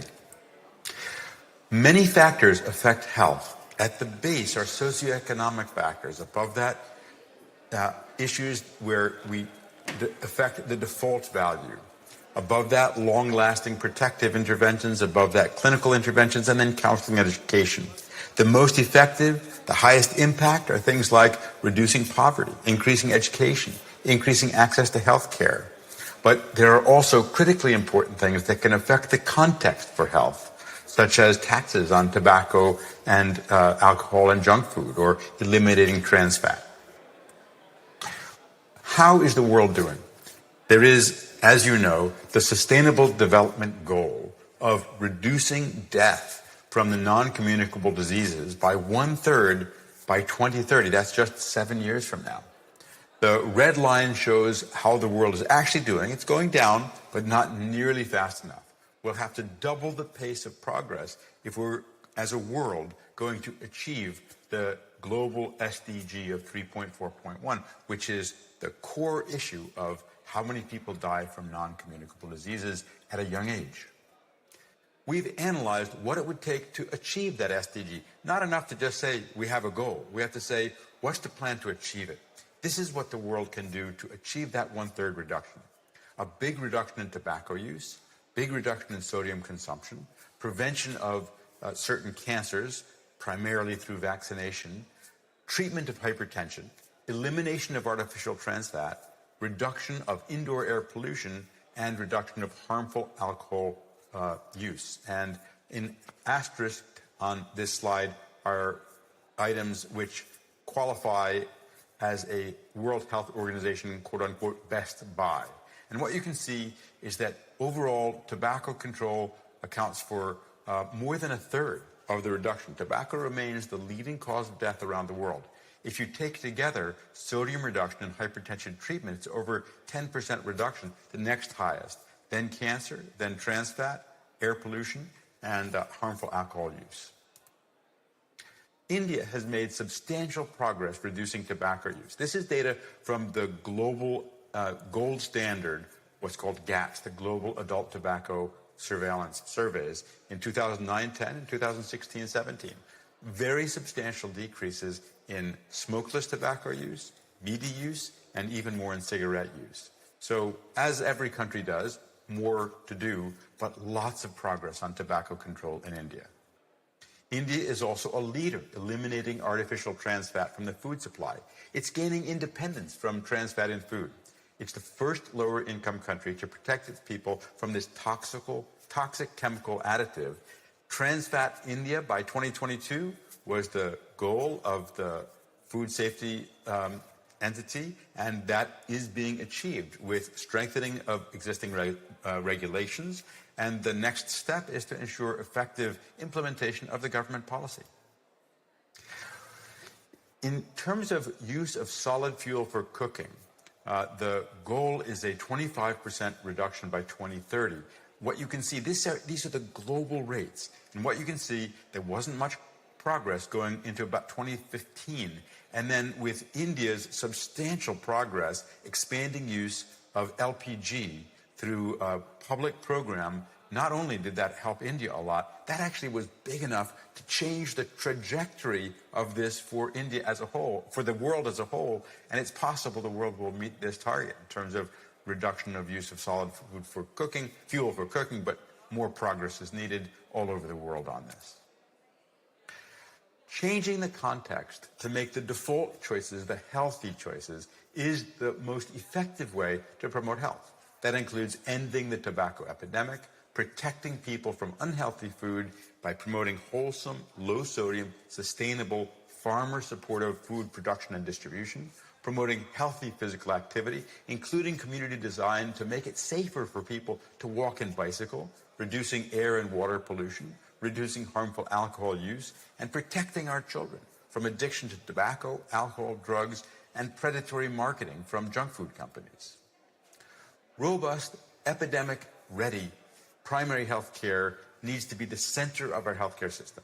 Accountable, high quality, connected with public health, working as part of multidisciplinary teams so doctors can manage much larger numbers of patients where their skills are most needed, and patient-centered with convenient, affordable, culturally competent care equipped to prevent and manage infectious diseases, whether that's detection, treatment, or vaccination. I was delighted to travel a few months ago to India's health and wellness centers. And I have to say, I've been coming to India for close to 30 years. And the Health and Wellness Center initiative, although of course different in different states of India, since health is a state affair, is the most promising health intervention I've seen in my nearly 30 years of having the honor and privilege of working alongside health workers in India. It has enormous potential to improve population health. In the India Hypertension Control Initiative, patients treated at health and wellness centers are far more likely to have their blood pressure controlled. India's health and wellness centers, this is one of them in Varanasi, Uttar Pradesh. This is the community health officer, and this is a patient with hypertension. He is so happy. I was so delighted to hear what he had to say. He said, "She's our health provider, and she's better than the doctors in the big city. She's here for us. She gives us the medicines free. She knows what to do." He was so proud of her and so happy with the services. And that kind of dynamic can change the way healthcare is provided. What we've seen is that all around the world, of course, most governments need to spend more on healthcare, but governments also need to spend better. More investment in primary healthcare leads to better access, but even with similar levels of investment, some countries achieve much better outcomes. This is from the Lancet Commission on Financing of Primary Healthcare. What you can see, the different colors on the slides are different levels of income of the countries. Each dot reflects a country. But what I want you to notice here is the amazing difference at the same level of spending to the quality of healthcare delivered. You go from basically 40 to 75 on this index in 2 different lower middle income countries. I don't know which they are, but the point is that not only does each society need to spend what it takes to keep people healthy, but you need to spend smart, spend better. And programs like the Health and Wellness Center are a great example of that. Reforming primary health care, this is the global experience. As public health people, we tend to focus on the technical package, algorithms, which are important, medications, supplies, equipment, team-based care, patient-centered care, information systems. Fundamentally, good diagnosis, good treatment, and good monitoring. But none of that's going to happen unless financing changes. And the optimal for financing is a blended system with capitation at the center, where you're paying providers and holding them responsible and accountable and supporting them to support patients. That means adequate healthcare worker salaries and benefits. That means paying for value, not volume. That means possibly using registration and licensing to ensure minimal standards.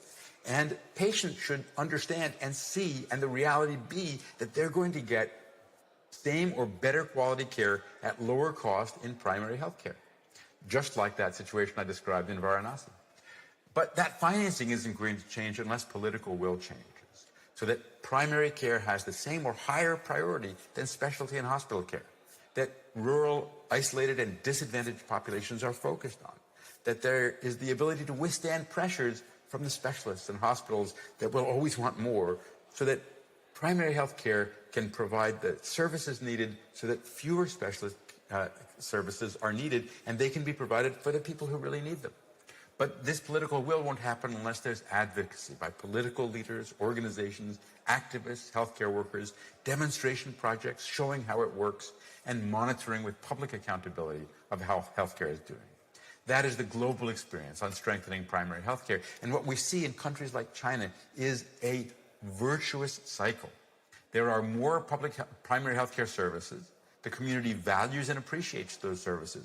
Politicians take note. They increase funding for primary healthcare more. That expands services more, and the community values them more. And that cycle goes around and then reaches what I call escape velocity, escaping partisanship and becoming a national priority so that everyone recognizes that improving primary healthcare is in everyone's best interest.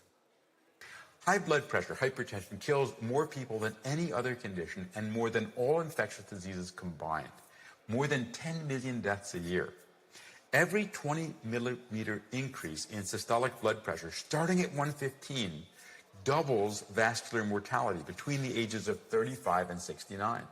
So lower is better, and we need, as a world, to do a much better job. Because of the approximately 1.4 billion people with hypertension in the world, only about 190 million, less than 1 out of 7, have it under control. Reaching a 50% global control rate would prevent about 1.7 million deaths per year.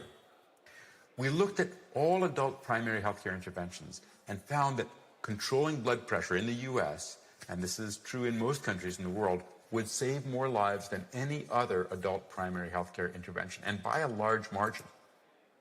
The World Health Organization has launched, along with ourselves and many other organizations, a HEARTS program to control hypertension as a pathfinder for PHC and UHC.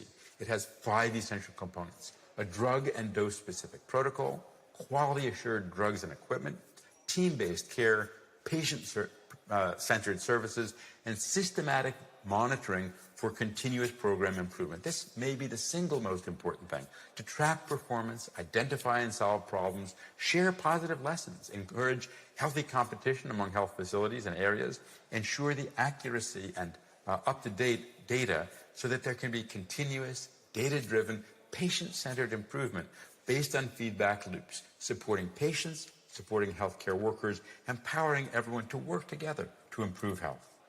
Thank you so much for inviting me. Congratulations on 100 years of progress, and what I hope that all of us will see all around the world is accelerating progress, improving health, improving public health, improving primary health care, and bringing all of those together for a healthier future. Thank you.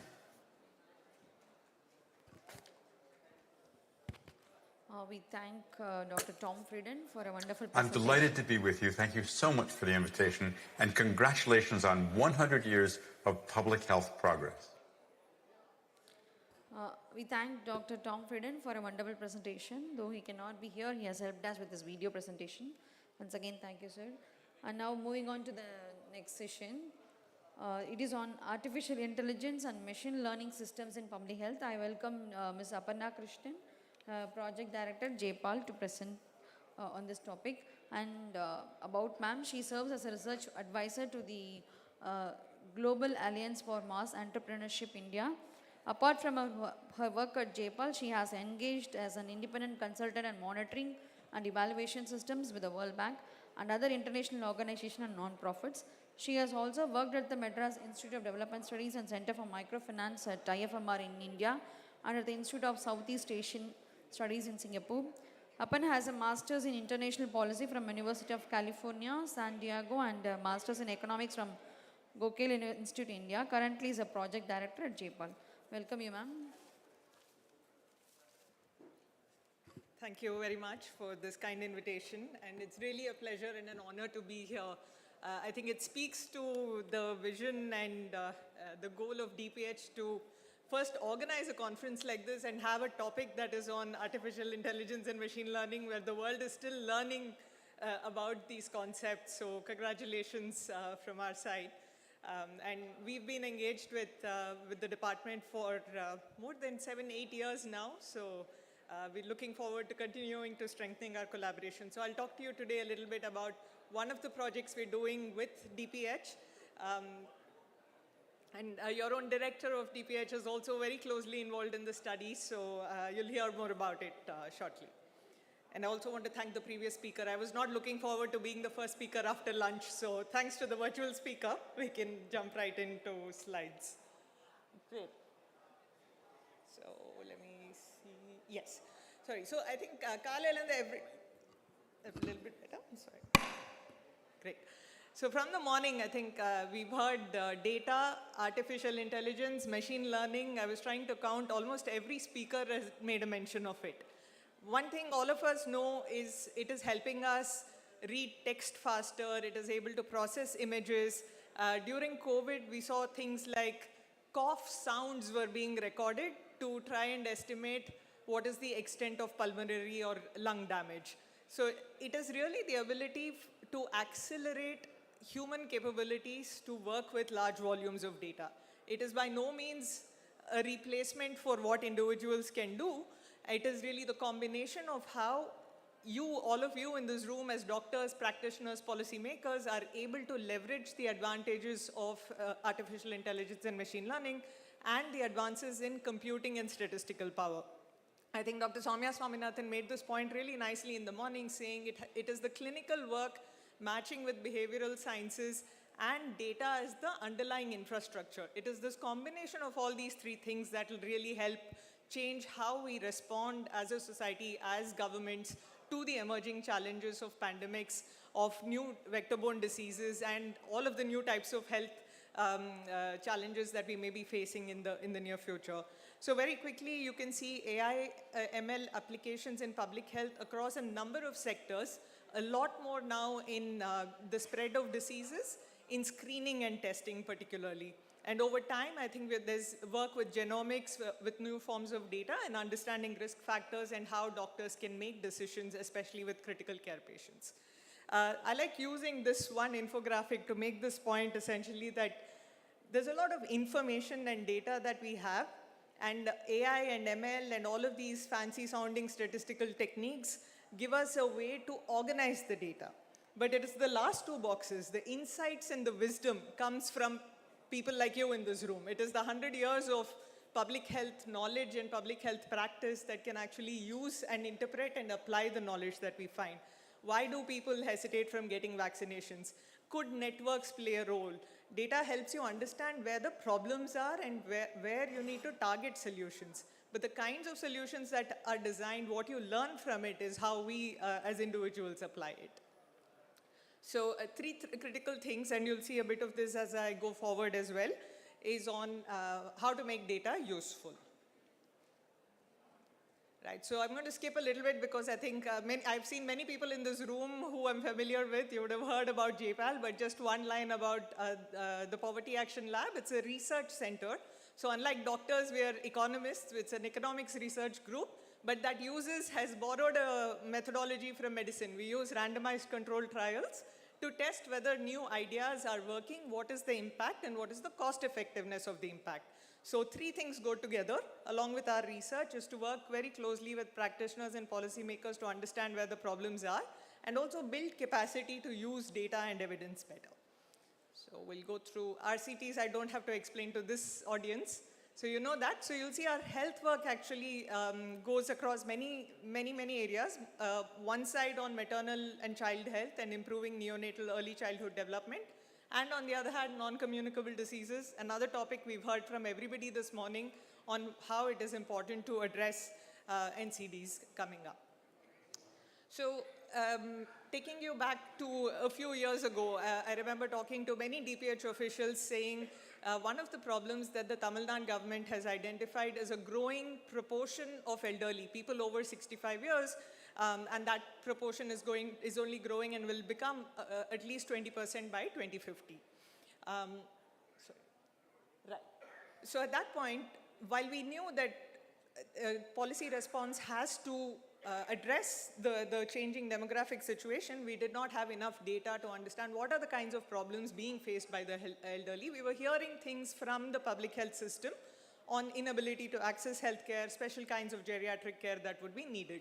So first of its kind elderly panel survey was launched collaboratively with DPH as well as the Economics and Statistics Department. And in about 5 districts, a sample of households with elderly population were selected for a survey, and they would be tracked every 2 years. So 2 such surveys have happened, the baseline in 2019 and a follow-up survey in 2021. What this panel data set has done is it has provided a rich source of data which was collected, the socioeconomic information was collected by the Economics and Statistics Department, and excellent health data has been collected on the field by the DPH running through camps. And so that data, one part, and between the two survey waves, there were a few interventions that were tried to say how to solve problems. So during COVID 2020-21, we were able to observe the impact of cash transfers that were being given for the elderly. There was counseling. I think Shilpa ma'am talked about loneliness as a key challenge among the elderly. There were these counseling sessions that were done. Both of those had positive impacts on both reducing depression as well as increasing food security among the elderly. The other thing that came out, which all of you have already realized and are talking about extensively, is the gap between reported disease and the actual disease burden, especially for chronic conditions related to heart conditions, liver, kidney, and other things. So on the one side, we were able to inform policy by saying cash transfers are useful. The finance minister has made an announcement to review how the OAP scheme could be made more effective and reach more people.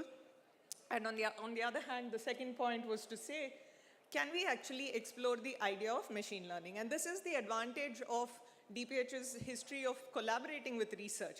It is to start thinking while you're planning a program, not after doing a program and seeing whether it worked or not, is to start with research and pilots at the beginning itself. So while thinking about NCD treatment, and also on the other hand, what can the health department do to take health services to the people?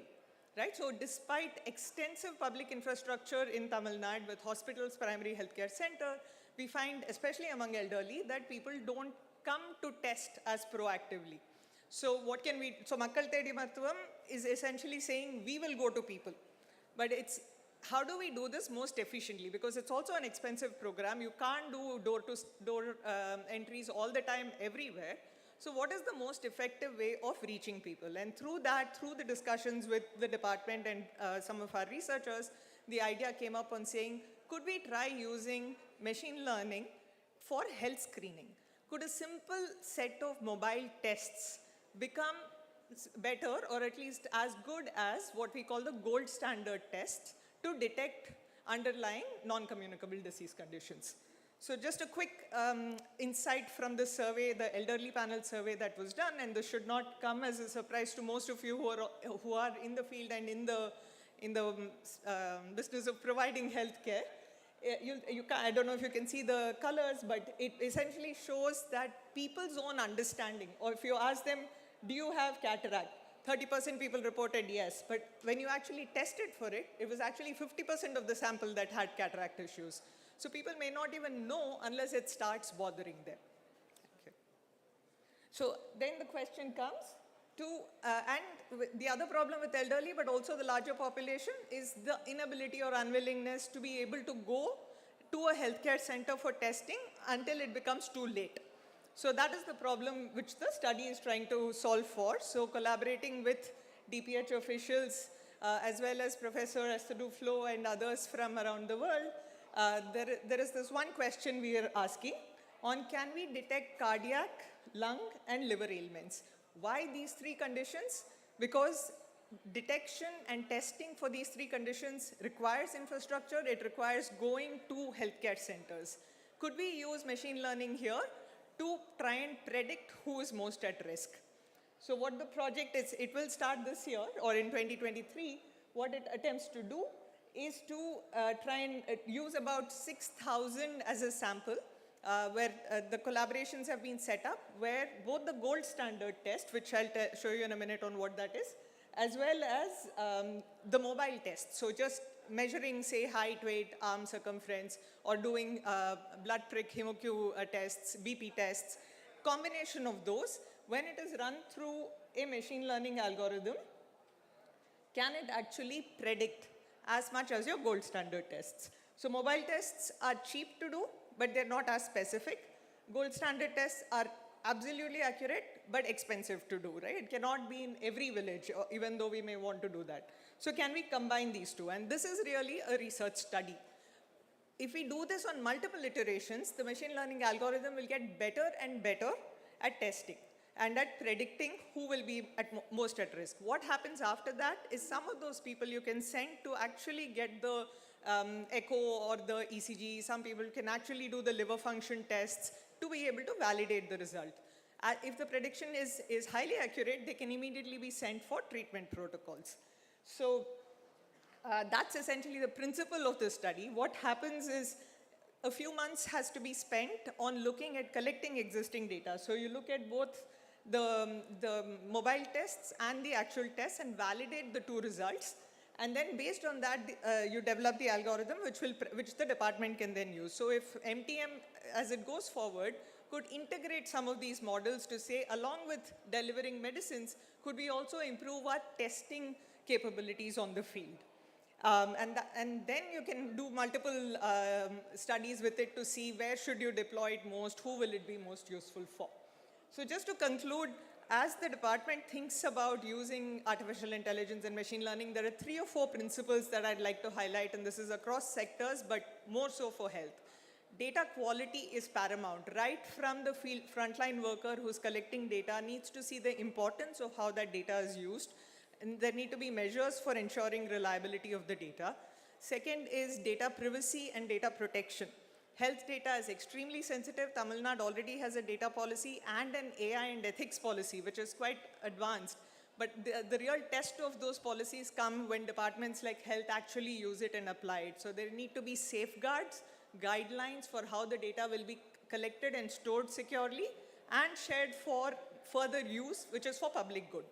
Ultimately, keeping this learning cycle, the work gets better, last mile problems are solved when some of it you can do in-house, some collaborate with researchers. The list of speakers on this conference itself is an indication of that. What can we learn from research as we do things and concurrently with our programs? And then finally, I think designing of systems, it's important. MIS systems are essentially created first to deliver a service, and that's what they need to do. A vaccination system tells you whether vaccines were procured and distributed. But if you want to use that data for things like machine learning and for prediction, then it is important to put in design principle. What types of data should we collect? How can they be interoperable or connected to other data sets? Do we want to collect climate data and compare it with health data? Then the definitions of those data systems are also important. So it is important when designing a health system to keep in mind the ultimate policy goals and objectives.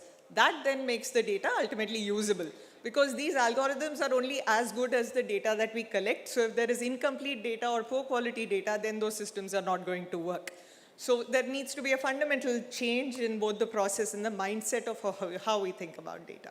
So I'll end there, and happy to continue to engage and speak later to any of you who may want to know more about the study. Thank you very much.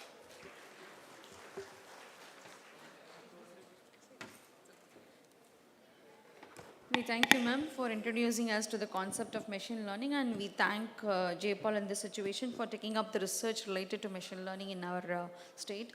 Thank you, ma'am. And now I request our Joint Director, NCD, Dr. Krishnan sir, to felicitate the speaker with the memento.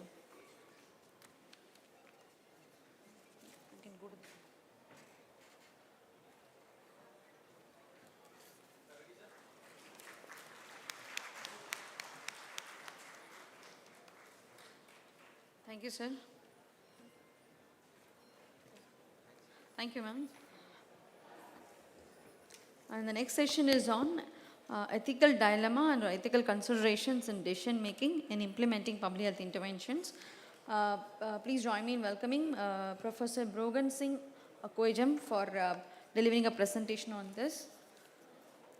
And Professor Brogan Singh is a Dean from Regional Institute of Medical Sciences, Imphal, Manipur, and he obtained his master degree in community medicine from AIIMS, New Delhi, and his MHSC in bioethics from the University of Toronto, and also a FIMER and Webb Fellow. He has been involved in various administrative and reform committees of the Institute and in research, and has published more than 90 scientific papers. Besides the routine teaching activities, he has taught interns on bioethics for the last 15 years, and he was instrumental in establishing the Institute's Ethics Committee 18 years back and held the post of Member Secretary, and currently he works as HOD of Community Medicine, Dean RIMS, Imphal. We welcome you, sir.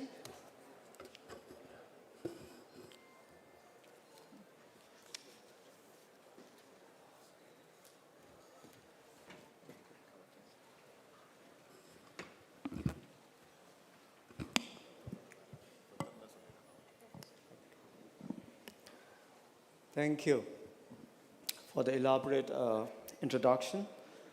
First of all, I am very happy to be here in this conference because Tamil Nadu has one of the best public health systems in the country. So I'll be just giving an overview of the ethical considerations in making public health interventions. And I will try to be very short because I was asked to do so. Okay, to just begin with, we have a continuum of health and wellness. As you see here, in one extreme, that's the death. On the other side, the green side, that is the wellness, very high level of wellness. And this is a concept of the John Travis, who came up in 1972. And most of our curriculum, medical curriculum, are focused towards the black end, that is towards the dead end. And between we have a point of no disease, that is no signs and symptoms, apparently person is healthy. And our curriculum is focused from that point towards the black side. Rather, in the public health, we should be focusing towards the green side, towards the high level of wellness. And so we need a change in our curriculum, so also in our expertise or the field of specialization. And when we talk about the high level of wellness, again, individual responsibility is more. Public involvement is going to be more than the other side. So when we talk about the public health intervention, it should be more towards the green side, covering, no doubt, a bit towards the black side. So when we talk about the ethics, again, whatever intervention we are aiming for, we need evidence that that intervention is good. And when we talk about that in evidence again, it's doing good or the harm based on what intervention we choose. So that is a decision that we need to take. What sort of intervention, from where we got that evidence, that is very important for us. Second one would be a choice, because in life, or for that matter, even in the public health interventions everywhere, is all about choice. We have all alternatives. So we need a better choice. So it's about a priority setting again. So when we do that one, that choice, that the alternative we are talking about, is it a better one? That we need to decide. And again, for whom we are doing this intervention and who is going to decide, that is also equally important. That is about equality, that's about equity, that's about the universal access.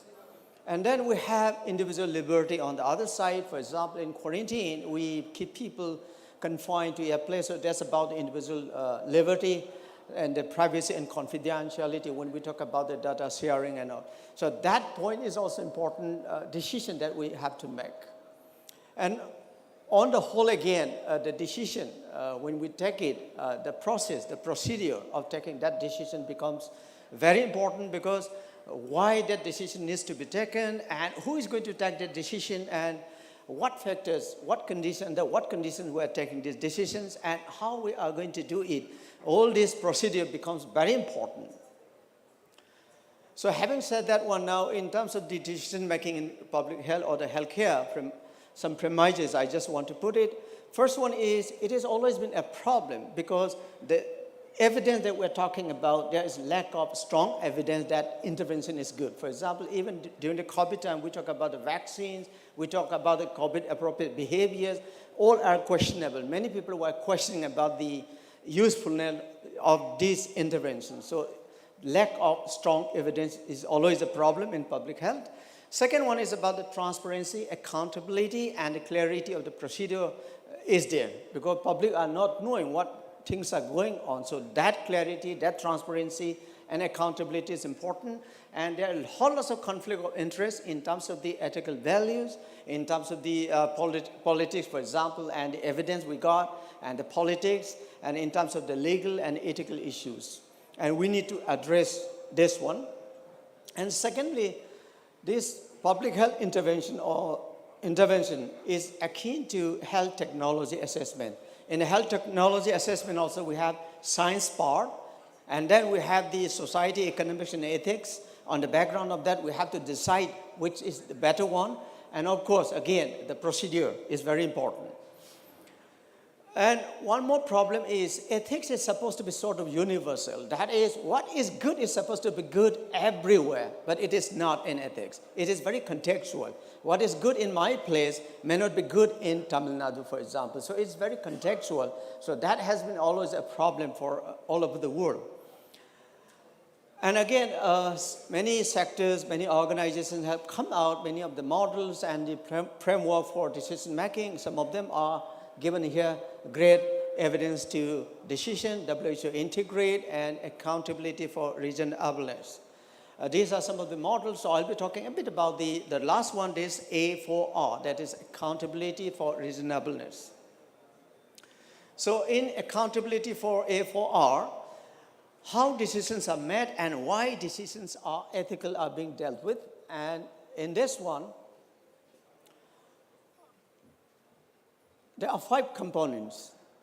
The first one is empowerment, then transparency, publicity, revision and appeals, compliance, enforcement, and relevance. These are very important components of the A4R. And if we follow this iteration, probably whatever decisions we are taking is going to be ethical.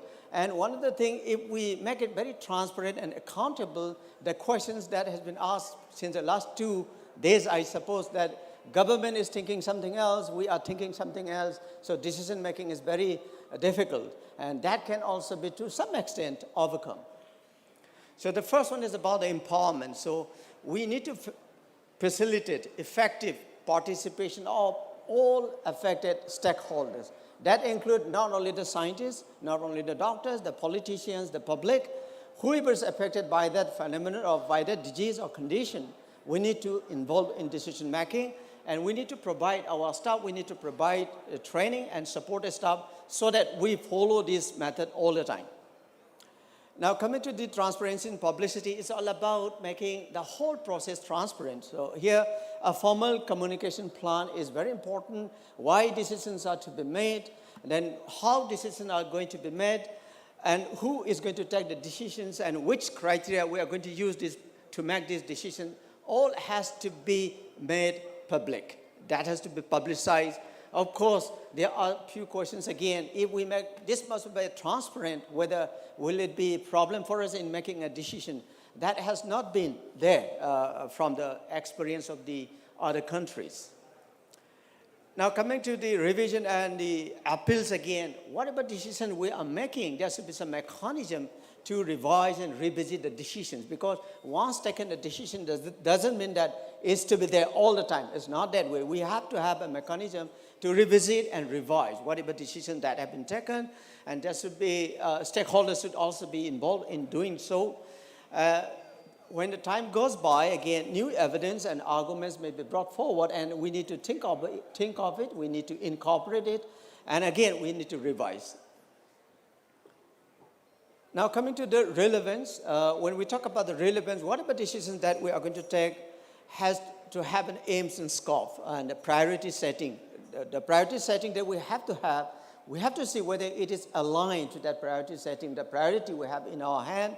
At the same time, we need to define explicitly our criteria, what criteria we're using it. And more importantly, when we talk about the organizational ethics, of course, medical department or the public health department can also be taken as an organization, and we have a policy, we have a mission, we have a vision, we have objectives. Whatever decision we are taking, is it aligned to that policy decision or policy values or the mission or mission? For example, the National Health Policy of 2017 states that attainment of high state of well-being for all citizens of the country through universal access by giving quality care with equitable distribution. That is what they said. So equity is one of the cornerstone or the values that policy talk about. Universal access is one of the value again the policy is talking about. So whenever we make these decisions again, we have to see whether we are aligned to that policy statement, to our organizational objectives or the core values. And of course, once we have to have compliance and enforcement, once we have this iteration, we have to lead by example. That means we have to stick to what it is there. We cannot go here and there.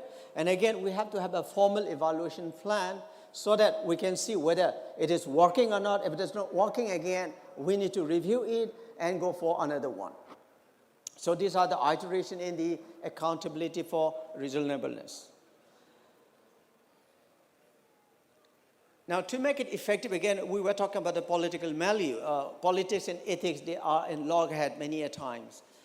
These public health decisions and the political decision making are quite different. When we talk about the public health, we are driven by science and evidence, whereas the political decision making is driven by multiple factors. It may be economic, because of pandemic, because of the tourist inflow, and because of the export-import, there are a whole lot of economic involved in it. And then ideological and very personal one again. So there could be a conflict between these two, so we should have a sustained, constructive engagement with the government, with the public health people, so that we can make the decision that we want. Now coming to the second one, the credibility of the scientific evidence again. That happened during the COVID time again. There were a whole lot of questions about the vaccine because it hasn't gone through the third phase of trial, how it is there for the people to be given. So a whole lot of evidence were not adequate for us to decide that way. So the credibility of the evidence is very important, so we should have a mechanism to search for the best evidence. And again, we have to weigh with the evidence and the weight of it. And coming to this, again, credibility, there is something called fair representation of the evidence. Many a time it might be that there could be misinformation and disinformation. Disinformation because we plan to say something or it is said something else by some people. Disinformation is distortion of the information intentionally, and misinformation is a misrepresentation of the facts that can happen from the government side, from the individual side, so that make an impact on decision making. Now is about the fairness, about the distributive fairness as well as procedural fairness. The whole thing is about the procedure that I was talking about.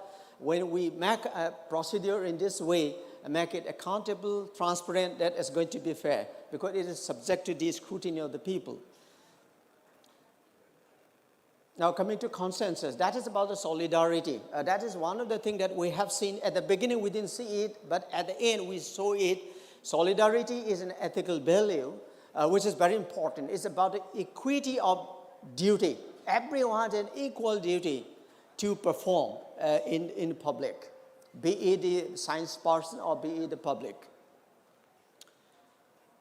So having said that one, these are the ethical values and the accountability for reasonableness. That is accountability, inclusiveness, everyone should be included, openness and transparency in whatever we do, reasonableness, whatever we do, there should be a reason and should be explainable and defensible and responsive to the change. Now these are again some of the extra values that we have in terms of the pandemic situation. There's a duty to provide care. There's a duty of care for especially for the health staff. And we have the equity that everyone knows about, reciprocity. That's about doctors were given the vaccine first, is the reciprocity. That means doctors are subject to a high risk. At the same time, they are the one doing most of the job during the COVID time. So we need to have them first. That was about reciprocity. And then privacy, that's about the confidentiality and proportionality. Whatever restrictions we put towards the public, it has to be to the minimum. We have to look at the individual liberty also to some extent. We cannot altogether do away with that one. No doubt, legal actions can also be taken up. Then protection from harm. That again, we have to weigh again the evidence of whatever we do. Again, and we have to share with the stakeholders. Then individual liberty, I have talked about, and then solidarity, that I have talked about in the previous slide. And stewardship, that's something new which has been added during the COVID time, that we need leadership in public health.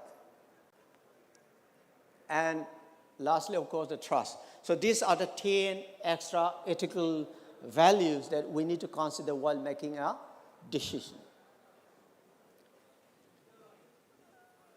In summary, decision making is a public health intervention. We have to search for the best evidence, and we have to agree on that one, and defining the ethical values and addressing the conflicts in the light of the social, economic, legal, and political milieu, and adopting a fair, transparent, and accountable procedure. This is how we can go about in making decisions for public health interventions. Thank you.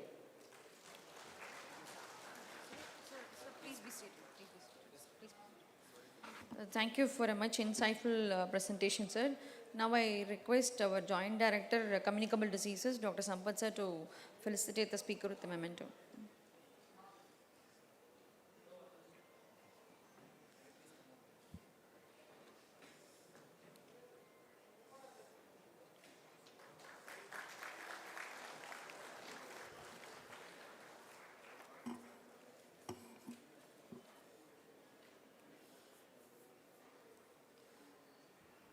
Thank you. Thank you, sir. Moving on to the next session is on baseline assessment of cold chain points in the state 2021. And may I request Dr. Pooja Sangavi, State Consultant UNICEF, to come on stage to present. And she is currently the Public Health and Immunization Consultant with the UNICEF Office of Tamil Nadu and Kerala. And she has 8 years experience in program management, monitoring, evaluation and fundraising. She has also co-authored a study on critical factors influencing the acceptability of PPI-UCD done at 6 public and private institutions in India and published in Journal of Obstetrics and Gynecology. Welcome you. Over to you. Thank you. Good afternoon, everyone. What a momentous occasion. So firstly, let me congratulate everyone out here on completing 100 years of progress in public health. And this occasion has come after such 2 momentous years. where we saw a pandemic. We dealt with multiple challenges, not only with the pandemic, but with also other health programs that we were dealing with. So all this just shows that how evolving and dynamic the challenges that we face in public health are, and so do our solutions need to be. So we've seen that in the last couple of years, there have been quite a few milestones we've seen in immunization. Firstly, the event program for stock management and temperature monitoring was introduced in 2019. Then, of course, to deal with our ever omnipresent pandemic, the COVID-19 vaccination was started in January 21. And over a period of a year, we started with 2 antigens, Covishield and Covaxin, and we moved on, 3 more antigens were introduced. And a PCV vaccine was introduced in the routine immunization program. So all these milestones, all these events, clearly it entailed a massive demand on the storage capacity of the cold chain system, the immunization supply chain system. And now the system was supposed to cater to a much larger population base. Like routine immunization only caters to infants, but now we had an entire adult population as well as adolescents. So this only says and reiterates the point that we need periodic updates on the storage capacity of our cold chain system. What is the current sickness rate? What is the availability of human resource? What are the skill levels that? How prepared are they to meet with the challenges that have been rapidly coming in the last 2 years? And how well is our system adhering to the protocols and the guidelines that are already in place? So we have a couple of national assessments that have happened in the last 10 years or so, with the latest one that happened in 2018, not discounting the one that took place this year. So, but that EBM assessment, it was a national level assessment that focused at only a snapshot of the cold chain systems in all the states. So it assessed the cold chain system in Tamil Nadu at 6 cold chain points and 6 vaccine stores, which is just a small percentage, which is just a small representative of the cold chain system in the state. But to know how prepared our system is and what are the challenges, what is the scope of improvement that is there, the state needed a comprehensive census of all the cold chain points in the state and customized as per the state's immunization ecology. The national level assessments are standardized as per different states, but we needed to know what exactly is going on with our immunization systems, where are we doing well and where do we need to improve.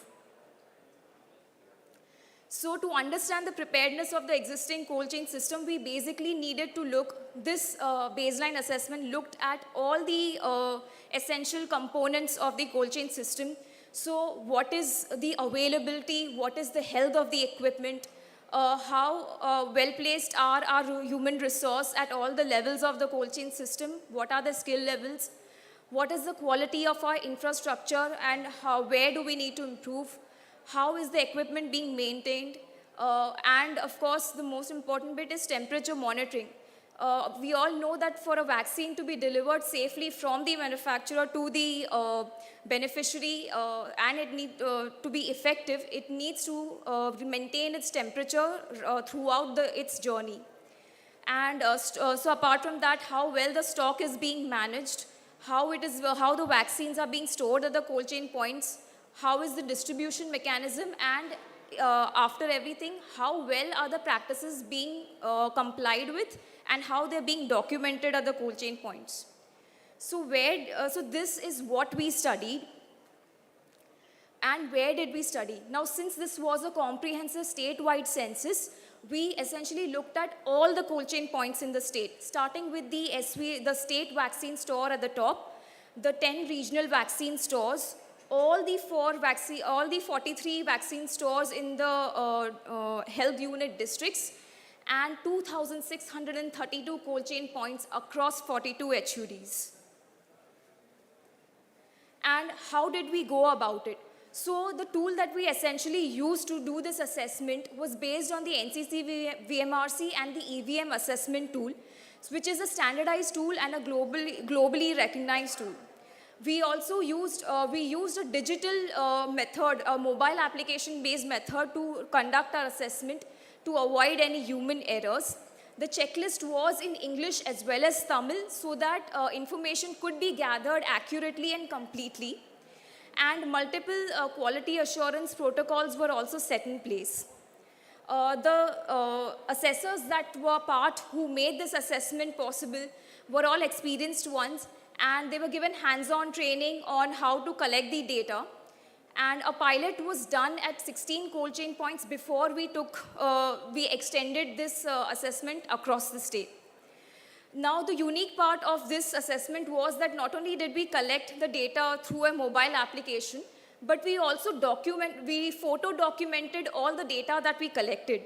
So each and every piece of equipment that is part of the state's inventory was photographed along with other essential documents and infrastructure bit, and it was matched with the data that was collected. And this is one of its kind of a photo reserve, a photo inventory, one of its kind photo inventory, and it's never been done before. And a couple of other, so this was our first line of quality check. The second line of quality check was that we had a Excel-based dashboard that every time the data came in, we checked like how complete was the data, how much it was making sense. And a real-time feedback loop was there between the assessors in the field and up to all the 4 levels of assessment. So the assessors had the supervisors who handheld them and who helped them throughout the assessment. And above them, we had the quality checkers, the data analysts, and the technical team. So with a 4-level quality check mechanism, we made sure that the data that we got from the state was complete, was accurate, and was contextual. So now let's come to what we came to know about the cold chain system. So the equipment, so we basically tried to find out what was the availability, what was the functional status, and what was the size, and what was the refrigerant of the equipment that was available across the state. So we found out that at cold chains, now coming from the base, at cold chain levels, we found out that 99% of the cold chain points in the state had at least one functional refrigerator to store the vaccines. About 95% of the cold chain points had a deep freezer to prepare the ice packs that would be used in the vaccine carriers.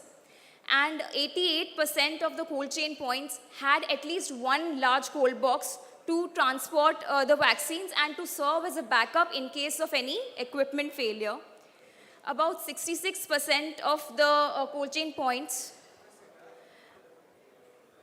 Thank you.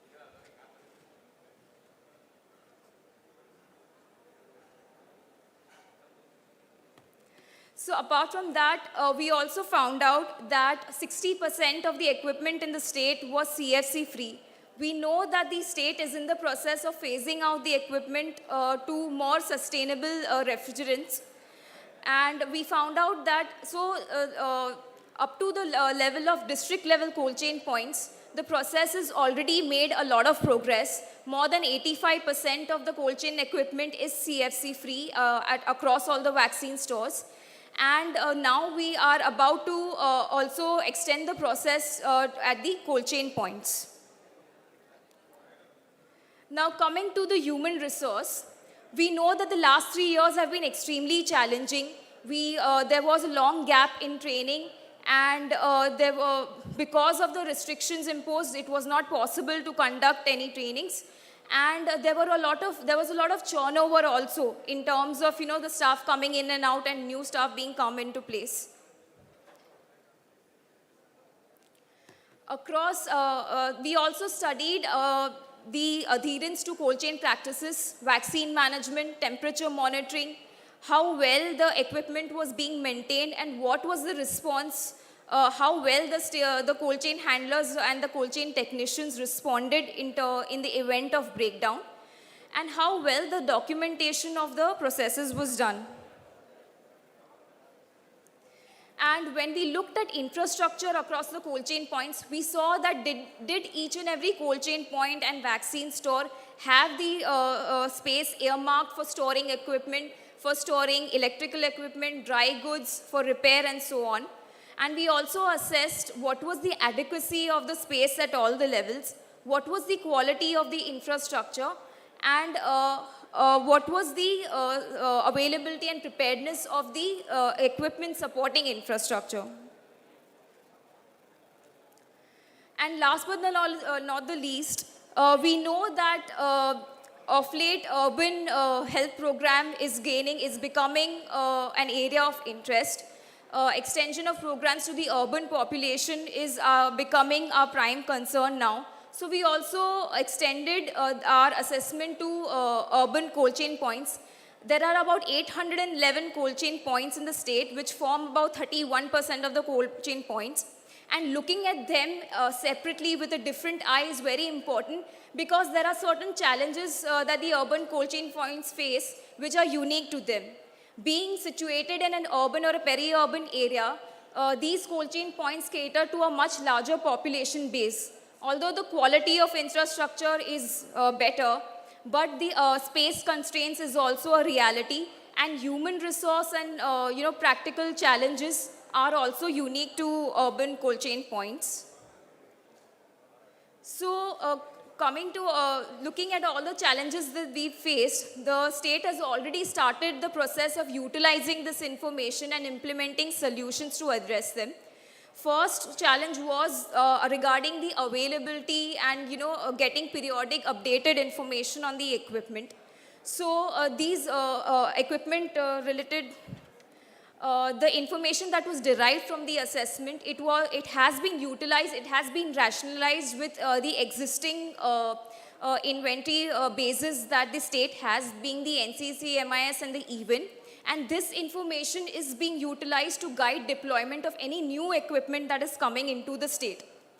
And apart from that, in terms of human resource, earlier like about 18 refrigeration mechanics were available and were addressing the maintenance need across the state.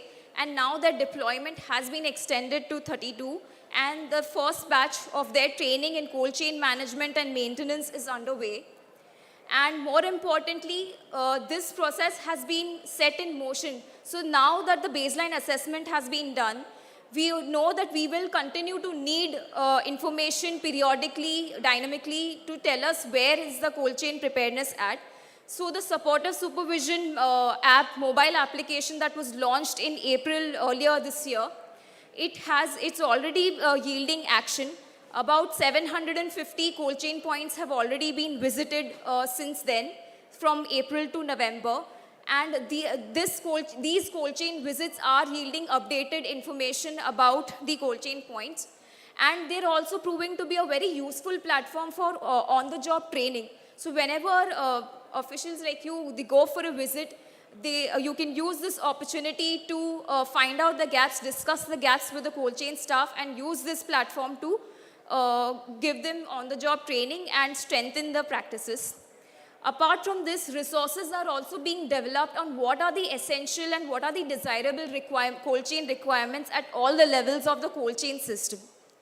So I'm happy that with this assessment, foundation has been set for evidence-based approach to strengthening the immunization system, and I hope this continues in the same spirit. Thank you. Thank you so much for your time.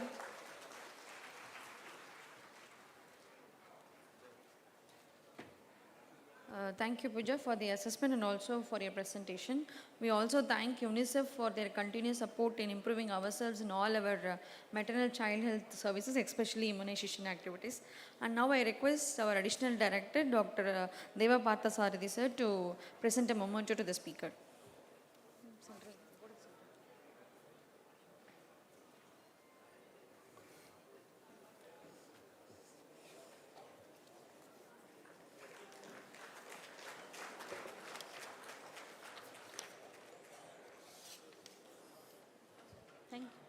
Thank you, Dr. Pooja. And now moving on to the next session, which is on quality improvement interventions in healthcare facilities through TNHSRP. May I welcome Dr. R. M. Meenakshi Sundari ma'am, Team Leader, Quality Improvement Wing, Tamil Nadu HSRP. I welcome you, ma'am. She is a medical graduate from Stanley College, she did her PG from IOG, and she has work experience in PHC, CMOG centers, and Nodal Officer, National Quality Assurance Scheme, Kayakalp and Bio-Waste Management. She has been awarded with many awards like Doctor's Day Award, Best Doctor Award in Admin Cadre, entered into the Guinness Book of Records for motivating maximum students in organ donation, Best Women Outstanding Performance from TNHSRP and Tiruvallur District. Welcome you, ma'am. Over to you, ma'am. Thank you, Vidya. மனிதன் இருக்கும் வரை மருத்துவம் இருக்கும், மருத்துவம் இருக்கும் வரை பொது சுகாதாரம் மற்றும் நோய் தடுப்புத்துறை இருக்கும். இத்துறையால் மருத்துவமும் மனிதமும் தழைக்கும். Good afternoon, one and all. I go immediately to my presentation. Thanks for the opportunity to all the dignitaries over there. This is about quality improvement interventions in healthcare facilities through TNHSRP, Tamil Nadu Health System Reform Program. We have spoken about 3 days on all these SDG goals, which have 17 goals. Third goal is good health.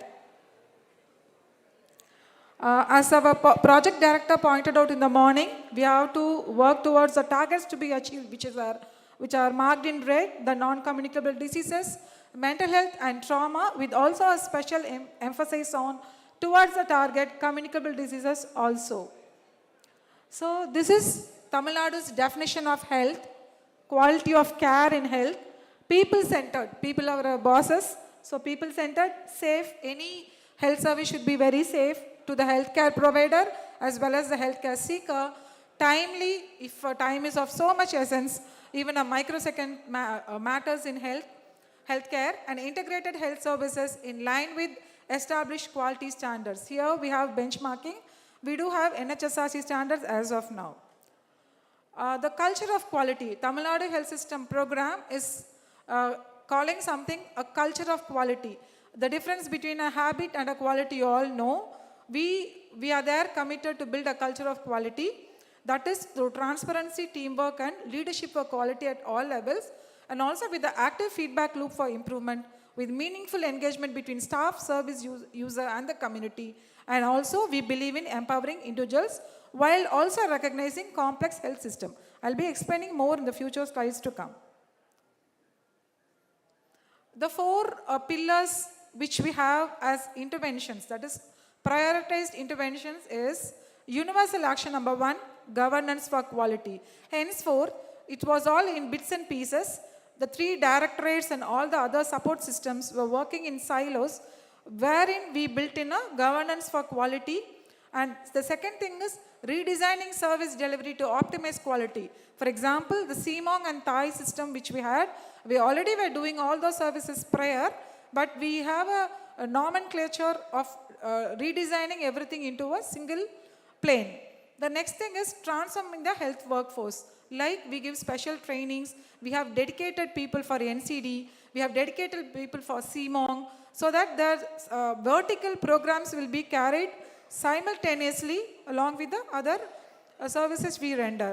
The fourth thing is a very important thing, the first of its kind, igniting population demand for quality of care through our health assemblies. As you all know, health assemblies are being carried out since last year. This year we are going to plan for 16 more districts to go. This is the quality of care priorities: safe, avoiding injuries to everyone who is in the system, effective, patient-centered, timely. The aim of the system is to become a comprehensive, contextual, contemporary system which is also user-friendly, which is scientifically evidence-based, which is flexible, balanced, transparent. The more the necessity is the resilience. The system, whichever strain it has or whatever difficulties endures, it will bounce back to normality. That's called the resilience. Example, our COVID. The motto there is doing the right things right the first time and every time. That's what is quality about. It is not that we act only on crisis. It is not that we do only in our routine and we forget that in a crisis. So everywhere we do it right time, and every time we do it in the right way. So that's what its quality is about. So, what are the interventions we are going to do? So, in quality, we have quality committee meetings, facility scorecarding, state governance structure for quality, NQAS, our National Quality Assurance Standards, NABH, National Accreditation Board for Hospitals and Healthcare Providers. In NCD, we have the NCD, IK47, that is Innur Kapom Napathettu Mani Nerathirkul, TAEI, that's Trauma and Accident and Emergency Initiative Mental Health. Everyone has detailed that in NCD. RCH, we have the Operational Research Program and the SBCC. And cross-cutting, we have our environmental strategy. The next slides will be illustrating of what this is about. Example, governance of quality. We have quality scorecards being done in 570 PHCs and 248 hospitals. Institutional arrangements in almost the same number. NQAS in 300 PHCs and 75 district hospitals. NABH in 4 medical colleges. Trauma registries for Thai centers.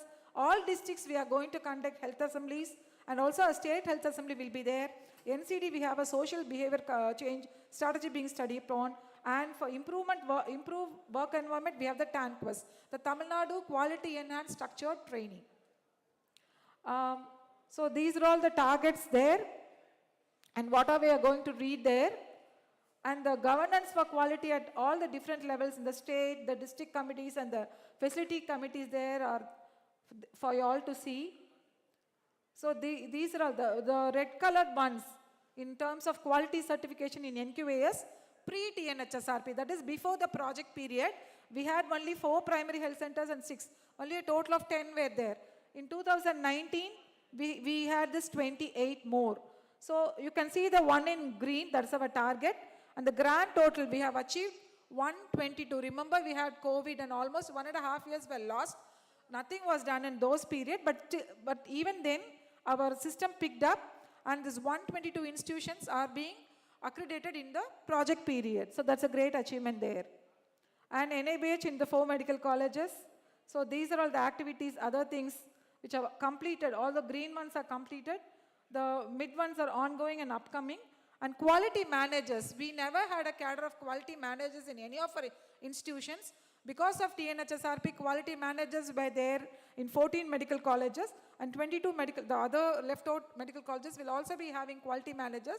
And the aim of these managers is to look on quality indicators alone, so that the dean and the other hospital superintendent, etc., will be taking care about the quality of care services, other services on. So this is an annual working program or NCD. NCD we have spoken more about, and Makkalitedi Maruthuvam there. Field level surveillance is going on for MTM scheme, whether it is how it is moving on and what is there plan ahead and all.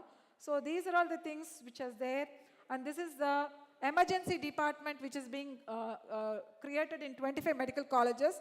Our project director elaborated this in the morning.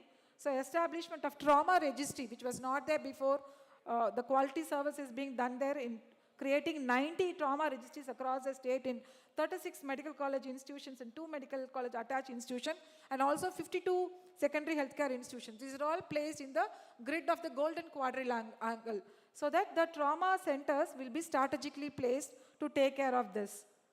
So these are the trauma life support training which was available. Total number of 3,315 doctors and 5,671 paramedics were trained. So ambulances were from pre-project, it was only 65 ambulances in advanced level, and now it is 130. Totally we have a fleet of 1,353 BLS and 132 advanced life supporting ambulance services. So this is about the Thai registry, which was previously in manual mode. Now it is a IT-based Thai registry with real-time portal updates. So this is what this monitoring and evaluation daily is about. We evaluate scripts, STEMI, and all the everything in the Thai app. So this is the MD Emergency Medicine course GO obtained. Nammai Kaakum 48 there explained in detail, so that the linkage, the absolute budgetary certainty will be there with the trauma care patients there. So this covers everything. Also we take care about definitive care and rehabilitation. So this is it. Almost some 1,12,586 beneficiaries in the government hospitals, private hospitals 11,816, to the total of 1,24,402 victims of RTA were treated and benefited out of this Namme Kakum Napathettu scheme. So cross-cutting activities are there. Environmental strategy, which is a very new concept to the health system. We are going to do this biomedical waste management compliance audit in 4 districts. Energy efficiency audits in 2 hospitals. Anna University Guindy is going to take this audit. And also this liquid waste management, STP and ETP, which was not done before in 3 of DME institutions and 3 of DMS institutions. And the state assemblies are planned also this year. So this is some improvement which we attained. Timely, the response time, the average response time has come down from 18.09 to 13.53 in the state. In Chennai city alone, just imagine our neck-to-neck, bumper-to-bumper traffic. Even then our ambulance response system has come down by 4 minutes. Post-delivery complications is reduced by 5%. So this is a thing which we can boast. The last slide looks like a volley diagram, but this states that systems do change for improved health outcomes. And of course, it's the cross-sector connections. 1, core areas of improvement in clinical, team-based care and link of community resources. So thank you very much for this opportunity. Tamil Nadu is always committed for health-oriented quality activities, and TNHSRP plays a very crucial and cornerstone in these activities. Thank you one and all. Thank you, sir. Thank you, ma'am, for enlightening us on the quality improved interventions undertaken through TNHSRP. I request our Joint Director, HEB section, Dr. Shanmugasundaram sir, to felicitate the speaker with a memento.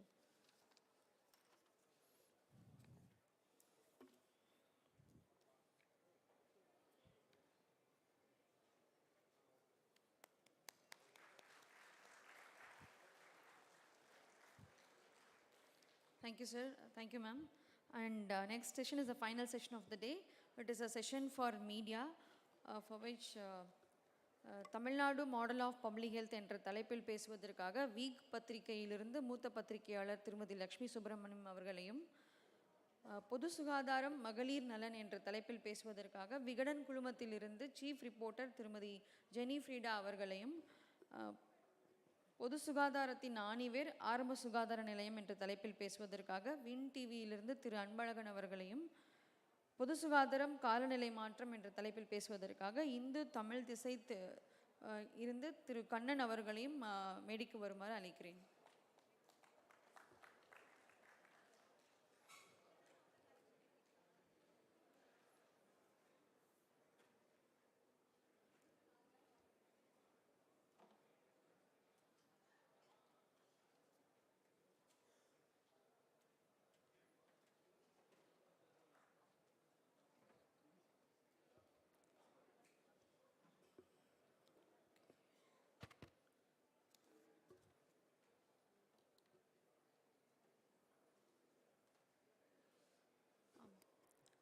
முதலில் Tamil Nadu model of public health என்ற தலைப்பில் பேசுவதற்காக Lakshmi Subramaniam madam.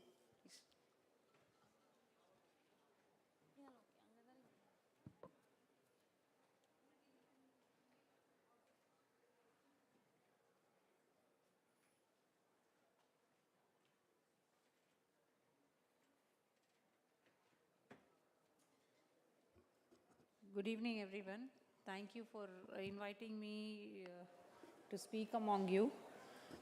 Indeed, it is a pleasure because this is an international conference. I never knew that it is going to be so big before I came in here. Thank you so much for inviting me. My special thanks to the Minister, Health Minister, for inviting me here. I want to touch upon certain points because we in the media have been looking into the department for a very long time, and I have had a long career in the media.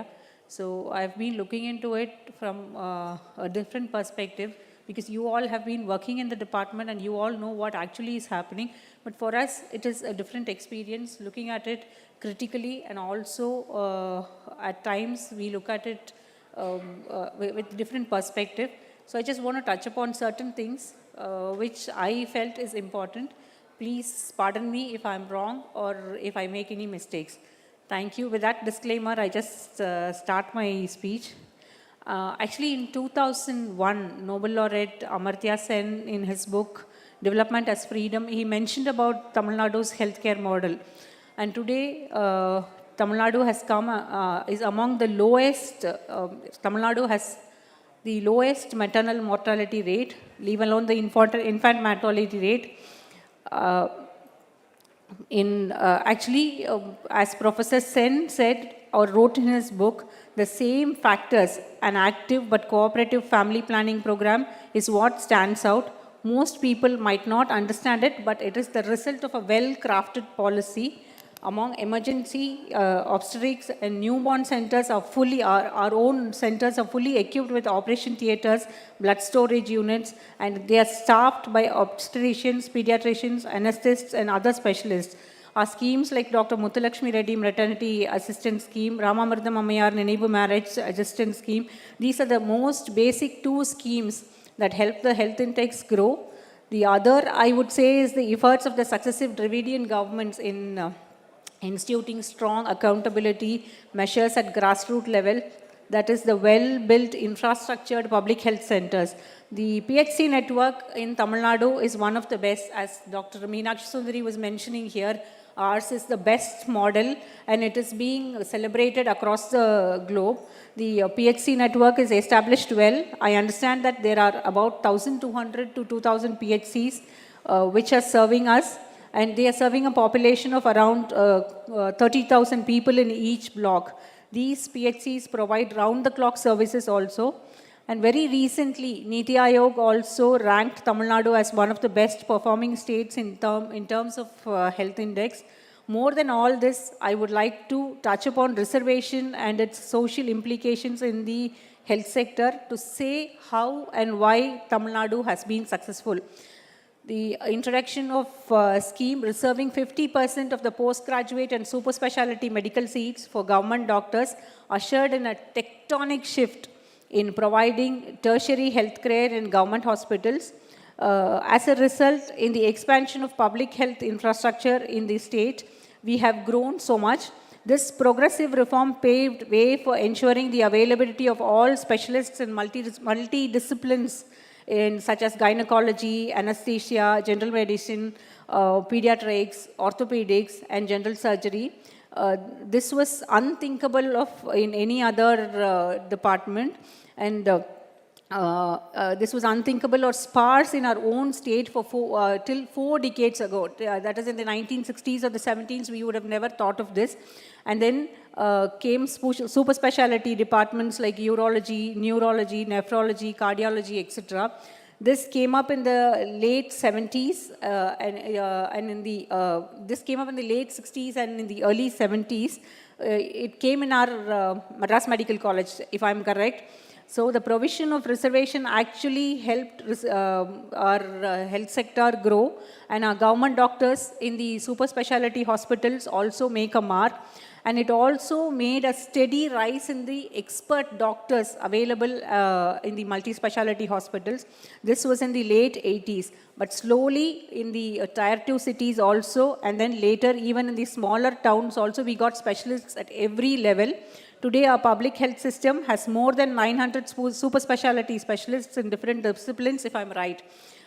In just tier 2 cities, it has more than 900 super specialists.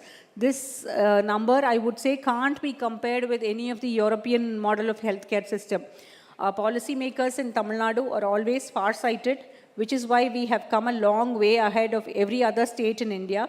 One such important aspect is introduction of superannuation bonds for the government doctors to ensure that those who secure post-graduation or super specialty seats by availing in-service reservation will serve for the government until retirement. So the main aim of this bond was to prevent brain drain in the healthcare system and in certain specialties. However, now as we all know, the introduction of NEET and Regulation 9 by the Medical Council of India, that the admission policy has undergone a sea change. So the weightage of the government doctors who serve in rural areas might also go down. So my request, and also I request that our government's voice against NEET is heard by the center and our healthcare system remains intact. Thank you. Thanks so much.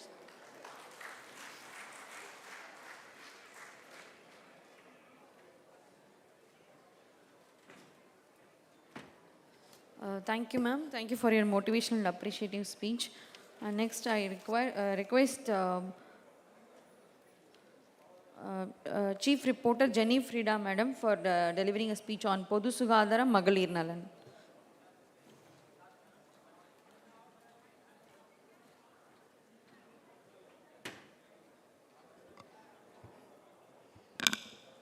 அனைவருக்கும் வணக்கம். தமிழகத்தில் முதல் H1N1 case வந்ததிலிருந்து தொடர்ந்து ஒரு 15 ஆண்டுகளாக பொது சுகாதாரத்துறையோடும் சுகாதாரத்துறையோடும் இணைந்து பணியாற்றுவதற்கும் ஒரு ஹெல்த் கரஸ்பாண்டண்ட்டாக ஒர்க் பண்ணுறதுக்கு ஒரு சான்ஸ் கிடச்சிருக்கு. ஸோ அந்த எக்ஸ்பீரியன்ஸில் நான் கேதர் பண்ண சில விஷயங்களை தான் நான் உங்க கூட ஷேர் பண்ணுறான்னு இருக்கேன். ஸோ ஹெல்த் சிஸ்டமை பொறுத்த வரைக்கும் தமிழ்நாடு எவ்வளோ பயனியர் அப்படின்னு நமக்கு சொல்லவே வேண்டாம். நிறைய மைல்ஸ்டோன்ஸை நம்ம வந்து ஃபிக்ஸ் பண்ணியிருக்கோம் அதர் ஸ்டேட்ஸ்க்கு. இப்போ ரீசெண்டாக பார்த்தோம் அப்படின்னா கோவிட் அவுட்பிரேக்ஸோட ஃபஸ்ட் வேவில் பெர் டேக்கு 7,000 கேசஸ் வந்து மேக்ஸிமம் ட்ரீட் பண்ணியிருந்தோம். ஸோ நெக்ஸ்ட் வேவ் வரும்போது பார்த்தீங்க அப்படின்னு சொன்னால் 7,000 விட 41,000 கேசஸ் பெர் டே வந்து நம்மளால் ஹேண்டில் பண்ண முடிஞ்சிருந்தது. ஸோ அந்தளவுக்கு நம்மளோட இன்ஃப்ராஸ்ட்ரக்சரும் சரி மேன் பவரும் சரி அதுக்கு ஹெல்ப் பண்ணியிருந்தது. ஸோ இதெல்லாம் சாதனைகள் ஒரு பக்கம் இருந்தாலும் சவால்கள் நமக்கு என்ன இருக்குது அப்படிங்கிறத பார்க்க வேண்டிய கட்டாயத்தில் இருக்கிறோம். முதல்ல நான் நினைக்கிறது வந்து வேக்சினேஷன் ஹெசிடன்சி அப்படிங்கிறது ஒரு பெரிய ப்ராப்ளமாக நான் நினைக்கிறேன். எஸ்பெஷலி சோஷியல் மீடியாஸில் வேக்சினேஷன்ஸ்க்கு எதிராக நிறைய பிரச்சாரங்கள் தொடர்ந்து மேற்கொள்ளப்பட்டுட்டே வருது. எந்த ஒரு நோயில் யார் இறந்தாலும் அதை வந்து டைரெக்டாக கொண்டு போய் வேக்சினேஷனோட கனெக்ட் பண்ணுற சிச்சுவேஷன் இப்போ நடந்துகிட்ருக்கு. ஸோ கவர்மெண்ட் வந்து வேக்சினேஷன் ஸ்கீம்ஸை நம்ம எடுத்துகிட்டு போகிறத விட அதை வந்து ப்ராப்பராக ஒரு விழிப்புணர்வு ஏற்படுத்த வேண்டிய கட்டாயமும் நமக்கு இருக்குது. குறிப்பாக பெண்கள் மத்தியில் பெண்கள்கிட்ட வேக்சினேஷன் பற்றி நம்ம எடுத்துகிட்டு போகும்போது அது இன்னும் எஃபெக்டிவாக ஃபேமிலிஸில் வந்து அது ரிஃப்ளெக்ட் ஆகும். ஸோ அந்த ஹெசிடன்சி கொஞ்சம் குறையும் அப்படின்னு நம்புகிறேன். அடுத்த கட்டமாக பார்த்தோம் அப்படின்னு சொன்னால் நம்மளோட பப்ளிக் ஹெல்த் சிஸ்டமோட மெயின் பில்லர்ஸாக பார்க்குறது இன்ஃப்ராஸ்ட்ரக்சர் அண்ட் மேன் பவர். இந்த இன்ஃப்ராஸ்ட்ரக்சர்லாம் நமக்கு இப்போ எந்த பிரச்சனையுமே இல்லை. பட் இப்போ இந்த மேன் பவர் அப்படிங்கிற விஷயத்தை எடுத்துக்கிட்டோம் அப்படின்னு சொன்னால் இப்போ ரீசெண்டாக நம்ம கேள்விப்பட்டிருப்போம் சிவகங்கை டிஸ்ட்ரிக்டில் டாக்டர் அனுஷா அப்படிங்கிற 33 years old டாக்டர் ஒருத்தங்க மாரடைப்புனால உயிரிழந்தாங்க ஒரு ஃபியூ டேஸ் பேக். ஸோ இது தொடர்பாக நம்ம நிறைய டாக்டர்ஸ் கிட்ட ஆக்டிவிஸ்ட் கிட்டலாம் பேசிகிட்டே இருக்கும்போது ஒரு விஷயத்த திருப்பி சொன்னாங்க. தமிழ்நாட்டில் மொத்தமே வந்து அரௌண்ட் ஒரு 19,500 கவர்மெண்ட் டாக்டர்ஸ் தான் இருக்கிறாங்க. பட் அதுக்கான தேவை அதிகமாக இருக்குது, பணிச்சுமை ரொம்ப அதிகமாக இருக்குது. ஒரு டாக்டராகட்டும் ஒரு மருத்துவ பணியாளராகட்டும் ஒரு ஆள் 4 ஆட்குள்ளே வேலையை பார்த்துட்டே இருக்கிற கட்டாயம் ஏற்படுது அப்படின்னு சொல்லிகிட்டு இருந்தாங்க. டாக்டர்ஸை பொறுத்த மட்டும் ஒரு 24 hours டியூட்டி அப்படிங்கிறதும் ஒரு கால் டியூட்டி அப்படிங்கிறதும் பெரிய ஸ்ட்ரெஸ்ஃபுல்லாக இருக்குது. ஸோ அதை விட செவிலியர்கள் உட்பட்ட இதர மருத்துவ பணியாளர்களுக்கும் பணிச்சுமை வந்து ரொம்ப அதிகமாகவே இருக்குது அப்படிங்கிறத வந்து தொடர்ந்து பதிவு பண்ணிக்கிட்டே இருக்காங்க. ஸோ இந்த விஷயத்துலையும் நம்ம கவனத்தில் கொள்ளணும்னு நான் இந்த நேரத்தில் கேட்டுக்கிறேன். வெறும் இன்ஃப்ராஸ்ட்ரக்சரை மட்டுமே வச்சு பப்ளிக் ஹெல்த் சிஸ்டம் கண்டிப்பாக டெவலப் ஆகாது. ஸோ அந்த மேன் பவருக்கு கொடுக்க வேண்டிய மரியாதையும் அவங்களுக்கான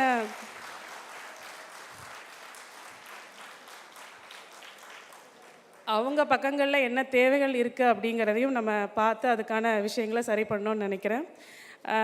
இப்போ ரீசெண்டாக அடுத்து பார்த்தீங்க அப்படின்னா எம்எம்ஆரில் வந்து 58லேருந்து 54க்கு வந்து நம்ம அதை குறைச்சிருக்கோம். இது பெரிய மைல்ஸ்டோன். இன்னொரு பக்கம் பார்த்திங்க அப்படின்னா செயற்கை கருத்தரிப்பு மையங்கள் வந்து தனியார் மையம் வந்து பெருகிக்கிட்டே இருக்குது. ஸோ இந்த செயற்கை கருத்தரிப்பு மையங்கள் வந்து ஒரு இன்ஃபர்டிலிட்டி ட்ரீட்மெண்ட் அப்படிங்கிறதும் ஒரு எலைட் கிளாஸ்க்கான ட்ரீட்மெண்ட்ங்கிற மாதிரி மாறிக்கிட்டே வருது.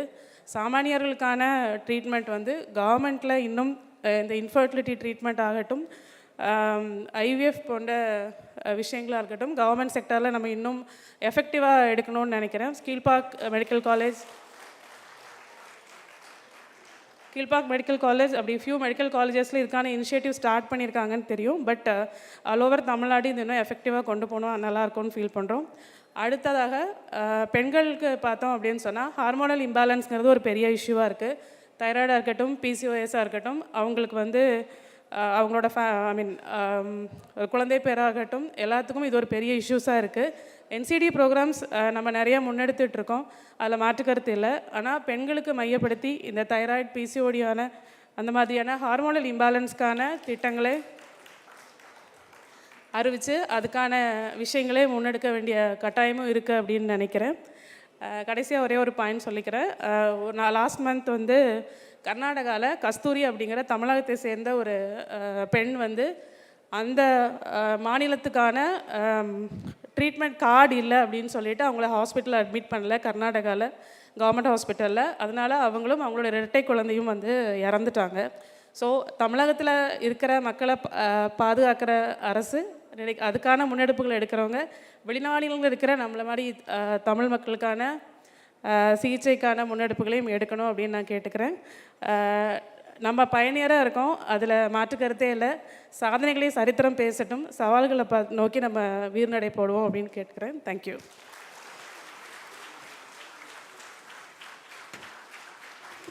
Thank you, ma'am. Definitely we are working and we'll work on the challenges we are facing. Now I request பொது சுகாதாரம் காலநிலை மாற்றம் என்ற தலைப்பில் பேசுவதற்காக இந்து தமிழிசை திருக்கண்ணன் அவர்கள்.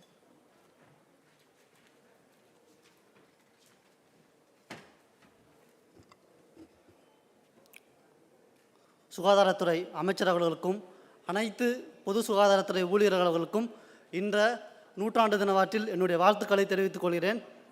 இப்போ வந்து கிளைமேட் சேஞ்ச் வந்து இருக்கிறதுலே பெரும் பிரச்சனையாக மாறிட்டு இருக்கு.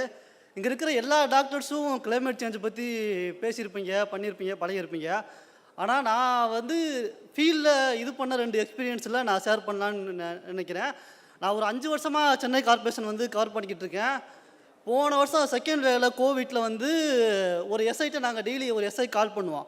சார் இன்றைக்கி எவ்வளோ கேஸ் இருக்குது சார், இந்த ஜோனில் எவ்வளோ கேஸ் இருக்குது சார் அப்படின்னு சொல்லுவான். அன்றைக்கி ஒரு நாள் அந்த எஸ்ஐ வந்து என்கிட்ட என்ன சொன்னார்னா, சார் உங்களுக்கு கேஸு தான் சார் முக்கியம், எங்களுக்கு ஃபுல்லாக வேலை இருக்குது சார், என்ன சார் பண்ண முடியும் நாங்கள் அப்படின்னு கேட்டார். அதுக்கப்புறம் நான் அவர்கிட்ட போய் உட்காந்து தனியாக பேசினேன். அவர் என்ன சொல்கிறாருன்னா, சார் ஒருத்தர் காய்ச்சல் வந்தால் நாங்கள் கொரோனா டெஸ்ட்டும் பண்ண வேண்டியது இருக்குது, டெங்கு டெஸ்ட்டும் பண்ண வேண்டியது இருக்குது. இப்படி வந்து எங்களால் வந்து சமாளிக்கவே முடியல சார். எங்களோட மென்டல் ஸ்ட்ரென்த்து வந்து ரொம்ப ரொம்ப கஷ்டமாக இருக்குது சார். காலையில் 6 மணிக்கு நாங்கள் வேலையை ஆரம்பித்தோம்னா சாயங்காலம் 10 மணிக்கு நாங்கள் வீட்டுக்கு போக வேண்டியிருக்கு சார். எங்களால் முடியவே இல்லை சார். சென்னை கார்பரேஷனில் வந்து 200 எஸ்ஐஸு ப்ளஸ் பர்த் அண்ட் டெத்தோட சேர்த்து 220 எஸ்ஐ இருப்பாங்க சார். ஆனால் 100 எஸ்ஐ தான் ஸ்ட்ரென்த்து இருக்குது. ஒருத்தவங்க வந்து நாங்கள் 2 பேரை சேர்ந்து பார்த்துக்கிட்டு இருக்கோம் அப்படின்னு சொல்லிட்டு அவர் என்கிட்ட ரொம்ப ரொம்ப கஷ்டப்பட்டு பேட்டினார். இதே தான் ஒன்று நான் கொரோனா இதுலையும் பார்த்தேன். ஏன்னா கொரோனா வந்து இப்போ வந்து செகண்ட் வேவ், தேர்ட் வேவ் சொன்னாங்க. நான் வந்து கொரோனா ஃபஸ்ட்டு வேவ்லேயே பாதிக்கப்பட்டேன். என்னுடைய கேஸ் நம்பர் இன்னும் ஞாபகம் இருக்குது, 1357. இன்றைக்கி கொரோனா கேஸ் நம்பர் வந்து 35 லட்சம். என்னுடைய கேஸ் நம்பர் 1357. ராஜீவ்காந்தி ஹாஸ்பிட்டலில் டீன் மேம் ஜெயந்தி இருக்கும்போது ரொமட்டாலஜி பிளாக்கில் வந்து 3rd ஃப்ளோரில் எனக்கு ட்ரீட்மெண்ட் கொடுத்தாங்க. கரெக்டாக எனக்கு வந்து ஞாபகம் இருக்குது. அப்போ அந்த கொரோனா ட்ரீட்மெண்ட் அப்போ நாங்கள் ஒவ்வொரு டெய்லி காலையிலையும் ஒவ்வொரு ஹாஸ்பிட்டலுக்கும் கால் பண்ணி இன்றைக்கி எவ்வளோ டெத்து சார் அப்படின்னு கேட்போம். அப்போ வந்து ஒரு டாக்டர் வந்து என்னை வந்து பிடிச்சி கத்தி விட்டார். சார் உங்களுக்கு உசுறு போகிறத மட்டும் நீங்கள் கேட்டுக்கிட்டு இருக்கீங்க, நாங்கள் உசுரை காப்பாற்றிட்டு இருக்கோம் சார் அப்படின்னு கேட்டார். அதுக்கப்புறம் நான் போய் அவர்கிட்ட போய் தனியாக உட்காந்து பேசினேன். அவர் சொல்கிறாரு, சார் நாங்கள் ஒரு நாளைக்கு காலையில் டியூட்டிக்கு வந்தோம்னா எங்களுக்கு முடிச்சு போகிறதுக்கு வந்து நைட்டு 10 மணி 11 மணி 12 மணி ஆகுது சார், எங்களால் சமாளிக்கவே முடியல சார், அது தெரியாமல் சார் நாளைக்கு உங்கள்கிட்ட கத்திட்டேன் இப்படின்னு சொல்கிறாரு. இப்படி இந்த காலநிலை மாற்றத்தால் வந்து ஒரே நேரத்தில் உங்களுக்கு கொரோனாவும் வருது, டெங்கு வருது, மலேரியாவும் வருது, டிசாஸ்டரும் வருது. இப்படி கிளைமேட் சேஞ்சால் நீங்கள் என்ன இது வந்தாலும் அதுக்கு ஃபஸ்ட்டு போய் நிற்க போகிற டிபார்ட்மெண்ட்டாக வந்து சுகாதாரத்துறை டிபார்ட்மெண்ட்டு தான் இருக்குது. ஆனால் வந்து சுகாதாரத்துறை டிபார்ட்மெண்ட்டு மேலே இருக்கிற கண்ணு வந்து அதை யாரும் அதிகமாக பேசுறதில்ல. கார்பன் எமிஷனை குறைக்கிறதுக்கு வந்து நாங்கள் என்ன பண்ணுறோன்னு பேசுகிறாங்க. அதே மாதிரி நிறைய நிறைய இது பொல்யூஷனை குறைக்கிறதுக்கு என்னென்ன பேசுகிறாங்க. ஆனால் காலநிலை மாற்றத்தால் சுகாதார டிபார்ட்மெண்ட்டில் இருக்கிற பாதிப்பு வந்து என்ன ஆகுதுன்னு இன்னை வரைக்கும் தமிழ்நாட்டில் கூட இது வரைக்கும் பேசுனது கிடையாது. தமிழ்நாட்டில் ரீசெண்ட் டேஸில் வந்து தமிழ்நாடு கிளைமேட் சேஞ்ச் கவர்னிங் கவுன்சில்னு ஒரு போட்டாங்க. அதில் முனிசிபல் டிபார்ட்மெண்ட் இருக்குது, டிரான்ஸ்போர்ட் டிபார்ட்மெண்ட் இருக்குது, எல்லா டிபார்ட்மெண்ட் இருக்குது. ஹெல்த் டிபார்ட்மெண்ட் பேரை மட்டும் காணோம். இன்றைக்கி வந்து தமிழ்நாட்டோட கிளைமேட் சேஞ்ச் சம்மிட் நடக்குது. அதிலே முனிசிபல் ஹெல்த் டிபார்ட்மெண்ட்டுக்கு ஒரு செஷன் இருக்குது, ஹெல்த் டிபார்ட்மெண்ட் செஷன் இருக்குது, எல்லா டிபார்ட்மெண்ட் மித்த டிபார்ட்மெண்ட் செஷன் இருக்குது. ஹெல்த் டிபார்ட்மெண்ட்டுக்கு அந்த செஷனே கிடையவே கிடையாது. இப்போ வந்து நீங்கள் ஹீட் ஸ்ட்ரெஸ் வருது, அந்த ரீசெண்டாக வந்த யூனிசெஃப் ரிப்போர்ட்டில் வந்து கிளைமேட் சேஞ்ச் டிசாஸ்டர்னால வந்து மால் நியூட்ரிஷன் வந்து ரொம்ப அதிகமாக இருக்குன்னு சொல்லியிருக்காங்க. குறிப்பிட்ட இந்தியாவில் வந்து அந்த மால் நியூட்ரிஷன் வந்து ரொம்ப அதிகமாக இருக்குன்னு சொல்லியிருக்காங்க. அதனால் வந்து மாண்புமிகு அமைச்சர் வந்து எவ்வளவோ பண்ணிகிட்டு இருக்காரு. இந்த சுகாதார 100 வருஷம் நம்ம வந்து இதில் கடந்துட்டோம். பொது சுகாதாரத்துறையின் முன்னோடின்னு நம்ம சொல்லிகிட்டு இருக்கோம். ஆனால் இதை நம்ம முன்னோடியாக இருக்கிறதுக்கு காலநிலை மாற்றத்தால் சுகாதாரத்துறையில் வந்து என்னென்ன பாதிப்பு ஏற்படணும் அதை வந்து கணிச்சு அதுக்குன்னு ஒரு தனியாக குழு அமைச்சு அதெல்லாம் தமிழ்நாடு அரசு செயல்படணும்னு நான் வந்து கேட்டுக்கிறேன். நிறைய இடத்துல நான் வந்து எனக்கு தெரிஞ்சு ராஜஸ்தான் போயிருக்கேன், அஸ்ஸாம் போயிருக்கேன், எல்லா டிபார்ட்மெண்ட்டும் போயிருக்கேன், எல்லா 10-15 ஸ்டேட்டுக்கு போயிருக்கேன். அந்த ஸ்டேட்டில் நம்மளை மாதிரி இன்ஃப்ராஸ்ட்ரக்சர் வந்து இன்றைக்கும் கிடையாது. ஆனால் காலநிலை மாற்றத்தால் அந்த இன்ஃப்ராஸ்ட்ரக்சரும் ரொம்ப பாதிக்கப்படும்னு சொல்லியிருக்காங்க. ரீசெண்டாக சென்னை சிட்டியோட கிளைமேட் ஆக்ஷன் பிளான் வந்துச்சு. அந்த கிளைமேட் ஆக்ஷன் பிளானை நிறைய பேர் படிச்சிருப்போம் நான் நினைக்கிறேன். அந்த கிளைமேட் ஆக்ஷன் பிளானால் சீ லெவல் ரைஸ்னால சென்னை சிட்டியில் இருக்கிற பிரைமரி ஹெல்த் சென்டர் ஒரு 10-15 பிரைமரி ஹெல்த் சென்டர் அடுத்த 50 ஆண்டுகளில் கடலுக்குள்ளே மூழ்குன்னு அந்த கிளைமேட் ஆக்ஷன் பிளானில் வந்து சொல்லியிருக்காங்க. அந்த கிளைமேட் ஆக்ஷன் பிளான் நிறைய பேருக்கு தெரிஞ்சிருக்குன்னு நினைக்கிறேன். அதே மாதிரி என்ன சொல்கிறாங்கன்னா, ஒரு இடத்துல வந்து இப்போ வந்து பிரைமரி ஹெல்த் சென்டர் வந்து கடலுக்குள்ளே ஒரு வேளை பாதிக்கப்பட்டுச்சுன்னா அந்த இடத்துல இருக்கிற மக்கள் வந்து அடுத்த ஏரியாவுக்கு போகிறதுக்கு ஒரு ஹெல்த்துக்காண்டி ஒரு மைக்ரெண்ட்டாக போவது இருக்கும். ஹெல்த்து ஒரு இதுக்குனாலே ஒரு அகதியாக அவங்க போக வேண்டிய நிலைமை வந்து வரும்னு சொல்லிட்டு அந்த சென்னை சிட்டி கிளைமேட் ஆக்ஷன் பிளானில் வந்து ரிப்போர்ட்டில் சொல்லியிருக்கு. இதெல்லாம் கவனத்தில் வச்சு தமிழக அரசு வந்து இனி வரும் காலத்தில் வந்து காலநிலை மாற்றத்தை எதிர்கொள்ள ஒரு இதில் வந்து சுகாதாரத்துறையை வந்து ஒரு முக்கியமான துறையாக சேர்க்கணும்னு வந்து நான் வந்து கோரிக்கை வச்சுருக்கிறேன். ரெண்டாவது நான் பார்க்குற முக்கியமான டாபிக் வந்து ஏர் பொல்யூஷன். இப்போ சென்னை வந்து ஏர் பொல்யூஷன் வந்து ரொம்ப அதிகமாகிட்டுருக்கு. ஏர் பொல்யூஷன்னால ஏகப்பட்ட டிசீஸ் வரும்னு சொல்லியிருக்காங்க. குறிப்பாக வந்து அந்த குப்பை மேடுகளுக்கு பக்கத்தில் இருக்கிறவங்களுக்கும் அந்த இண்டஸ்ட்ரிக்கு பக்கத்தில் இருக்கிறவங்களுக்கும் அவங்க எவ்வளவு ஏர் பொல்யூஷனால் பாதிக்கப்படுறாங்கன்ற ஒரு கிளியர் டேட்டா பிக்சரே வந்து தமிழ்நாடு அரசில் வந்து இது வரைக்கும் கிடையாது. ரீசெண்டாக இப்போ தமிழ்நாடு பப்ளிக் ஹெல்த் ஜேர்னலில் வந்து ஒரு ரிசர்ச் பேப்பர் வந்துருந்துச்சு. மெட்ராஸ் மெடிக்கல் காலேஜோட கம்யூனிட்டி மெடிசன் ஸ்டூடெண்ட்ஸ் வந்து பண்ணியிருந்தாங்க. வாணியம்பாடி பக்கத்தில் இருக்கிற குப்பை கிடங்குல அந்த குப்பை கிடங்குல இருக்கிற சுற்றி வந்து அவங்களுக்கு வந்து ஏர் பொல்யூஷனோட பாதிப்பு வந்து எப்படி இருக்குது, அவங்க வந்து ஏர் பொல்யூஷனை பற்றி என்ன நினைக்கிறாங்க அப்படின்னு சொல்லிட்டு ஒரு ரிசர்ச் பேப்பர் சொல்லி வெளியிட்டாங்க. ரிசர்ச் பேப்பரை நான் படித்தேன். அந்த ரிசர்ச் பேப்பரில் வந்து அந்த பொதுமக்கள் எல்லாமே சொல்கிறாங்க, இந்த குப்பை கிடங்குனால தான் எங்களுக்கு வந்து ஏர் பொல்யூஷன் வந்து அதிகமாகுது. அங்கே ஒரு அம்மா அந்த என்ன சொன்னாங்கன்னு நேரடியாக அங்கே பேசும்போது எனக்கு டென்ஷன் ஏன் ஆகுதுன்னே தெரிய மாட்டேங்குது, அப்படி எனக்கு மென்டல் ப்ரெஷராக இருக்குது. அந்த குப்பை கிடங்கு இருக்கிறதுனால அங்கே இருக்கிற நிறைய மக்கள் வந்து அடிக்கடி டென்ஷன் ஆகுறாங்க. அவங்களுக்கு உண்டான வந்து இது வந்து கேன்சர் வந்து அதிகமாகிட்டுருக்கு, கேன்சர் வந்து அதிகமாகிட்டுருக்குன்னு சொல்லிட்டு அந்த பேப்பரில் வந்து தெளிவாக குறிப்பிட்டிருக்கு.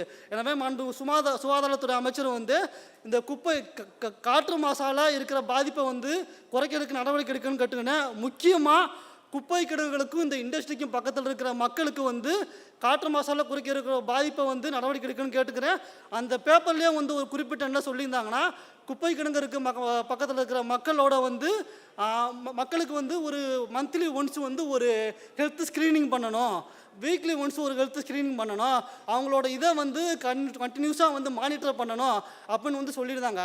அதை வந்து தமிழக அரசு வந்து சீக்கிரமே செயல்படுத்துன்னு சொல்லி நான் கேட்டுக்கொண்டு வாய்ப்புக்கு நன்றி கூறி விடைபெறுகிறேன். நன்றி, வணக்கம்.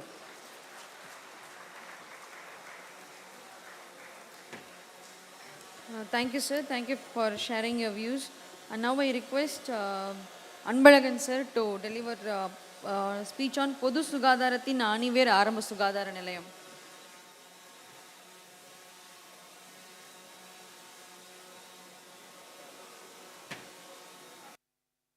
அனைவருக்கும் வணக்கம். ஆரம்ப சுகாதார நிலையம், நம்ம எப்படி இன்னைக்கு கல்லூரி வந்தாலும் கூட ஆரம்ப பள்ளியை மறக்க முடியாது. அது மாதிரி இன்னைக்கு எவ்வளோ மருத்துவர்கள் பல்வேறு சாதனைகள் படைத்திருந்தாலும் அதற்கு மூல காரணம் அந்த ஆரம்ப சுகாதார நிலையம் தான். இங்கே நிறைய பேர் மருத்துவர்கள், இளம் மருத்துவர்கள் ஆரம்ப சுகாதார நிலையத்தில் இருந்திருக்கிறீங்க. உங்களுக்கு வாழ்த்துக்கள், பாராட்டுக்கள். ஏன்னா இந்த சின்ன வயசில் நீங்களாம் கடவுளுக்கு நிகர். ஏன்னா கிராமப்புறத்தில் இருக்கிற ஒவ்வொருவருக்கும், ஏன்னா கிராமப்புறத்தில் இருக்கிற விவசாயி தான் எல்லாத்துக்கும் சாப்பாடு கொடுக்குறான். அவன் எல்லாரும் நல்லா இருக்கணும் சாப்பாடு கொடுக்குறான், அவன் நல்லா இருக்கணும் நீங்கள் கொடுக்குறீங்க பாருங்க அந்த மருத்துவ சேவை. இதை விட என்ன வேணும்? ஏன்னா கிராமப்புறத்தில் தொட்டு இன்று வந்து நூற்றாண்டு சாதனைகள் படைத்திருக்கீங்கன்னா அது காரணம் அந்த ஆரம்ப சுகாதார நிலையம் தான். இதற்கு அற்புதமான இந்த மாநாட்டை ஏற்பாடு செய்த அந்த தமிழ்நாடு அரசுக்கு நன்றி. முதல் சுகாதாரத்துறை அமைச்சருக்கு நன்றி தெரிவித்துக்கிறேன். ஏன்னா அவரும் உங்களோடு சேர்ந்து சுற்றி வருகிறார். எனக்கு தெரிஞ்சு ஒரு சுகாதாரத்துறை அமைச்சர் பல மாவட்டங்களுக்கு குறிப்பாக ஆரம்ப சுகாதார நிலையத்திற்கு அதிகம் சுற்றுப்பயணம் போனவர் அவராக தான் இருக்கும். அதற்கு காரணம் நேரடியாக நீங்கள் மக்களுக்கு சேவையாற்றுவது தான். ஏன்னா எல்லாருமே அந்த ஆரம்ப சுகாதார நிலையத்தில் இருக்கக்கூடிய செவிலியர் முதற்கொண்டு அனைத்து டாக்டர், நான் இந்த நேரத்தில் சொல்றது மருத்துவ பணியாளர்கள் அனைவருமே, ஈவன் டிரைவர் முதற்கொண்டு உங்கள் மருத்துவத்துறையில் இருக்கக்கூடிய அனைவருமே அவர்கள் பாதம் தொட்டு வணங்குகிறேன். ஏனென்றால் நீங்கள் இணைந்த உலகமே கிடையாது. இது வந்து உங்களை வந்து புகழ்ச்சி பேசுறதுக்காக கிடையாது.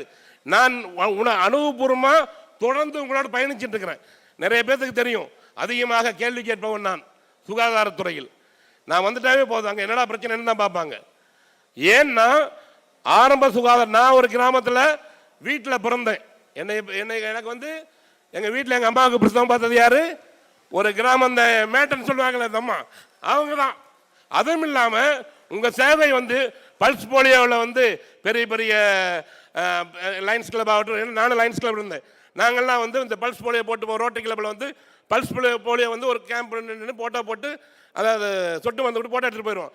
ஆனால் அதுக்கப்புறம் என் சகோதரி செய்கிறா பாருங்க, அந்த பேக்கை தூக்கிட்டு விட்டு போன ஒவ்வொரு வீடாக தேடி போய் பல்ஸ் போலியோ போட்டு வர்றா பாருங்க. அவர்கள் ஏன்னா இன்னைக்கு பல்ஸ் போலியோ வந்து மாற்ற முடியாது. நிறைய பேர்த்துக்கு சிக்கன் குடியா பற்றி தெரிஞ்சிருக்கிறதுக்கு வாய்ப்பு இல்லை. 2000 திருப்பி போட்டது சிக்கன் குடியா பொது சுகாதாரத்துக்கு அரசு மருத்துவமனை பலரையும் வர வைத்தது. அது ஏன்னா அரசு மருத்துவமனையில் தான் சிறப்பாக மருத்துவம் பார்ப்பார்கள், உயிரை காப்பாற்ற முடியும் போட்டு வந்தாங்க பாருங்க அன்னைக்கு சிக்கன் குடியா. அப்ப ஒவ்வொரு பணக்காரன் நான் பார்த்தேன். இதே கரூர் மாவட்டத்தில் பின்பக்கம் அந்த அந்த ஆஸ்பத்திரி வந்தாங்க, பெரிய பெரிய காரை நிறுத்திட்டு உள்ள போய் அந்த மாத்திரை வாங்கிட்டு வந்தாங்க. ஏன்னா அரசு மருத்துவமனை எப்பொழுதுமே சிறப்பான சேவை தான் பண்ணாங்க. தவறா புரிஞ்சுக்கிட்டாங்க மற்றவங்க. அதை விட என்னன்னா, நீங்களும் உங்களை நீங்க புரிஞ்சிக்கவே இல்லைன்னு தான் சொல்லுவேன். நீங்க பவர்ஃபுல்லான ஆளுங்க, உங்க பவர் என்னன்னு உங்களுக்கு தெரியல. இன்னுமே தாழ்வு மனப்பான்மையில் இருக்க, வெளியே வாங்க. கிராமப்புறத்தில் இருக்க ஒவ்வொருவரும் நீங்க தான் பெரிய ஆளு, நம்ம தான் பெரிய ஆளு. உயிரை காப்பாற்றக்கூடிய நீங்க மட்டும்தான் பெரிய ஆளுங்கிற முதல்ல தெரிஞ்சுக்குங்க. ஏன்னா உங்களை மட்டும்தான் கிராமப்புறத்தில் போனேன் கையெடுத்து கும்பிடுறான், அம்மா நல்லா இருக்கீங்களான்ட்டு. முதல்ல கிராமப்புறத்தில் வந்த மருத்துவத்துக்கும் சரி எல்லாத்துக்குமே ஒரு மரியாதை இருக்கும். இன்னைக்கு என்னதான் பெரிய பெரிய ஆஸ்பத்திரியில் உள்ள போனாலும் யாரும் கண்டுக்க விட மாட்டாங்க. ஆனால் கிராமத்துக்கு போய் பாருங்க. ஏன்னா எனது சகோதரிகளுக்கு நீங்கள் மாத்திரை கொடுக்குறீங்க பாருங்க, அனுமிக்கா இருக்கும் போதும் அதே போல எப்போ வந்து அந்த 3 மாதம் அந்த பிரசவம் ஆனது தாய்மை அடைந்த உடனே அவங்கள தொடர்ந்து ஃபாலோ பண்ணிட்டு இருக்கிறீங்க பாருங்க. ஒரு அற்புதமான அடுத்த உயிரை கொண்டு வந்து கீழே விட்டு வைக்க பாருங்க. அடுத்த உயிரை வர வைக்கிற வரைக்கும் நீங்க படக்கூடிய அந்த ஃபாலோ அப் தான் முக்கியம். அதுவும் இல்லாம பிரசவம் ஆனதுக்கு அப்புறம் அந்த மாத்திரையும் அந்த மருந்தும் கொடுக்குற அந்த குறிப்பா அந்த ஊசி, இத்தனை மாசத்துல இந்த ஊசி போடணும், அத்தனை மாசத்துல அந்த ஊசி போடணும், ஒரு கார்டை கொடுத்தீங்க பாருங்க. ஏன்னா என் பிள்ளைய பத்தி கையோட நான் தொடர்ந்து உங்களோட பயணிச்சுட்டு வரேன். அதனால தான் சொல்றேன், ஏன் ஆரம்ப ஆணிவேர்னா, ஆணிவேர் பலருக்கு தெரியாது, ஆனா ஆணிவேர் இல்லைன்னா எதுவுமே கிடையாது. என்ன சொல்லுவாங்க, பில்டிங் ஸ்ட்ராங்கு பேஸ்மெண்ட் வீக் ஒரு படத்தை சொல்ற மாதிரி இங்க வந்து பேஸ்மெண்ட் ஸ்ட்ராங்கா இருக்கு. தமிழகத்தை பொறுத்தவரை ஆரம்ப சுகாதார நிலையங்கள் பயங்கர ஸ்ட்ராங்கா இருக்கு. என்ன புயல் வந்தாலும் அடிச்சாலும் கவலைப்பட மாட்டோம். நிறைய பேர் சொன்னாங்க, நண்பர்களும் சொன்னாங்க வேலைப்பளு அதிகம். எனது சகோதர சகோதரிகள் வேலைப்பளுவை கவலைப்படாமல் செய்தார்கள், செய்து கொண்டிருக்கிறார்கள், இன்னும் செய்வார்கள். அதனால தான் அமைச்சர் நாங்கள் ஒரு வேண்டுகோள் வைக்கிறோம், உடனடியாக இந்த காலி பணியிடங்களை நிரப்புங்க. ஏன்னா மருத்துவத்துறையில் இருக்கக்கூடிய அனைத்து காலி பணியிடங்களும், டாக்டர் மட்டும் கிடையாது, மருத்துவ பணியாளர்களுடைய அனைத்து காலி பணியிடங்களையும் தயவு செய்து நிரப்புங்கள். 24 மணி நேரமும் பணிபுரியக்கூடிய அடுத்த ஜீவன் ராணுவத்துக்கு அப்புறம் இருக்கிறது சுகாதாரத்துறை மட்டும்தான். ஏன்னா 108 எனக்கு இன்னும் நினைவு இருக்குது, கரூரில் 108 ஆம்புலன்ஸ் 1 இயர் செலிப்ரேஷனில் என்னை பேச சொன்னாங்க. டைம் ஆயிடுச்சு, இந்த மாதிரி தான் நான் எப்போவுமே கடைசியாக தான் பேசுவேன். 1 நிமிஷம் பேசினாலும் பேசிட்டு போயிடணுன்ட்டு. அப்போ பேசும்போது ஒரே ஒரு தடவை சொன்னேன். என்ன சொன்னேன்னா, கடவுள்கிட்ட கும்பிட்டு இருந்தேன். கடவுள்கிட்ட காலைல கும்பிடும் போது சொன்னேன் அந்த ஆள்கிட்ட, என்னையே வர உன்னை பார்க்கவே முடியலன்னு. அது கடவுள் சொன்னார், நீ ஏன் சிரமப்படுற, 108க்கு ஃபோனை போட்டுனாரு. 108க்கு போனப்பட கடவுளாக வந்து நிற்கிறீங்க நீங்கள். என்ன ஒவ்வொரு முறையுமே அந்த 108ங்கிற ஆம்புலன்ஸில் அவ்வளோ சார். எனக்கு இன்னொரு கோரிக்கை அமைச்சர்கிட்ட வைக்கிற என்ன காரணம்னா, பல இடங்களில் முதல்ல அந்த பைபாஸ் ரோட்டில் அந்த மருத்துவ சேவை இருந்தது, விபத்து ஏற்பட்டால் உடனடியாக தீர்ப்பதற்கு. அதை கொஞ்சம் கொண்டு வாங்க. அதே போல் நான் சென்னை வந்து 4 ஆண்டு ஆகுது. சென்னை வந்ததிலிருந்து தொடர்ந்து உங்களோடு பயணிச்சிட்ருக்கிறேன். குறிப்பாக டிஎம்எஸ் வளாகத்தில் சேர்ந்து டெங்கிலிருந்து ஆரம்பித்ததுங்க பஞ்சாயத்து. டெங்கிலிருந்து கொரோனா இன்னும் ஓய்வு எடுக்காமல் இருக்கீங்க பாருங்கள். இந்த 2 நாள் வேணால் நீங்கள் ஓய்வு இருந்தீங்க, வெளியே போனால் புயல் வெள்ள ஆரம்பிச்சிருச்சு. ஆனால் இருந்தாலும் இந்த உங்களுக்கு அந்த சிறிய ஓய்வை கொடுத்தாங்க பாருங்கள், அவங்களுக்கு ஒரு நன்றி சொல்லணும். பல மாவட்டங்களிலிருந்து நண்பர்கள் வந்திருந்தீங்க.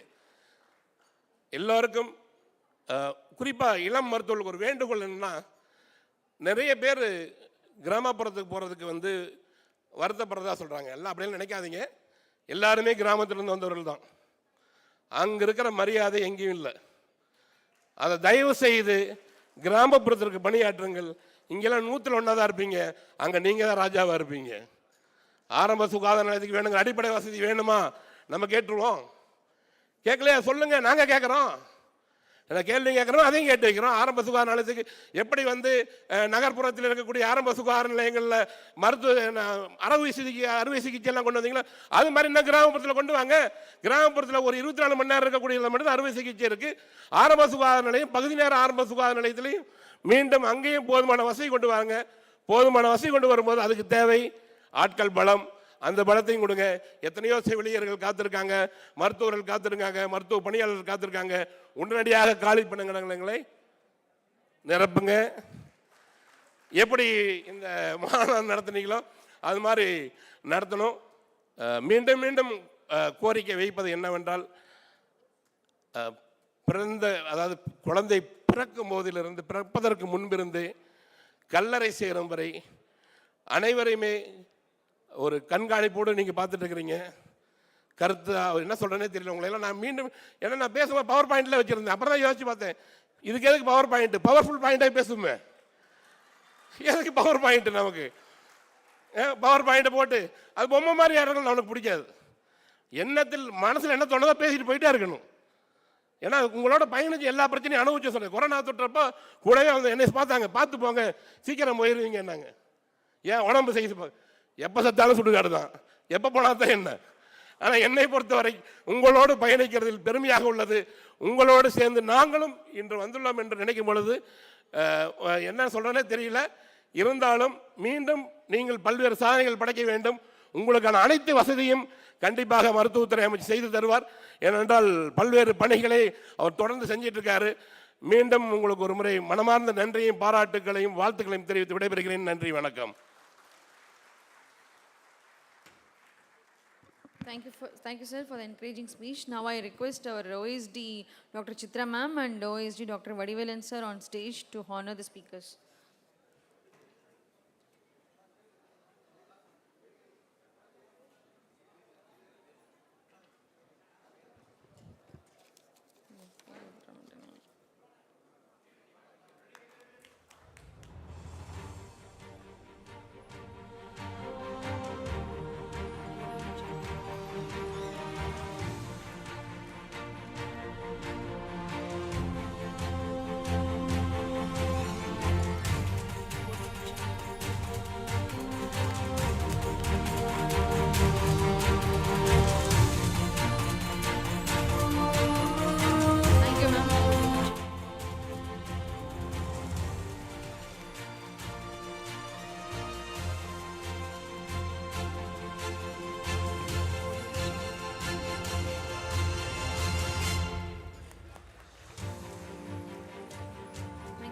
Thank you all the speakers. And now we have come to the end of the scientific session. And now the stage is open for the valedictory function. Thank you, one and all.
Hello. நிறைவு விழா நிகழ்ச்சி தொடங்குகிறது. வெளியே உள்ள தோழர்கள் அனைவரும் உள்ளே வருமாறு, நிகழ்ச்சி அரங்குக்கு வருமாறு அழைக்கிறோம்.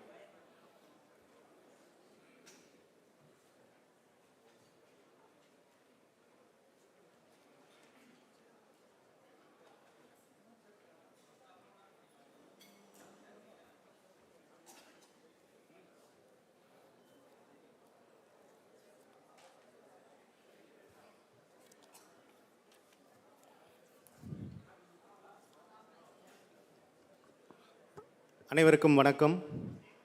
பொது சுகாதாரம் மற்றும் நோய் தடுப்பு மருந்து துறை 100 ஆண்டு நிறைவு விழா சீரும் சிறப்புமாக மாமல்லபுரத்தில் நடைபெற்று வருகிறது. இந்த சிறப்பான மாநாட்டில் பேரறிஞர்கள், பேராசிரியர்கள் பல்வேறு தலைப்புகளில் உரை நிகழ்த்தி உள்ளார்கள். 4 நாளாக நடைபெறும் இந்த 100 ஆண்டு மாநாடு நிறைவு விழா நாளில் பத்திரிகையாளர் பார்வையில் என்ற வகையில் நிகழ்வை நடத்த வாய்ப்பளித்த மாண்புமிகு மருத்துவம் மற்றும் மக்கள் நல்வாழ்வுத்துறை அமைச்சர் அவர்களுக்கும், அரசு முதன்மை செயலாளர் அவர்களுக்கும், பொது சுகாதாரத்துறையின் இயக்குனர் அவர்களுக்கும், மக்கள் தொடர்பு அலுவலர் என்ற முறையில் மனமார்ந்த நன்றியை தெரிவித்துக் கொள்கிறேன். இந்த பொது சுகாதாரம் மற்றும் நோய் தடுப்பு மருந்து துறை 100 ஆண்டு நிறைவு விழா நிகழ்ச்சி தற்போது தொடங்குகிறது.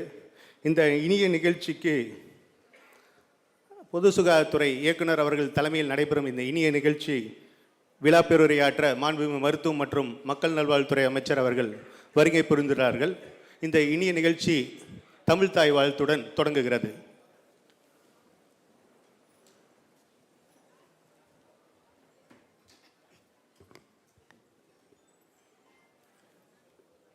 நீராறும் கடலொடுத்த நிலமடந்தை கெழிலொழுகும் சீராறும் வதனமென திகழ்வரத கண்டமிதில் தெக்கணமும் மதிசிறந்த திராவிடனல் திருநாடும் தக்க சிறு பிறை நுதலும் தரித்தனரும் திலகமுமே அத்திலக வாசனை போல் அனைத்துலகும் இன்பமுற எத்திசையும் புகழ் மணக்க இருந்த பெரும் தமிழனங்கே தமிழனங்கே உன் சீரிழமை திறன் வியந்து செயல் மறந்து வாழ்த்துதுமே வாழ்த்துதுமே வாழ்த்துதுமே.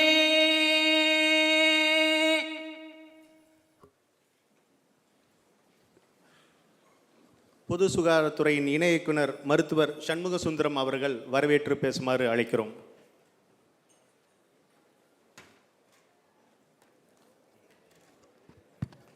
அனைவருக்கும் மாலை வணக்கம். 3 நாட்களுக்கு முன்னதாக இந்த நூற்றாண்டு விழாவை நமது மருத்துவம் மற்றும் மக்கள் நல்வாழ்வுத்துறையின் அமைச்சர் அவர்கள் தொடங்கி வைத்தார்கள். 3 நாட்களும் அறிவுபூர்வமான சிந்தனைகளுக்கு வித்திட்ட பேராசிரியர்களுக்கும் எக்ஸ்பர்ட்ஸ் அனைவருக்கும் எனது வணக்கத்தையும் அவர்களை வரவேற்பதிலும் பெருமகிழ்ச்சி அடைகிறேன். மேலும் இந்த நிறைவு விழாவிற்கு வருகை தந்து சிறப்பு விழா பேருரை ஆற்றவிருக்கின்ற நமது மருத்துவம் மற்றும் மக்கள் நல்வாழ்வுத்துறை அமைச்சர் அவர்களையும், தலைமை உரை ஆற்றி சிறப்புரை செய்யவிருக்கின்ற நமது இயக்குனர் அவர்களையும், என்னுடன் இணைந்து பணியாற்றி கொண்டிருக்கின்ற இணை இயக்குனர்கள், கூடுதல் இணை இயக்குனர்கள், டிபிஹெச் ஓஎஸ்டிஸ் மற்றும் என்னுடன் பணியாற்றி சோதனைகளை சாதனைகளாக்கி குறைகளை நிறைகளாக்கி 100 ஆண்டுகள் கடந்து வர உதவிய அனைத்து உள்ளங்களுக்கும் நன்றியை தெரிவித்துக் கொண்டு அவர்களை வரவேற்பதில் பெருமகிழ்ச்சி அடைகிறேன். நன்றி, வணக்கம். அடுத்ததாக பொது சுகாதாரத்துறை இயக்குனர் அவர்களை தலைமை உரையாற்றுமாறு அன்புடன் அழைக்கிறோம்.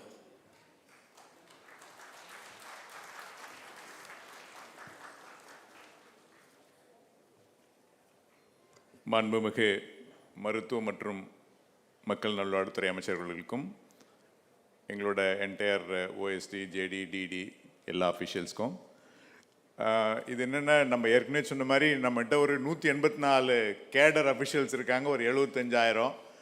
நேத்திக்கே 2 லேப் டெக்னீஷியன் வந்து என்கிட்ட ரொம்ப குறைபட்டுட்டாங்க, எங்கள் கேடர் மட்டும் விட்டுட்டீங்க அப்படின்னு. ஸோ அந்த மாதிரி எந்த எண்ணங்களும் கிடையாதுங்க. சில டைமில் அந்த நேரம் கருதி மிஸ் பண்ணிவிடுவோம். ப்ளஸ் நம்ம எல்லாமே ஒரு டீம். ஸோ நமக்குள்ள எந்த வேறுபாடுகளுமே கிடையாது. நம்ம எல்லாமே ஒன்றா சேர்ந்து தான் இந்த entire journey of 100 years we are all travel together. இது அப்படியே இந்த சக்ஸஸும் வந்து நம்ம எல்லாரும் சேர்ந்தது தான், தனிப்பட்ட யாருக்கும் இல்லை. we are work as a team. சொல்லும்போது டாக்டர், நர்ஸ், விஹெச்என், ஹெச்ஏ அப்படின்னு சொல்லிட்டு இருக்குமே ஒழிய it's all team, will continue the same thing. அமைச்சரை பொறுத்த வரைக்கும் இந்த இந்த ஆக்டிவிட்டியை நாங்கள் 2ஆக பிரிச்சுக்கிட்டோம் சார். ஒன் பார்ட் வந்து இட்ஸ் செலப்ரேஷன்ஸ் வந்து டிஸ்ட்ரிக்ட் லெவலில் அவங்கள லெவலில் ஸ்போர்ட்ஸு, கல்ச்சுரல், மெனி ஆக்டிவிட்டீஸ் பண்ணாங்க. இந்த பர்டிகுலர் கான்ஃபரன்ஸ் வந்து we want to focus on academic part, the evidence parts, the research aspect. இது எங்களோட இன்னொரு கோர் ஸ்ட்ரென்த்து. இந்த கோர் ஸ்ட்ரென்த்து வளர்ந்தா மட்டும்தான் அடுத்த லெவல் அடுத்த கட்ட வளர்ச்சி. இப்போ நம்ம நேத்திக்கெல்லாம் நம்ம ஃபுல்லாக என்ன பேசிகிட்டு இருந்தோம், 1980 எப்படி சானிட்டரி அவேக்கனிங் இருந்தது, எப்படி யூகே மாடல் இருந்தது, பப்ளிக் ஹெல்த் ஆக்ட் வந்தது, பப்ளிக் ஹெல்த் கோடு வந்தது, 100 years ஆஃப் ஜேர்னியை பேசிகிட்டு இருந்தோம். பட் பழம்பெருமை தேவை, பட் அது மட்டும் நம்மளோட அடுத்த கட்டத்துக்கு கொண்டு போகாது. ஸோ அந்த அடுத்த கட்ட வளர்ச்சி வேணும்னா ஒரு strong evidence based public health interventions பண்ணணும். That is the intention for this. இதை பண்ணியிருக்கோம் சார். எங்களோட ஒரே உறுதி என்னங்க சார்னா, ஸோ மக்களுக்காக நீங்கள் எவ்வளோ தூரம் ஓடி இருக்கின்றது, we travel with you, seen with you. Vaccination போகும்போது ராமநாதபுரத்தில் ஆரம்பித்து பை ரோடு 5 டிஸ்ட்ரிக்ட் முடித்து கோயம்புத்தூரில் போய் முடிச்சிருக்காரு. கன்னியாகுமரியில் ஆரம்பித்து தென்காசியில் முடிச்சிருக்காரு. இந்த மாதிரி ஒரு நாளைக்கு 600-700 கிலோமீட்டர்ஸ்லாம் 4 மாவட்டம் 5 மாவட்டங்கள்லாம் கடந்து வந்திருக்கீங்க சார். எங்கள் துறையிலேருந்து டெஃபினட்டாக இந்த மக்களுக்கு நீங்கள் ஆற்றக்கூடிய இந்த சேவையில் நாங்கள் எப்போதும் உங்களோட இருக்கிறோன்ற உறுதியை எங்கள் எல்லாரோட சார்பாக கொடுக்குறோம் சார். சார் அடுத்தது இப்போ இந்த ஒரு 4 daysல நிறைய ஆஸ்பெக்ட்ஸை பார்த்தோம் சார். எங்களோட வளர்ச்சி எப்படிலாம் வந்துட்டு இருக்குன்றதையும் பார்த்தோம் சார். இப்போ அடுத்து என்னென்னா, எங்களோட இலக்கு என்ன சார், அடுத்து அனதர் 50 years 100 years எங்கே ஃபோக்கஸ் பண்ணணும், ஒரு 4-5 கோர் ஏரியாவில் நாங்கள் ஃபோக்கஸ் பண்ணால் மட்டும்தான் எங்களோட வளர்ச்சி தொடர்ந்து இருக்கும், எங்களோட அடுத்த லெவல் வரும். இப்போ இந்த கோவிட் வந்து துறைக்கு ஒரு முக்கியத்துவத்தை கொடுத்துச்சு, ஒரு ப்ராமினன்ஸை கொடுத்துச்சு. அதுக்கு காரணம் என்னென்னா, நம்ம மக்களோட மக்களாக சேர்ந்து அவங்களுக்கான சேவையை தொடர்ந்து கொடுத்ததோட எஃபெக்ட் தான். இது கண்டினியூ ஆனோன்னா we need to develop the entire system. So ஒரு 2-3 ஆஸ்பெக்டில் மட்டும் பார்த்துக்கிறேன் சார். இப்போ அன்பழகன் மீடியாவில் பேசும்போது சொன்னார் vacancy, HR. Yes, it is true. இப்போ சாரு வந்த பிறகு இந்த ஹெச்ஆர் பாலிசியில் எங்களுக்கு ரொம்ப சப்போர்ட்டிவாக இருந்திருக்காரு. நியர்லி ஒரு 5,000 transparent transfer counselling. See, most of you got benefited in this. See, இந்த மாதிரி நிறைய இன்டர்வென்ஷன் பண்ணிகிட்டே இருக்காங்க. இது தொடர்ந்து பண்ணுவார். See, இது ஒன்று வந்து இப்போ எம்ஆர்பிக்கு இப்போ நம்மளோட ஒவ்வொன்றுத்துக்கும் இப்போ எங்கிட்ட டேட்டா இருக்குது.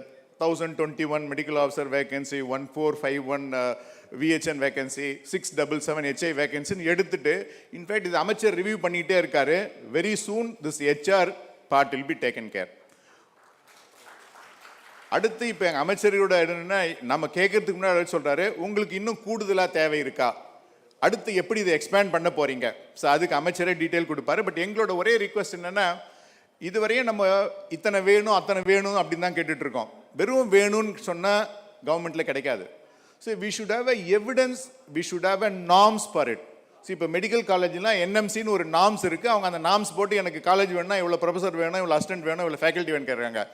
அதுக்காக தான் we are going to talk about IPHS standard. So இனிமேல் நாங்கள் கேட்குறோன்னா இந்த ஐபிஹெச்எஸ் ஸ்டாண்டர்ட் பிரகாரம், Indian public health standard 2022 released. So இந்த ஸ்டாண்டர்ட் பிரகாரம் எனக்கு இத்தனை ஹெச்ஆர் வேணும், ஒரு ஹெச்எஸ்சினா எனக்கு ஒரு விஹெச்என் வேணும், ஒரு மேல் காம்பனண்ட் வேணும், 4 ஆஷா வேணும், 2 ஃபீல்டு ஒர்க்கர் வேணும். இது இருந்தால் மட்டும்தான் எங்களால் பண்ண முடியும். சரி, இதை நாம்ஸ் பிரகாரம் எதிர்பார்க்கும். டெஃபினட்டாக அவங்க பர்ஃபார்மன்ஸ் கேட்பாங்க. அந்த பர்ஃபார்மன்ஸை டெஃபினட்டாக நம்மளால் தர முடியும். ஸோ இதில் எந்த சேலஞ்சும் கிடையாது. இதே மாதிரி தான் பிஹெச்சி, இதே மாதிரி தான் ஹெச்எஸ்சி, இதே மாதிரி தான் சிஹெச்சி நம்மளால் கொடுக்க முடியும். ஸோ நம்ம கோர் வந்து பப்ளிக் ஹெல்த் ஸ்டாண்டர்ட் 2022 இதை வச்சு தான் நம்ம கொண்டு போகிறோம். இதோட இன்னொரு சேலஞ்ச் என்னென்னா இன்ஃப்ராஸ்ட்ரக்சர். ஸோ இப்போவும் நிறைய என்னோட 16th எவ்ரி 16th நம்ம எல்லா அசோசியேஷனும் மீட் பண்ணுறோம்.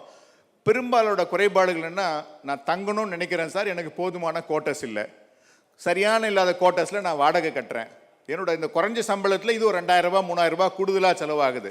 ஸோ இதெல்லாம் நாங்கள் அட்ரஸ் பண்ணுறோம் சார். இப்போ என்னென்னா, இது ஒரு பெரிய அளவில் அசஸ்மெண்ட் எடுத்து ஒரு நியர்லி 1400 இன்ஸ்டிடியூஷன்ஸை இம்மீடியட்டாக அப்கிரேட் பண்ணால் மட்டும்தான் நம்மளால் இந்த ரியல் சர்வீஸை ஃபீல்டில் கொடுக்க முடியும். அது செப்பரேட் ப்ரப்போசல்ஸ் மூவ் பண்ணிட்டு இருக்கோம் சார். இதையும் வந்து ஐபிஹெச்எஸ் ஸ்டாண்டர்ட் உள்ள நார்ம்ஸில் ஃபிட் இன் பண்ணுறோம். சரி, அவங்க திருப்பி எதிர்பார்க்கறது whether you can deliver service. But என்னோட கான்ஃபிடென்ட் என்னென்னா, with you people in the field definitely we can deliver the service. Even beyond their expectation you can deliver the service sir. அடுத்து இதே problem என்னென்னா, எங்களோடது எல்லாமே அந்த கலப்பணி. சரி, கலப்பணிக்கு நமக்கு மெயினாக தேவை மொபிலிட்டி. ஸோ மொபிலிட்டி வெறும் டிஏடிஏ மட்டும் இல்லாமல் வாகனங்கள். சரி, இப்போ தனிப்பட்ட ஆளுக்கு வாகனம் இல்லைனாலும் நம்ம குழுவாக போகிறதுக்கு வாகனங்கள் வேணும். ஸோ அதுக்கான இதுவும் ப்ரப்போசல் கொண்டு வந்திருக்கோம் sir. Around 500 vehicles we are planning. இதெல்லாம் வந்து ஒரு ஸ்டேஜில் நம்ம துறைக்கு அலாட் பண்ணி கண்டமாகி ரீப்ளேஸ் பண்ண முடியாமல் இருக்கக்கூடிய வெஹிக்கிள் இந்த இதையும் கொண்டு வர போகிறோம் சார். செகண்ட் பார்ட் வந்து திஸ் அபவுட் இன்ஃப்ராஸ்ட்ரக்சர். இது ஒரு வேர்டில் சொல்லிட்டேன். இது ஹெச்ஆர், பில்டிங்கு எல்லாம் சேர்ந்தது தான் infrastructure development IPHS standard. Second component நம்மளோட ஃபோக்கஸ் ஐடி. சரி, இப்போ எல்லாருமே ஐடி பேசினாங்க. இனிமேல் நம்மளால் மேனுவல் ரிப்போர்ட்டாக எல்லாத்தையும் கொண்டு வர முடியாது. சரி, இப்போ நம்ம அடுத்த லெவல் என்ன பேசுகிறோம், artificial intelligence, visual reality, decision support system, அடுத்த லெவலுக்கு போயிட்டோம். சரி, இப்போ நீங்கள் சாதாரணமாக மொபைலில் டைப் பண்ணிட்டா கூட அது உங்களுக்கு ப்ரிடிக்ட் பண்ணுது.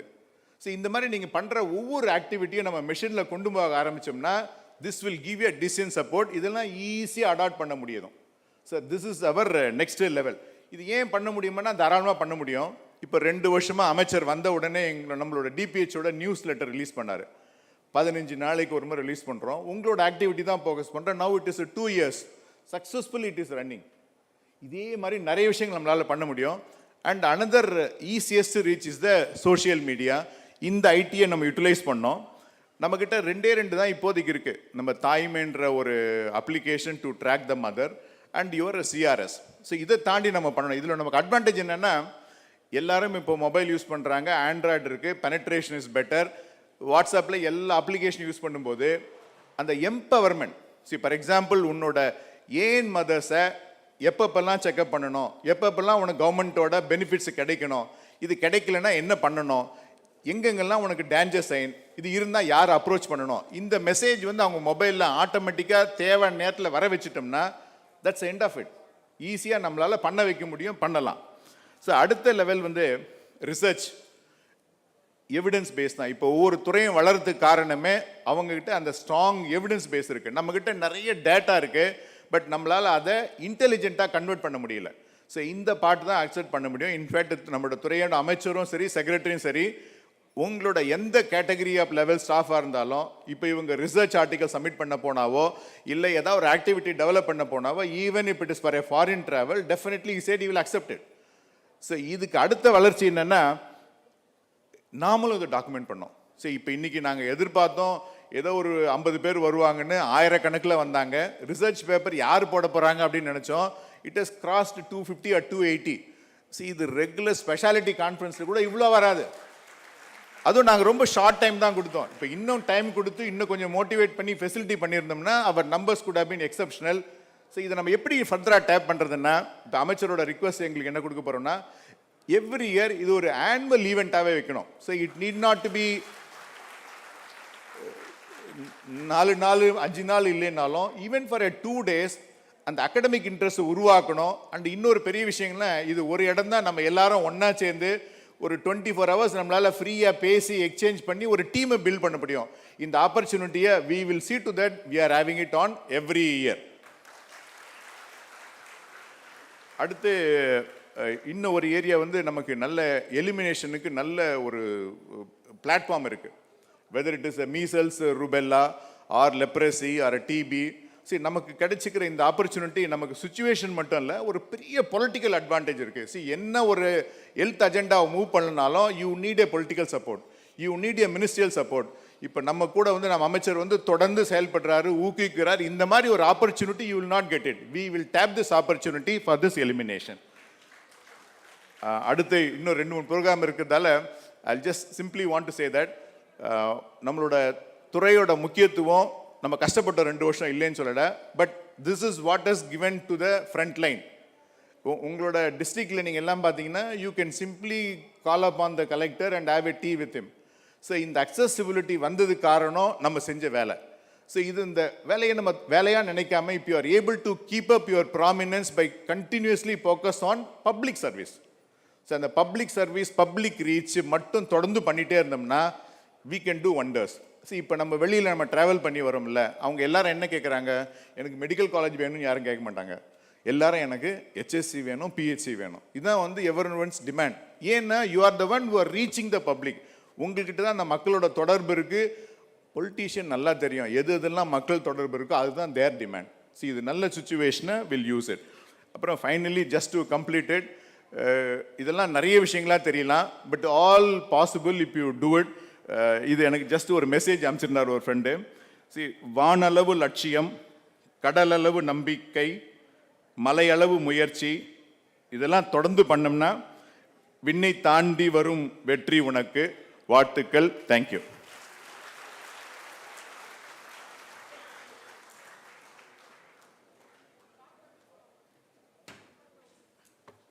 அடுத்ததாக நூற்றாண்டு நிறைவு மாநாட்டு சிறப்பு மலர்களை மாண்புமிகு மருத்துவம் மற்றும் மக்கள் நலத்துறை அமைச்சர் அவர்கள் வெளியிடுகிறார்கள்.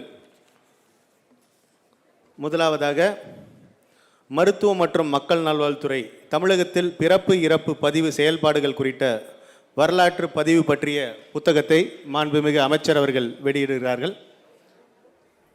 மேடையில் உள்ள முன்னணியினர் அனைவரும் பெற்றுக்கொள்கிறார்கள்.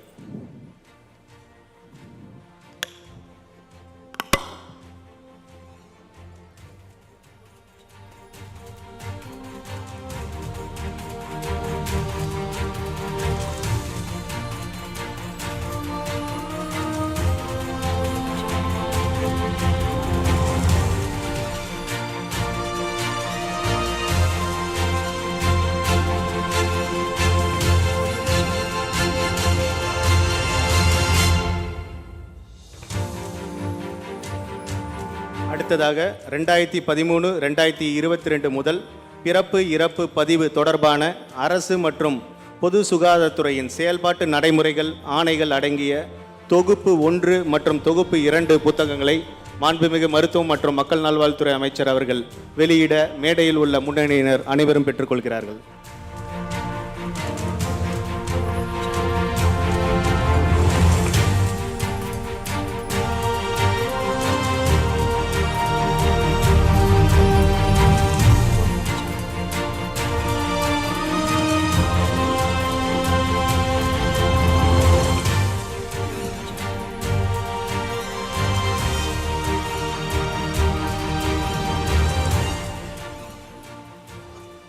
எவ்ரி நம்பர் கவுண்ட்ஸ் அப்படின்னு இந்த ஸ்டாட்டிஸ்டிக்கல் புக்கு வந்து இப்போ ஜேடி எஸ்பிஹெச்ஏ அண்ட் டீம் அவங்க சேர்ந்து பண்ணியிருக்காங்க.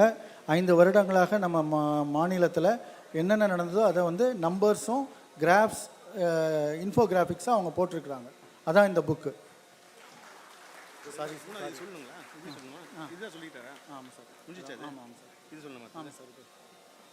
அடுத்ததாக பொது சுகாதாரத்துறையுடன் இணைந்து யூனிசெஃப் தயாரித்துள்ள status of cold chain points in Tamil Nadu baseline assessment book மாண்புமிகு மருத்துவம் மற்றும் மக்கள் நலத்துறை அமைச்சர் அவர்கள் வெளியிடுகிறார்கள்.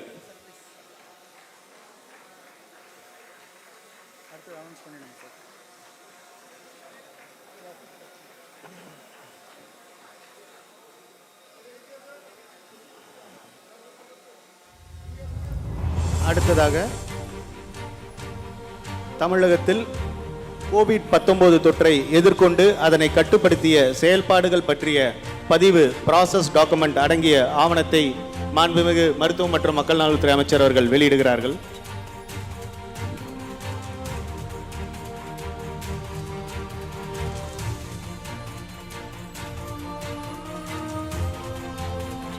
அடுத்ததாக பொது சுகாதாரத்துறையில் பல்லாண்டுகளாக அறிவிக்கப்பட்ட சுற்று அறிக்கைகள் மற்றும் அரசு ஆணைகள் அடங்கிய தொகுப்பு புத்தகங்கள் மாண்புமிகு மருத்துவம் மற்றும் மக்கள் நலத்துறை அமைச்சர் அவர்கள் வெளியிடுகிறார்கள்.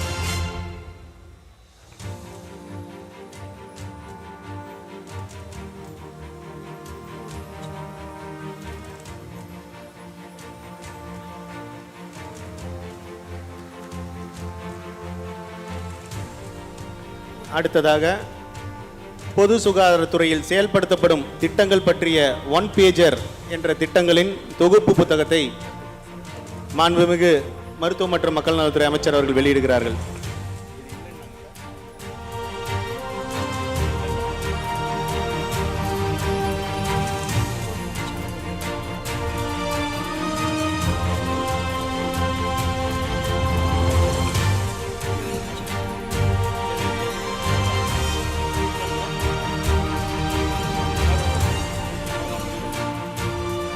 அடுத்ததாக பொது சுகாதாரத்துறையில் அலுவலர்கள் மற்றும் பணியாளர்கள் 100ஆண்டு கொண்டாட்டத்தை சிறப்பு செய்யும் விதமாக தங்களுடைய வாழ்த்துக்களையும் எண்ணங்களையும் கவிதை கட்டுரை மூலமாக வெளிப்படுத்திய தொகுப்பு புத்தகம் மாண்புமிகு மருத்துவம் மற்றும் மக்கள் நல்வாழ்வுத்துறை அமைச்சர் அவர்கள் வெளியிடுகிறார்கள்.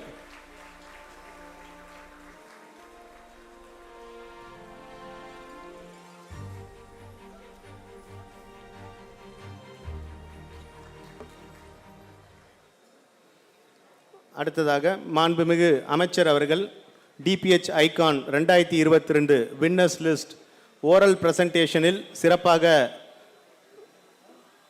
செயல்பட்ட doctor Vidhu Varsha institute of child health hospital for children அவர்களை மேடைக்கு வருமாறு அழைக்கிறோம். அவர்களுக்கு மாண்புமிகு அமைச்சர் அவர்கள் சான்றிதழையும் நினைவு பரிசையும் வழங்குகிறார்கள்.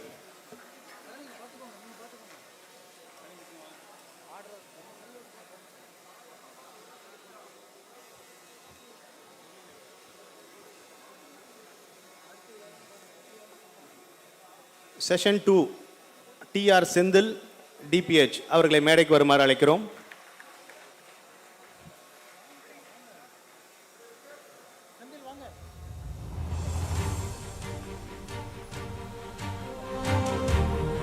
செஷன் 3 ஹிர்லேகா ஸ்டான்லி மெடிக்கல் காலேஜ் சென்னை அவர்களை மேடைக்கு வருமாறு அழைக்கிறோம்.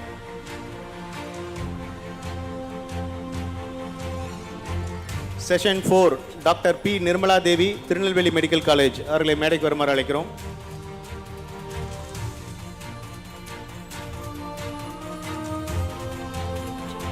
Session 5 doctor Sunitha Thoothukudi medical college அவர்களை மேடைக்கு வருமாறு அழைக்கிறோம்.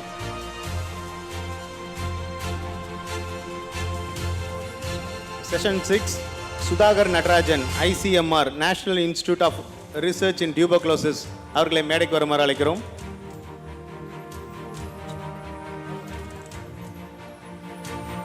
Session 7 Radha Lakshmi directorate of public health and preventive medicine Chennai அவர்களை மேடைக்கு வருமாறு அழைக்கிறோம்.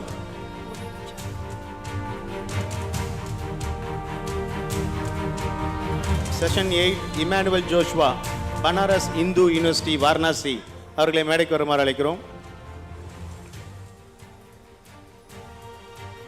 Session 9 doctor Vigneshwar SRMC and RI SRIHER Chennai அவர்களை மேடைக்கு வருமாறு அழைக்கிறோம். Session 10 doctor Shankar Prasad Shanmuganathan DPH அவர்களை மேடைக்கு வருமாறு அழைக்கிறோம்.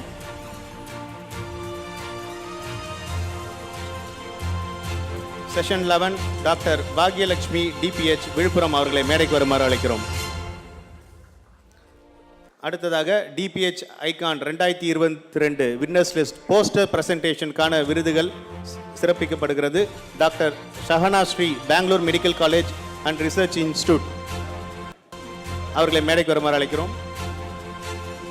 அவரை தொடர்ந்து டாக்டர் அகிலன் ரமணி தனசேகரன் ஐசிஎம்ஆர் அவர்களை மேடைக்கு வருமாறு அழைக்கிறோம்.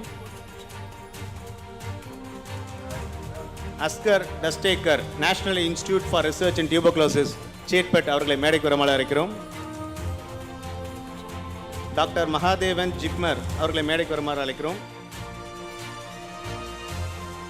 மிஸ்ஸஸ் அம்பிகா டிஎம்சிஹெச்ஓ மயிலாடுதுறை அவர்களை மேடைக்கு வருமாறு அழைக்கிறோம்.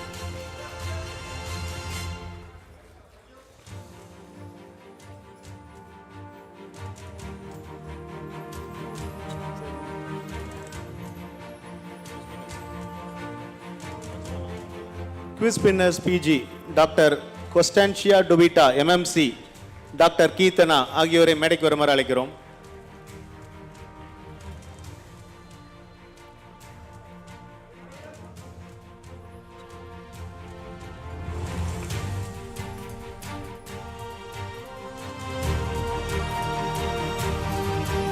அடுத்ததாக ஜிப்மர் டாக்டர் அனுராக் கோலா டாக்டர் கார்த்திக் ராஜன் ஆகியோரை மேடைக்கு வருமாறு அழைக்கிறோம்.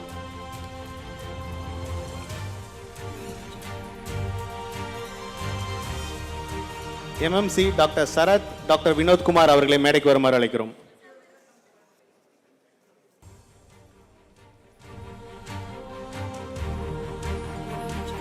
அவரை தொடர்ந்து குவிஸ் பின்னஸ் medical officer DPH doctor Vijayanand doctor Shankar Prasad அவர்களை மேடைக்கு வருமாறு அழைக்கிறோம்.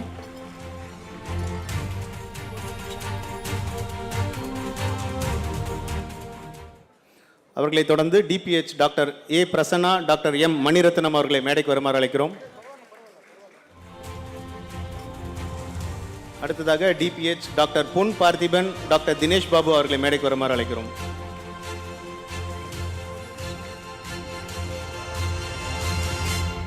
அவர்களை தொடர்ந்து குவிஸ் பின்னஸ் ஸ்டாஃப் நர்ஸ் JM ஷர்மிளா அவர்களை பி சுபத்ரா அவர்களை மேடைக்கு வருமாறு அழைக்கிறோம்.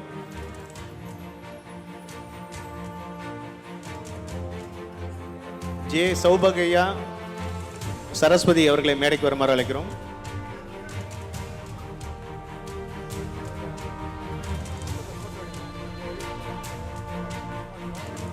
சபிதா குமாரி விக்டோரியா வெர்னிகா கிரிம்ஸ் அவர்களை மேடைக்கு வருமாறு அழைக்கிறோம்.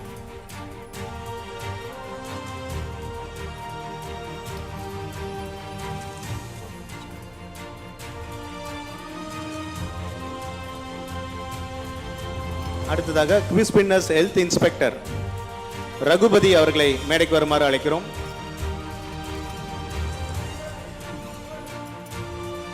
திரு மதுரம் பிரைட்டன் அவர்களையும் திரு எம் செந்தில்குமார் அவர்களையும் மேடைக்கு வருமாறு அழைக்கிறோம்.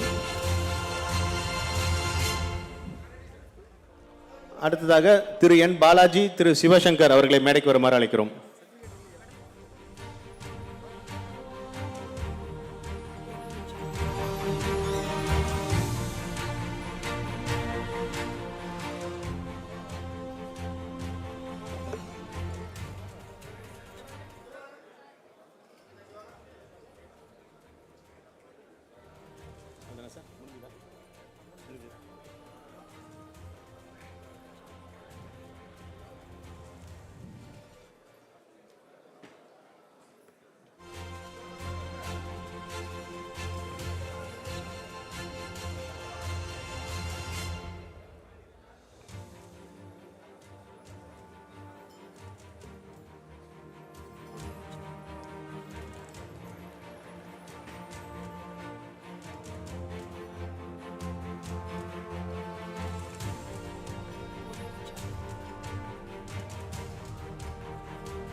நன்றி ஐயா.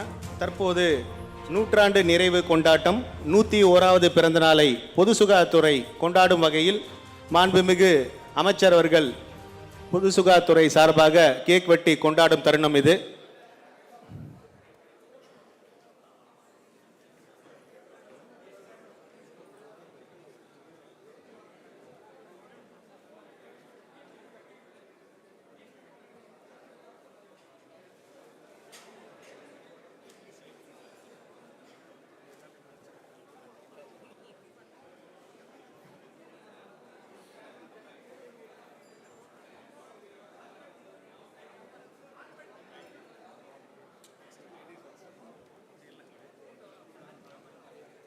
மாண்புமிகு அமைச்சர் அவர்கள் தலைமையில் 101வது பொது சுகாதாரத்துறை பிறந்தநாள் கொண்டாட்டம் தொடங்குகிறது.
மாண்புமிகு மருத்துவம் மற்றும் மக்கள் நல்வாழ்வுத்துறை அமைச்சர் அவர்கள் விழா பேருரை ஆற்றுமாறு அன்புடன் அழைக்கிறோம்.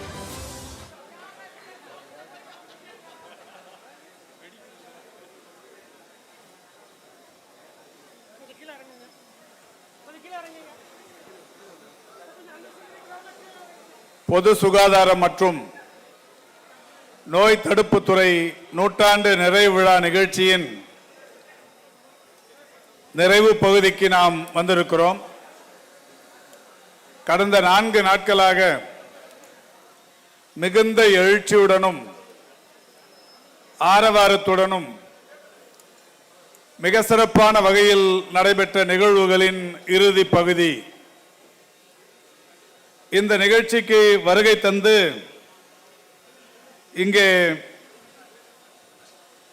சிறப்புரையாற்றி சிறப்பித்து விட்டிருக்கிற பெருமதிப்பிற்குரிய டிபிஎச் மரியாதைக்குரிய மருத்துவர் செல்வ விநாயகம் அவர்களே, ஓஎஸ்டி திருமதி சித்ரா அவர்களே, மருத்துவர் வடிவேலன் அவர்களே, கூடுதல் இயக்குநர்கள் சேகர் அவர்களே, சேரன் அவர்களே, சோமசுந்தரம் அவர்களே, திருமதி பவானி அவர்களே, தேவ பார்த்தசாரதி அவர்களே, ஜெரால்டு மதிய செல்வம் அவர்களே மற்றும் வருகை தந்து சிறப்பித்துக் கொண்டிருக்கிற இணை இயக்குநர்களே, துணை இயக்குநர்களே, நகர்நல மருத்துவ அலுவலர்களே, மருத்துவ அலுவலர்களே, செவிலியர்களே, மருந்தாளுநர்களே, ஆய்வக நுட்புணர்களே, களப்பணியாளர்களே, வருகை தந்து சிறப்பித்துக் கொண்டிருக்கிற பத்திரிகையாளர்களே, ஊடகவியலாளர்களே, பல்வேறு ஆராய்ச்சி கட்டுரைகளை வழங்கி உரை நிகழ்த்தி சிறப்பித்திருக்கிற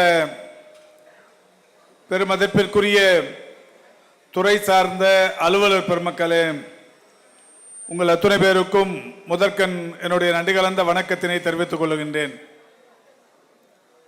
தமிழகத்தில் எனக்கு தெரிந்து அரசு துறைகளின் சார்பில் இது போன்ற மாநாடுகள் அல்லது கலந்தாய்வு நிகழ்ச்சிகள் அல்லது கருத்தரங்க நிகழ்ச்சிகள்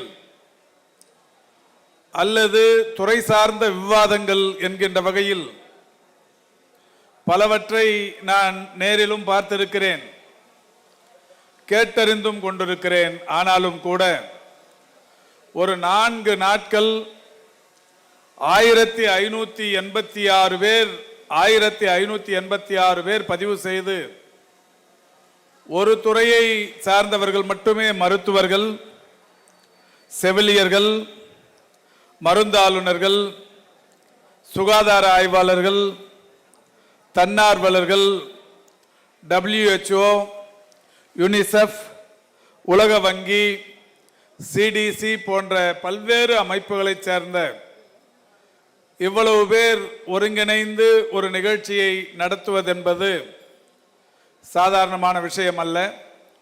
அது இன்றைக்கு சாத்தியமாகி இருக்கிறது. சாத்தியப்படுத்துதலை வெற்றிகரமாக நிறைவேற்றியிருக்கிற பெருமதிப்பிற்குரிய டிபிஎச் மருத்துவர் செல்வ விநாயகம் அவர்களுக்கு முதலில் நம்முடைய பாராட்டுக்களையும் வாழ்த்துக்களையும் தெரிவித்துக் கொள்கிறோம். அண்மையில் நானும் துறையின் செயலாளரும் நம்முடைய டிபிஎச் அவர்களும் வணக்கத்திற்குரிய தமிழகத்தின் முதல்வர் அவர்களின் வழிகாட்டுதலின்படி சிங்கப்பூரில் நடைபெற்ற வேர்ல்டு ஒன் ஹெல்த் காங்கிரஸ் என்கின்ற ஒரு மாநாட்டில் பங்கேற்கிற ஒரு சிறப்பான வாய்ப்பு கிடைத்தது. அதில் இதே போன்றதொரு அமர்வினை தொடங்கி வைக்கும் வாய்ப்பும் கிடைத்தது. உலகில் பல்வேறு நாடுகளைச் சேர்ந்த 100 அறிவியல் ஆய்வாளர்கள் அந்த மாநாட்டில் கலந்து கொண்டு உலகில் நாம் எதிர்கொள்ள வேண்டிய பேரிடர் மற்றும் இன்றைக்கு எதிர்கொண்டு சமாளித்து முடித்திருக்கிற பேரிடர் போன்ற பல்வேறு விஷயங்கள் குறித்து தங்களுடைய ஆய்வு கட்டுரைகளை சமர்ப்பித்து மிகப்பெரிய அளவில் உரை நிகழ்த்தினார்கள். அங்கேயும் ஒரு 100 பேர் அளவில் மட்டுமே 4 நாட்கள் அந்த மாநாடு நடைபெற்றாலும் எங்கள் உள்ளிட்ட ஒரு 100 பேர் மட்டுமே அங்கே உரையாற்றுகிற அந்த வாய்ப்பு அந்த மாநாட்டில் கிடைத்தது.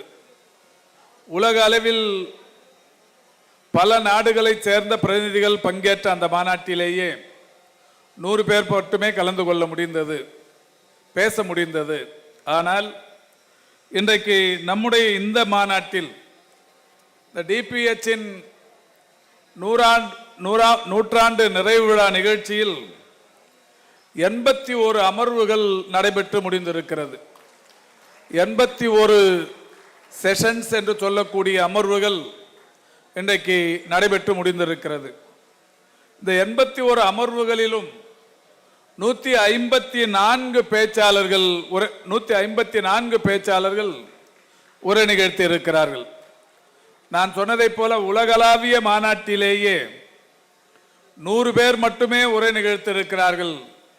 ஆனால் நம்முடைய டிபிஹெச்சின் நூற்றாண்டு நிறைவு விழாவில் 154 பேர் உரை நிகழ்த்தி சிறப்பித்திருக்கிறார்கள்.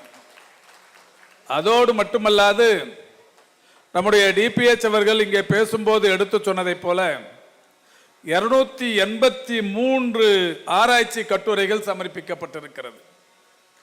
அறிவியல் பூர்வமான ஆதாரங்களோடு 283 ஆராய்ச்சி கட்டுரைகள் இங்கே சமர்ப்பிக்கப்பட்டு அதில் 178 ஆய்வுரைகள் இந்த மேடைகளில் நிகழ்த்தப்பட்டிருக்கிறது. 178 ஆய்வுரைகள் நிகழ்த்தப்பட்டதோடு மட்டுமல்லாது 105 போஸ்டர் டிஸ்பிளே என்கின்ற வகையில் அவர்களுடைய சிறு சிறு கருத்துக்களும் இங்கே பதிவிக்கப்பட்டிருக்கிறது. ஆக 154 பேருடைய உரைகள், 283 ஆராய்ச்சி கட்டுரைகள், அதில் 178 ஆய்வு உரைகள், 105 போஸ்டர் டிஸ்பிளே என்கின்ற வகையில் ஒரு மகத்தான ஒரு மாநாடு. இந்த மாநாடு, இந்த நிறைவு விழா ஒரு மாநாடாகவே இன்றைக்கு நடைபெற்று முடிந்திருக்கிறது. ஆக இதுவரை எனக்கு தெரிந்து என் வாழ்நாளில் ஒரு மாநில அரசு ஒரு துறையின் சார்பில் நடத்தப்பட்ட மாநாடுகளில் இவ்வளவு அமர்வுகள், இவ்வளவு உரைகள் வேறு எங்கும் நடைபெற்றிருக்குமா என்றால் நிச்சயம் இருக்காது. அது இன்றைக்கு இது ஒரு சாதனை படைத்த நிகழ்வாகவே இதை நாம் பார்க்கிறோம். ஏதோ வந்திருப்பவர்களை மகிழ்விக்க வேண்டும் என்பதற்காகவோ நடத்தி கொண்டிருக்கிற இந்த துறையின் மிக முக்கிய அலுவலர்களை குளிர்விக்க வேண்டும் என்பதற்காகவோ சொல்லப்படுகிற வார்த்தைகள் அல்ல. உண்மையிலேயே மன நெகிழ்ச்சியோடு சொல்லுகிறேன், இந்த மாநாடு வெற்றிகரமாக நடைபெற்று முடிந்திருக்கிறது. இதற்காக ஒத்துழைத்த அனைவருக்கும் என்னுடைய நெஞ்சம் நிறைந்த வாழ்த்துக்களையும் பாராட்டுக்களையும் தெரிவித்துக் கொள்கிறேன். ஒவ்வொரு அலுவலரும் நான் முதல் நாளிலும் இந்த கடைசி நாளிலும் கலந்து கொள்ளும் வாய்ப்பை பெற்றிருந்தேன். வெவ்வேறு மருத்துவ பணிகள் சென்னையிலும் இருந்ததால் நான் இதில் முழுமையாக பங்கேற்க இயலவில்லை. இல்லை என்றால் 4 நாட்களும் உங்களுடன் இங்கேயே இருந்திருப்பேன். ஆனால் இந்த 2 நாட்களிலேயே உங்கள் ஒவ்வொருவருடைய உழைப்பையும் நேரடியாக பார்க்கிற அந்த வாய்ப்பை பெற்றேன். பெரிய அளவில் 4-5 டிகிரி பெற்ற மருத்துவர்களும் கூட அவர்கள் ஓடியாடி இந்த மாநாடு வெற்றி பெற உழைத்த உழைப்பை நேரில் பார்க்கும்போது தங்கள் குடும்பத்தில் ஏதாவது ஒரு சுபகாரியம் நடைபெற்றால் எந்த அளவுக்கு ஒரு ஈடுபாட்டு உணர்வுடன் அதை வெற்றி பெற செய்வதற்கு உழைப்பார்களோ அதே மாதிரியான உழைப்பை இந்த மாநாடு வெற்றி பெறுவதற்கு நீங்கள் தந்தது என்பது மகிழ்ச்சிக்குரிய ஒன்றாக இருந்தது. நம்முடைய டிபிஹெச் அவர்களுடைய தந்தையின் நினைவு நாள் இன்று என்று நான் சமூக வலைதளத்தின் மூலம் தெரிந்து கொண்டேன். அவருடைய நினைவு நாள் திதி என்று சொல்லுவார்கள். அந்த நினைவு நாளில் அவர் பங்கேற்பதற்கு சென்னைக்கு அவசரமாக போய் அதிலும் கலந்து கொண்டு விட்டு இந்த மாநாட்டில் 1-2 மணி நேரம் இல்லாமல் போனதற்காக அவர் மனம் புழுங்கிக் கொண்டே இங்கே ஓடி வந்ததையும், அவர் வந்து இந்த மாநாட்டில் பங்கேற்கிற போது அவருக்கு ஏற்பட்ட அந்த மகிழ்ச்சி, உண்மையிலேயே அவருக்கும் இந்த மாநாடு வெற்றி பெற செய்வதற்கு அவர் கொண்ட ஈடுபாட்டிற்கும் இதை உதாரணமாக சொல்லலாம். அந்த அளவுக்கு எல்லோருமே ஒன்றிணைந்து உழைத்ததால் தான் இந்த மாநாடு மிகப்பெரிய அளவிலான வெற்றி பெற்றிருக்கிறது. தமிழகத்தை பொறுத்தவரை இன்றைக்கு 286 ஆரம்ப சுகாதார நிலையங்கள் மற்றும் நகர்ப்புற சுகாதார நிலையங்கள் இருக்கிறது. 2286 2286 ஆரம்ப மற்றும் நகர்ப்புற சுகாதார நிலையங்கள் இருக்கிற ஒரு மிக சிறந்த இந்த கட்டமைப்பு என்பது இந்தியாவில் அநேகமாக வேறு எந்த மாநிலத்திலும் இருக்க முடியாது. இந்தியாவில் தமிழகத்தை விட கூடுதல் மக்கள் தொகை இருக்கிற மாநிலங்களில் கூட 2286 ஆரம்ப சுகாதார நிலையங்கள் இருக்குமா என்றால் நிச்சயமாக நான் கேள்விக்குறி என்றுதான் இங்கே பதிலளிக்க வேண்டி வரும். அதேபோல் இங்கே இருக்கிற துணை சுகாதார நிலையங்கள் 8713. 8713 துணை சுகாதார நிலையங்கள் இருக்கிறது. நான் நம்முடைய டிபிஹெச் அவர்களிடம் பேசும்போது ஏற்கனவே ஆரம்ப சுகாதார நிலையங்கள் இன்னமும் வேண்டும் என்று ஒன்றிய அரசிடம் நாம் கோரிக்கை வைத்து ஒரு 5-6 ஆண்டுகளுக்கு பிறகு தமிழகத்தில் புதிதாக ஒரு 25 ஆரம்ப சுகாதார நிலையங்களும் 25 நகர்ப்புற ஆரம்ப சுகாதார நிலையங்களையும் கடந்த ஆண்டு கேட்டு பெற்று வந்தோம். மாண்புமிகு தமிழக முதல்வர் அவர்களின் வேண்டுகோளினை ஒன்றிய அரசு பரிசீலித்து நமக்கு புதிதாக 50 ஆரம்ப மற்றும் நகர்ப்புற சுகாதார நிலையங்களுக்கு அனுமதி அளித்திருக்கிறது. அவை எங்கெங்கே அமைய வேண்டும் என்கின்ற வகையிலான பட்டியலும் கடந்த 2 மாதங்களுக்கு முன்னால் வெளியிடப்பட்டு அதற்கான பணிகளும் கூட நடைபெற்று கொண்டிருக்கிறது. ஆனால் துணை சுகாதார நிலையங்கள் 8713 என்று இருக்கிற நிலையில் இது போதுமா என்று நம்முடைய டிபிஹெச் அவர்களிடம் கேட்டபோது துணை சுகாதார நிலையங்களை பொறுத்தவரை அவை அமைவதற்குரிய மக்கள் தொகை விதிமுறைகளை பற்றி சொன்னார். 5000 மக்கள் தொகை இருந்தால் ஒரு துணை சுகாதார நிலையம் கிராமப்புறங்களில், அதுவே நகர்ப்புறங்கள் என்று எடுத்துக்கொண்டால் ஒரு 10,000 மக்கள் தொகை இருக்க வேண்டும் என்று. இப்பொழுது 5000 என்கின்ற வகையில் ஒரு துணை சுகாதார நிலையம் தமிழகத்தில் ஒட்டுமொத்தமாக இருப்பது என்பது 8713. இப்படி இந்த மக்கள் தொகை அடிப்படையில் இன்னமும் நமக்கு எவ்வளவு துணை சுகாதார நிலையங்கள் வந்தால் தமிழ்நாடு துணை சுகாதார நிலையங்களில் முழுமை பெறும் என்று கேட்டேன். அவர் சொன்னார், இன்னும் ஒரு 2000 வந்தால் சரியாக இருக்கும். 2000 2500 என்கின்ற அளவில் வந்தால் நமக்கு 12525 ஊராட்சி அமைப்புகள் இருக்கிறது, கிராம ஊராட்சிகள். இந்த 12525 கிராம ஊராட்சிகள் என்று வருகிற போது கண்டிப்பாக இந்த 5000 மக்கள் தொகை என்று சராசரி வைத்துக் கொண்டாலும் ஒரு 10,000த்திற்கும் மேற்பட்ட துணை சுகாதார நிலையங்கள் வேண்டும். ஆனால் தமிழகத்தில் தற்போது இருப்பது 8713. இன்னும் ஒரு 2000-2500 துணை சுகாதார நிலையங்கள் வந்தால் தமிழகத்தில் ஒட்டுமொத்தமாக இந்த 5000 மக்கள் தொகைக்கு ஒரு துணை சுகாதார நிலையம் என்கின்ற அளவில் நாம் முழுமை பெறலாம், தன்னிறைவு அடையலாம் என்று சொன்னார். நிச்சயம் மாண்புமிகு தமிழக முதல்வர் அவர்களின் அறிவுறுத்தலை பெற்று அடுத்தடுத்து நாம் ஒன்றிய அரசை அணுகும் போது, ஒன்றிய அமைச்சரை அணுகும் போது இன்னமும் கூடுதல் துணை சுகாதார நிலையங்கள், ஏறத்தாழ 2000த்திற்கும் மேற்பட்ட துணை சுகாதார நிலையங்கள் மக்கள் தொகை அடிப்படையின் கீழ் அமைந்திட வேண்டியதன் அவசியத்தை ஒன்றிய அரசிடம் எடுத்து சொல்லி நிச்சயம் பெற்றுத் தருவதற்கான முயற்சிகளை இந்த துறை மேற்கொள்ளும் என்பதை இந்த நூற்றாண்டு நிறைவு விழாவில் ஒரு மிக முக்கியமான செய்தியாகவே தெரிவித்துக் கொள்வதில் பெருமை அடைகிறோம். நூற்றாண்டு விழா நிறைவு விழாவை கண்டு கொண்டிருக்கிற நாம் 101வது பிறந்த நாள் விழாவையும் கண்டிருக்கிற நாம் இன்னமும் எதிர்கொள்ள வேண்டிய சவால்கள் ஏராளமாக இருக்கிறது.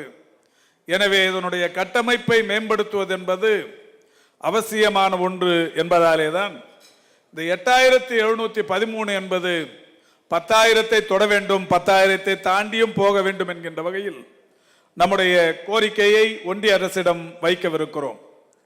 அதேபோல் ஆரம்ப மற்றும் நகர்ப்புற சுகாதார நிலையங்கள் 2286 என்று இருக்கிற போது அதற்கு கிராமப்புறங்களில் 30,000 மக்கள் தொகை இருக்க வேண்டும், மலைப்பகுதிகளில் 20,000 மக்கள் தொகை இருக்க வேண்டும், நகர்ப்புற பகுதிகளில் 50,000 மக்கள் தொகை இருக்க வேண்டும். இப்படி இருந்தால் ஒரு ஆரம்ப சுகாதார நிலையம் என்று கணக்கு இருக்கிறது. அப்படி இருக்கும்போது நம் தமிழகத்தில் இருக்கிற இந்த ஆரம்ப சுகாதார நிலையங்கள் மற்றும் நகர்ப்புற ஆரம்ப சுகாதார நிலையங்கள் எண்ணிக்கை இது நிறைவு அடைந்து விட்டதா, முழு நிறைவடைந்து விட்டதா என்றால் அதிலும் கூட இன்னமும் கொஞ்சம் குறை இருக்கிறது. இந்தியாவிலேயே அதிகமான சுகாதார நிலையங்கள், துணை சுகாதார நிலையங்கள், ஆரம்ப சுகாதார நிலையங்கள் என்று அதிகமாக இருந்தாலும் கூட முழுமையான மக்கள் தொகைக்கு ஏற்ப ஏற்கனவே இருக்கிற அந்த விகிதாச்சார அடிப்படையில் 20,000 மலை கிராமங்கள், 30,000 சாதாரண பகுதி மக்கள், 50,000 நகர்ப்புற பகுதி மக்கள் இருக்கிற இடங்களில் ஒரு ஆரம்ப சுகாதார நிலையம் வேண்டும் என்கின்ற அந்த கோரிக்கைக்கு அது முழுமை அடைவதற்கு இன்னமும் ஒரு 200-250 ஆரம்ப சுகாதார நிலையங்கள் வேண்டும் என்கின்ற நிலை இருக்கிறது.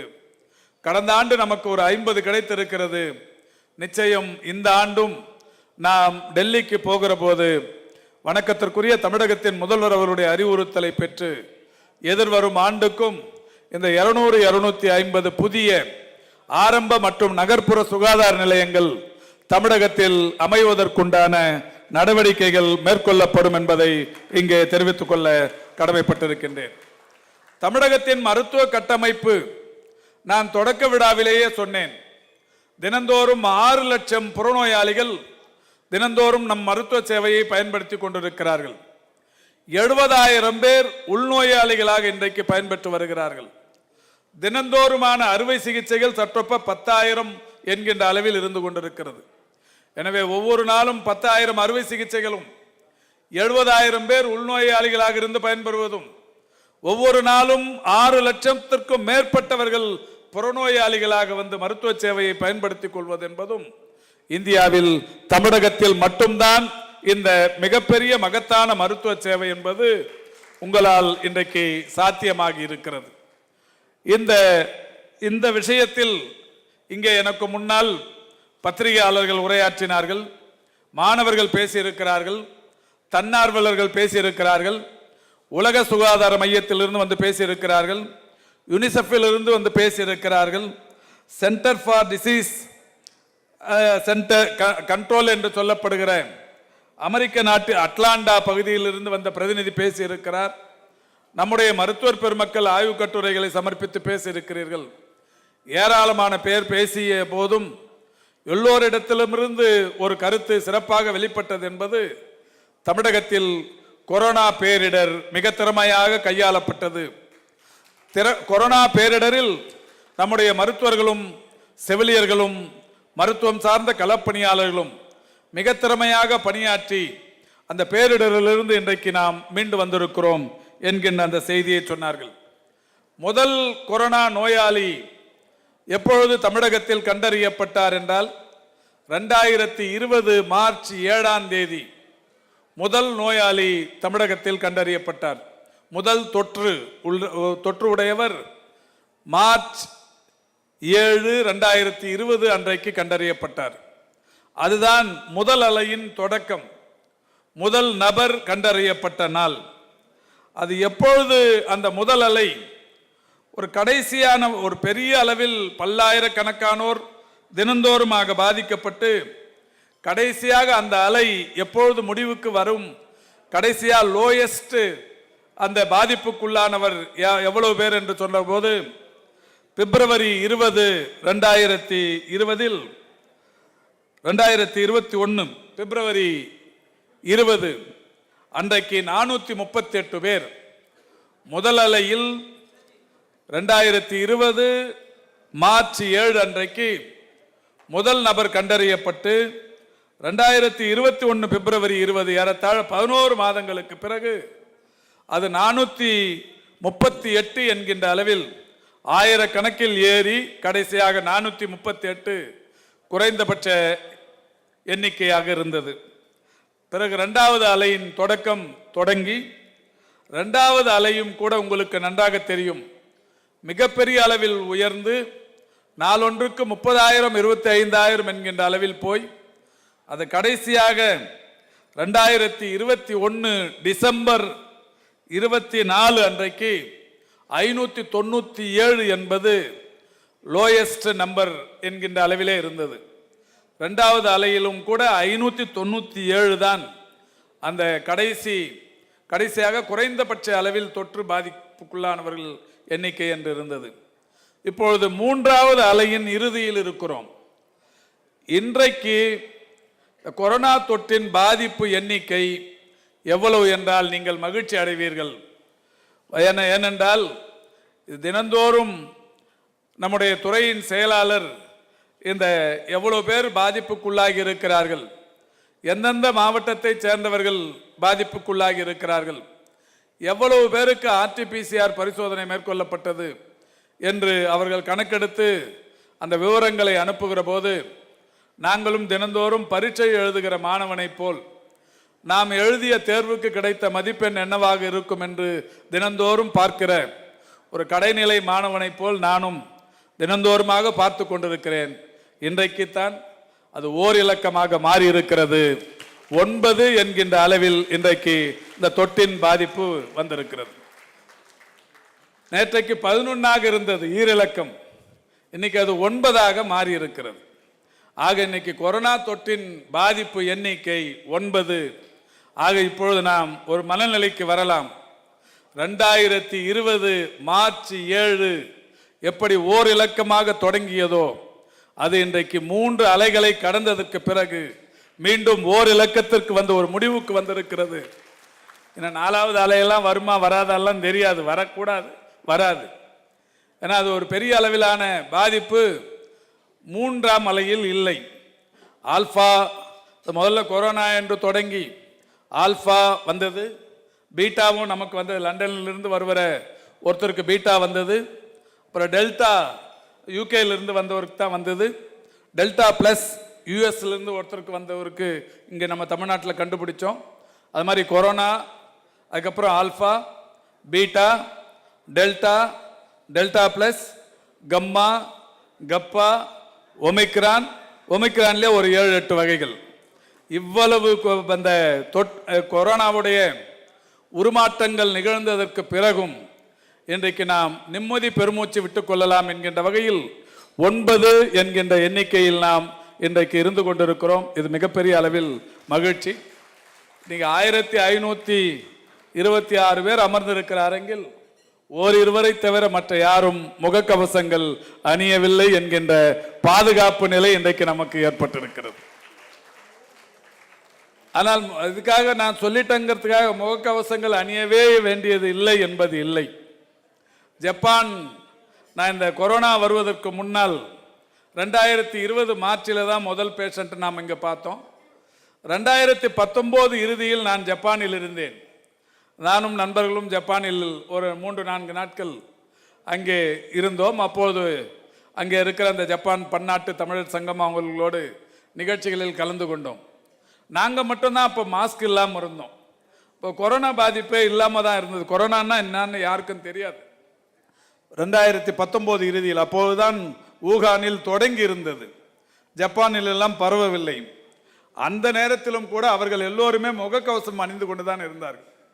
ஏனென்று நாங்கள் அவர்களை விசாரித்த போது சொன்னார்கள், சுற்றுச்சூழல் பாதிப்புகளிலிருந்து எங்களை தற்காத்து கொள்ள முகக்கவசங்கள் எப்போதும் அணிவதை வாடிக்கையாக கொண்டிருக்கிறோம் என்றார்கள்.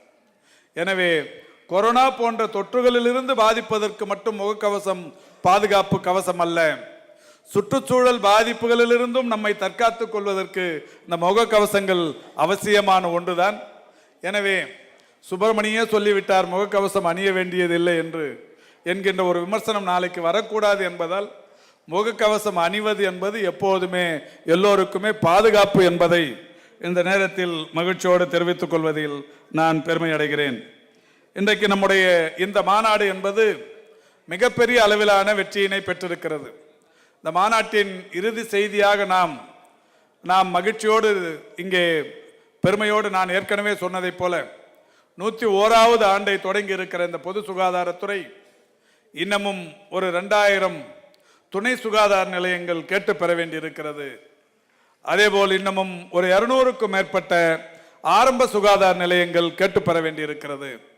இவைகளெல்லாம் தமிழகத்திற்கு வந்துவிட்டால் 100க்கு 100% தன்னிறைவு பெற்ற துறையாக நம்முடைய மக்கள் நல்வாழ்வுத்துறை இருக்கவிருக்கிறது என்பதை மகிழ்ச்சியோடு தெரிவித்துக் கொள்கிறேன். அதற்கான பணிகளை இந்த துறை செய்யும். இங்கே உரையாற்றிய பத்திரிகையாளர்கள் சொன்னார்கள், பணியிடங்கள் முழுமையாக நிரப்பப்பட வேண்டும் என்று சொன்னார்கள். அதில் நிச்சயம் நானும் அந்த கருத்துக்கு உடன்பட்டவன் தான். அதனால்தான் மாண்புமிகு தமிழக முதல்வர் அவர்கள் இந்த துறையில் காலி பணியிடங்களை நிரப்புவதற்குரிய நடவடிக்கைகளை உடனடியாக எடுக்க சொன்னார்கள். இந்த துறையின் செயலாளர் கூட அந்த துறை சம்பந்தப்பட்ட ஆணையர், எம்ஆர்பியின் ஆணையர், மெடிக்கல் சர்வீசஸ் ரெக்யர்மெண்ட் போர்டு ஆணையர் இங்கே பேசும்போது நீங்கள் கேட்டீர்கள். 4308 பணியிடங்கள் நிரப்புவதற்கு 1021 மருத்துவர்கள் உட்பட 4308 பணியிடங்கள் நிரப்புவதற்கு அவரிடத்தில் பணி ஒப்படைக்கப்பட்டிருக்கிறது. அவரும் மிக வேகமாக செய்து கொண்டிருக்கிறார். சர்டிஃபிகேட் வெரிஃபிகேஷன், தேர்வுகள் போன்ற பல்வேறு நடைமுறைகள் வேகமாக போய்கொண்டிருக்கிறது. ஒரு 300க்கும் மேற்பட்டவர்கள் பணி நியமனம் முடிந்திருக்கிறது. இப்பொழுதும் ஒரு 700-800 பேருக்கான ஆணைகள் தயார் நிலையில் இருக்கிறது. மிக விரைவில் அந்த பணியிடங்கள் நிரப்பப்படும். அதோடு மட்டுமல்லாது ஏற்கனவே 2000க்கும் மேற்பட்ட செவிலியர்கள் இந்த துறைக்கு மீண்டும் பணியில் அமர்த்தப்பட வேண்டும் என்கின்ற அந்த கோரிக்கை இருக்கிறது.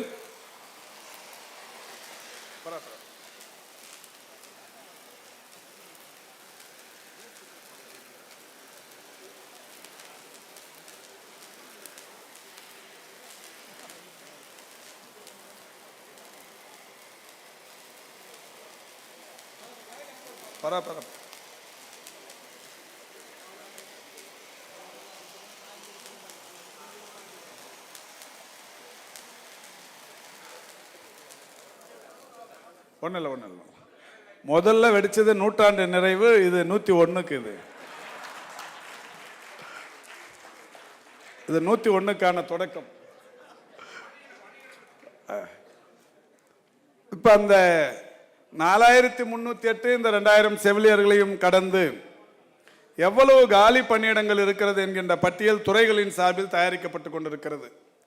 வெறும் இது ஒரு துறை ரீதியான ஒரு ஆய்வுகள் நடத்தப்பட்டு எவ்வளவு எக்ஸாக்டாக எவ்வளோ காலியாக இருக்குங்கிற அந்த பட்டியல் ஒவ்வொரு துறையிலிருந்தும் தயாரிக்கப்பட்டு கொண்டிருக்கிறது.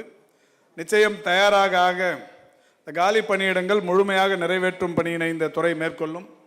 ஒரு 709 நகர்ப்புற நலவாழ்வு மையங்களை மாண்புமிகு தமிழக முதல்வர் அவர்கள் டெல்லிக்கு சென்று அங்கே இருக்கிற ஆம் ஆத்மி மோபுல்லா கிளினிக் என்கின்ற ஒரு மருத்துவமனையை பார்த்துவிட்டு அதே போன்றது மருத்துவமனை கட்டமைப்பை தமிழகத்தில் உருவாக்குவது என்று முடிவெடுத்து 708 மருத்துவமனைகளை தமிழகத்தில் கட்டுவதற்குரிய நடவடிக்கைகளை மேற்கொண்டார்கள்.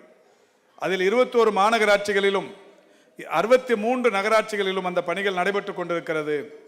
இன்னும் ஒரு மாத காலத்தில் ஏறத்தாழ இந்த 700 மருத்துவமனைகளின் கட்டுமான பணிகளும் நிறைவடையவிருக்கிறது. 700 மருத்துவமனைகளுக்கு தேவையான மருத்துவர்கள் பணி நியமனங்கள் மிக விரைவில் ஒரு மாத காலத்திற்குள்ளாகவே அந்த பணிகளும் முடிவுற்று ஒரே நாளில் தமிழகத்தில் 500க்கும் மேற்பட்ட மருத்துவமனைகளை நம்முடைய மாண்புமிகு தமிழக முதல்வர் அவர்கள் சென்னையிலிருந்து தொடங்கி வைக்கவிருக்கிறார்கள். இது எல்லாமே இந்த துறையின் ஒரு அசாத்திய சாதனைகளாக இருக்கவிருக்கிறது. அதோடு மட்டுமல்லாது இங்கே ஆய்வு கட்டுரைகள் பலவற்றை இங்கே பேசியவர்களுடைய பேச்சுக்களை நான் கேட்டேன். தொடர்ச்சியாக அவர்கள் கட்டுரைகள் புத்தகமாக ஒன்று வெளியிடப்பட்டு முதல் நாளில் வெளியிடப்பட்டது. அதையும் நான் வாங்கி பார்த்தேன். பார்த்ததற்கு பிறகு ஒரு யோசனை வந்தது. இவ்வளவு திறமையில் பொதிந்தவர்கள் நம்முடைய தமிழக மருத்துவத்துறையில் இருக்கிறார்கள். ஒவ்வொருவருடைய ஆய்வு கட்டுரையும் படிக்கிற போது உண்மையிலேயே அசாத்திய திறமை கொண்டவர்கள் நம்முடைய தமிழக மருத்துவர்கள்.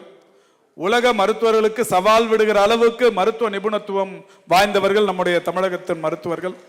இப்படிப்பட்ட மருத்துவர்களுடைய திறமையை வெறுமனே ஒரு குறுகிய வட்டத்திற்குள்ளாகவே அடைக்க விடாமல் இந்த மருத்துவ திறமையை வெளி உலகுக்கு கொண்டு வருகிற ஒரு முயற்சியாக ஒரு புதிய முயற்சி ஒன்றை ஜனவரி 1ஆம் தேதி அன்றைக்கு தொடங்கவிருக்கிறது. இந்த துறை நலம் 360 என்கின்ற ஒரு யூடியூப் சேனல் ஒன்று புதிதாக உருவாக்கப்படவிருக்கிறது.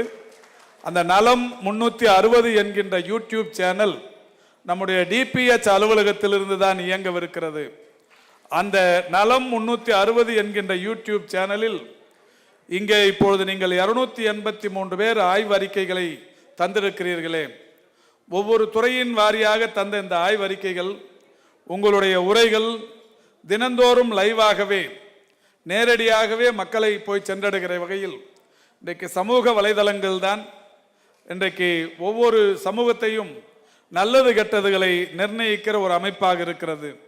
எனவே சமூக வலைதளங்களின் மூலம் நம்முடைய இந்த துறையின் அடுத்த கட்ட வளர்ச்சியை பொதுமக்களுக்கு கொண்டு செல்லுகிற வகையிலேயும் பொதுமக்களுக்கு அங்கங்கே ஏற்படுகிற அசௌகரியங்கள் மற்றும் அவர்களுக்கு தேவையான விஷயங்களை இந்த யூடியூப் சேனலில் மூலம் அறிந்து கொண்டு அதற்கேற்ற வகையில் இது நிறைய பலனளிக்கும் விஷயங்களை செய்யலாம் என்கின்ற வகையில் ஒரு யூடியூப் சேனல் ஒன்று நலம் 360 என்கின்ற வகையில் ஒரு சேனல் 1ஆம் தேதி முதல் தொடங்கப்படவிருக்கிறது என்கின்ற மகிழ்ச்சியான செய்தியையும் இந்த நூற்றாண்டு நிறைவு விழாவில் தெரிவித்து இந்த சிறப்பான நிகழ்ச்சிக்கு வருகை தந்து பெருமை சேர்த்திருக்கிற 1526 பேருக்கும் 86 இதில் என்னன்னா முதல் நாள் வந்தவங்க 2வது நாள் இருக்க மாட்டாங்க, 2வது நாள் வந்தவங்க 3வது நாள் முகம் காட்டிட்டு போயிடுவாங்க.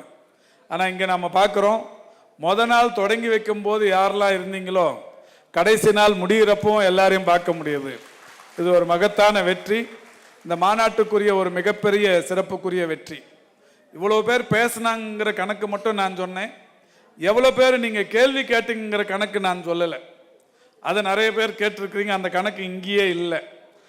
ஆனால் இப்போ அவ்வளோ பேரும் ஒவ்வொருத்தரும் பேசி முடிச்சதுக்கு அப்புறம் 2 பேர் 3 பேர் கேள்வி கேட்டிருக்கீங்க. ஆக இந்த கேள்வி கேட்டு அதன் மூலம் பதிலையும் பெற்று உங்களுடைய ஐயங்களுக்கு ஒரு பதில் கிடைத்தது, ஒரு சந்தேகம் தீர்த்து கொள்ளுகிற அந்த வாய்ப்பும் இந்த மாநாட்டில் கிடைத்திருக்கிறது. ஆனால் ஒன்று என்னன்னா, இன்னைக்கு நான் வந்து உட்கார்ந்ததுக்கு அப்புறம் எல்லாம் ஹெச்ஓடிஸாக பேசினாங்க. செக்ரட்டரி பேசினாரு, NHM பேசினாங்க, அந்த PD பேசினாங்க, இவங்கெல்லாம் பேசினாங்க. அவங்கள மட்டும் நீங்கள் யாரும் கேள்வியே கேட்கல.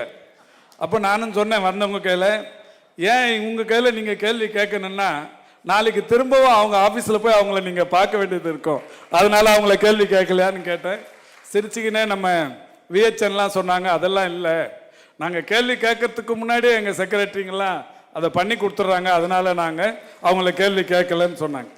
இந்த நம்பிக்கையும் இந்த மகிழ்ச்சியும் தொடர்ந்து நீடிக்க என்னுடைய வாழ்த்துக்களை தெரிவித்து விடைபெறுகிறேன். நன்றி, வணக்கம்.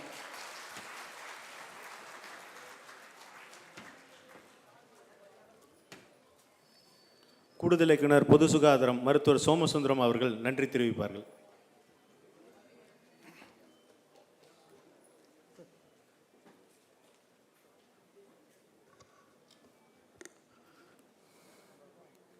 இங்கு இந்த மாநாட்டில் நிறைவு விழாவின் சிறப்பு பேருரையாற்றிய மாண்புமிகு மருத்துவம் மற்றும் மக்கள் நல்வாழ்வுத்துறை அமைச்சர் அவர்களே, இயக்குனர் அவர்களே, கூடுதல் இயக்குனர்கள், இணை இயக்குனர்கள், துணை இயக்குனர்கள், health officers, MOs, VHN, HI, PMOA, medical officers, விட்டிருந்தாலும் தப்பாக நினச்சிக்காதீங்க. அனைவருக்கும் வணக்கம். இந்த மாநாட்டுக்கு ஜீவோ வந்து நம்ம கேட்கும்போது 5 நாள் கொடுத்துருந்தாங்க, ஆனால் இப்போ 4 நாள் தான் நடத்தியிருக்கோம் சார். தயவு செய்து ஒரு நாள் நன்றி உரைக்காக தனியாக ஒரு மாநாடு நடத்தணும் சார். ஏன்னா எல்லாத்துக்கும் நான் சொல்கிறதுக்கு டைம் இல்லை. அதனால் சார் வந்து ஏதாவது நாங்கள் ஒர்க் ஷாப் மாதிரி ஒன்று அரேஞ்ச் பண்ணுறோம் சார். அன்றைக்கி ஒரு 1 hour வந்து சார் வந்து சிறப்புரை ஆற்றி எல்லாருக்கும் பரிசளிக்க வேண்டிய ஒரு ரெக்வெஸ்ட்டை நாங்கள் வச்சுக்கிறோம் சார்.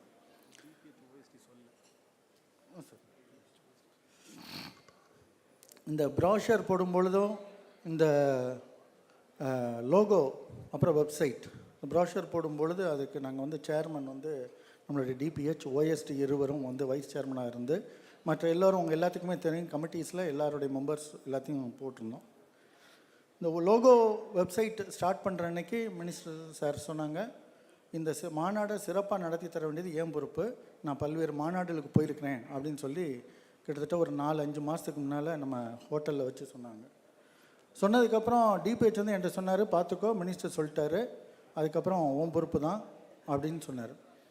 அதுக்கடுத்தது நம்ம கமிட்டிஸ்லாம் போட்டோம். OSD sir doctor Vadivelan and OSD madam Chitra madam தலைமையில் எக்ஸிக்யூட்டிவ் செக்ரட்டரி டாக்டர் சேகர் அப்படின்னு எல்லாருடைய கமிட்டிஸ் போட்டோம். நான் டைம் கருதி வேகமாக 2-3 பாயிண்ட் சொல்லிடுறேன்.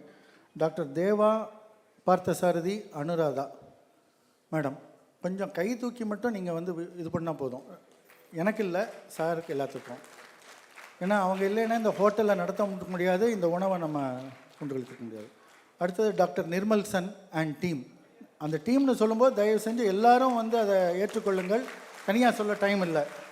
அவங்க வந்து கல்ச்சரல் ஆக்டிவிட்டீஸ் பண்ணாங்க. நேற்று வரைக்கும் இந்த DJ பீச்சில் நம்ம களியாட்டம் எல்லாம் பண்ணதெல்லாம் அவங்களுக்கு எல்லாம் ஞாபகம் இருக்கும். அடுத்தது பவானி உமாதேவி அண்ட் டீம். அப்புறம் சதீஷ் ராகவன். இந்த மாநாட்டுக்கு வந்து MGR university, TNMC nursing credit points வாங்கி கொடுத்தது சதீஷ் ராகவன் அண்ட் டீம். அடுத்தது ஒரு 2 மாதத்துக்கு முன்னால் டார்ச் ரேலியை ஆரம்பித்து திரும்ப நம்ம எல்லா மாவட்டங்களுக்கும் சுற்றி வந்து திரும்பியும் சென்னை வந்து ரீச் பண்ணதுக்கு DD HVP Nagarajan and team அவங்களுக்கு கொடுக்கணும். அதுக்கு அடுத்தது முக்கியமாக பணம் தேவை. அதுக்காக வந்து joint director Shanmuga Sundaram and team Bharani, Raja Mohammed. அடுத்தது டாக்டர் விகே பழனி, பிரியாராஜ், பரணி, செந்தில்குமார், ஜவஹர். இவங்க 4 பேரும் சுற்று வட்டாரத்தில் இருக்கக்கூடிய டிடிஸ். அவங்க வந்து எங்களுக்கு வந்து எல்லா விதமான ஹெல்ப்பும் பண்ணாங்க. அதுக்கடுத்தது வந்து டாக்டர் சித்ரசேனா. இருக்கிறதுலே கஷ்டமானது என்னென்னா இந்த வெளியில் இந்த ரெஜிஸ்ட்ரேஷன் பண்ணுறது. ஏன்னா பேகை எனக்கு கூட, கீச்சைனை கூட, கொடையை கூட, அதை கூடன்னு சண்டை இன்னும் நடந்துகிட்ருக்கு. சண்டை இன்னும் ஒரு 10 நாளைக்கு சண்டை நடக்கும். அது பஞ்சாயத்து நிறைய இருக்குது. Thank you madam. அடுத்தது வந்து டாக்டர் வித்யா அண்ட் வினய்.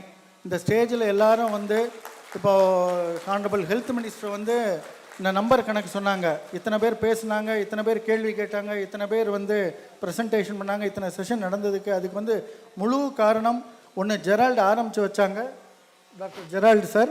அதுக்கடுத்து டாக்டர் வினய் அண்ட் வித்யா பின்னால் இருக்காங்க. வழக்கம் போல் ஸ்க்ரீனுக்கு பின்னால் இருந்தே எல்லாம் இயக்கிட்டு இருந்தாங்க. அவங்களுக்கு நன்றி. அது மாதிரி இந்த மாநாட்டுக்கு எகெயின் பணம் வேணும். அதுக்கு ஸ்பான்சர்ஷிப் பிடிக்கிறதுக்கு doctor Sekar sir, Sampath, OSD sir எல்லோரும் பண்ணாங்க. அடுத்தது வந்து இந்த விழாவில் இங்கே நடக்கக்கூடிய மாநாடு மட்டும் இல்லை, 5 பேரலல் செஷன் நடந்துகிட்ருக்கு. அதுக்கு வந்து doctor Srinivasan, Stanley medical college, and doctor Vijayalakshmi JD பின்னால் இருக்காங்க சார். அதுக்கு அடுத்தது doctor Sudharshini, doctor Aravind, doctor Venkatraman, doctor Sudhakar and team, Iniyan, Panneerselvam, Ijaz Ahmed, Aravind Raj, Sakthivel, Pradeep, Vijay Suraj, Rizwan, Gopi, Pradeep Raj, Joel Prabhu, Divyalakshmi, Balaji, Abhinaya, Priyanka, Pavithra, Karunya, Dharani, Sarath. இந்த லோகோ வந்து வெப்சைட்டினுடைய ஃபஸ்ட்டு பேஜை வந்து நமக்கு டிசைன் பண்ணி கொடுத்தவர் வந்து டாக்டர் சரத்னு ஒரு டாக்டர் சார். அவர் 3 தடவை பிஜி கொடுத்து எய்ம்ஸு, ஜிப்மர், பிஜிஐ இது சண்டிகர் எல்லாம் கிடைச்சும் வேண்டான்னு சொல்லிட்டு கடைசியில் நம்முடைய சென்னை மருத்துவக் கல்லூரியில் ரேடியாலஜி டிபார்ட்மெண்ட்டில் ஜாயின் பண்ணியிருக்கார் சார். அவர் இப்போ இல்லை, ஆனால் அவருக்கு நம்ம நன்றி சொல்ல வேண்டிய கடமை சார். அடுத்தது டாக்டர் தமிழமுதன், அப்துல், பிரியவர்ஷினி, சாய் பவானி, சவுந்தர், தீபலக்ஷ்மி, மனோஜ் பிரபா, அரவிந்த் சாமி, அனந்தகிருஷ்ணன் சார் அந்த புக்கு ரிலீஸ் பண்ணதுக்கு உதவியாக இருந்தவங்க, doctor mister Vandhiyathevan, Raja Mohammed, Prasad and team, Srimantha, Viswa, Silambarasan, Ranjith, Anand, Stalin, Saravanan and team. இன்னும் 2 பேர் இருக்கிறாங்க, Sudharshan, Damodaran, Panneerselvam, Iniyan, Ajaz Ahmed, Christopher HI, David HI, Arivuchelvam HI, Beulah, Mercy, Rekha, Jayanthi, Maheswari, DMCHO, Yoganathan, Shankar, AD, அப்புறம் ஜேடி, எஸ்பிஹெச்ஐ அண்ட் டீம். அந்த 3 பேர் Vijayalakshmi, Dakshayini, Sumathi, Shanmugam, Seenu, Parthiban, Senthil, Palani, Yazhini, Najmudeen, Bharani, Arun, David, OSD madam, additional JD, DDs, HOs, MOs, admin staff, drivers, OAS, helpers, WHO, UNICEF, CDC, UNDP, world bank, JSI, IOB, மற்ற எல்லா medical colleges sponsor பண்ணவங்க, stalls sponsor பண்ணவங்க.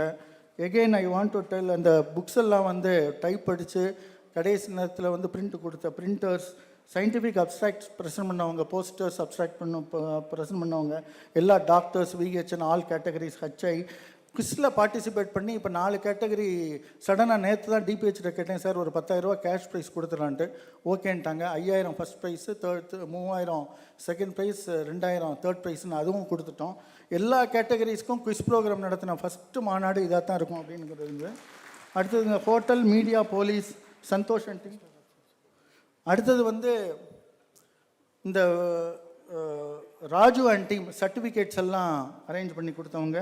All DDs depute பண்ணிங்க, doctors depute பண்ணிங்க, HI depute பண்ணிங்க, MCHOs depute பண்ணிங்க, training school principles.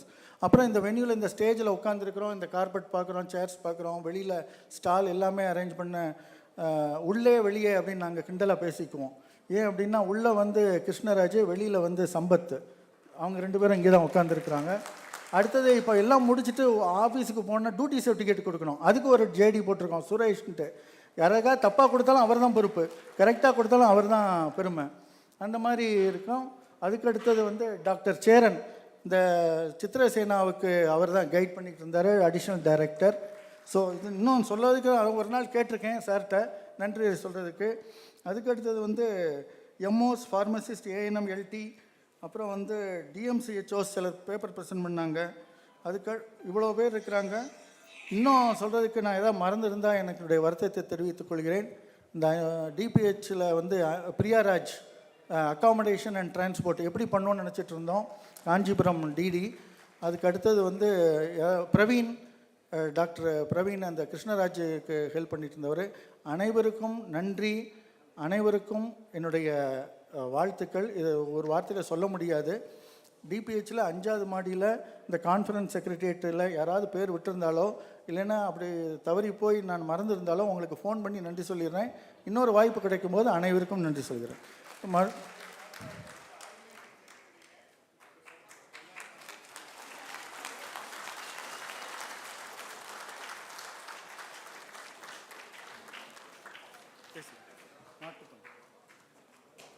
நிகழ்ச்சியின் இறுதியாக நாட்டுப்பண்.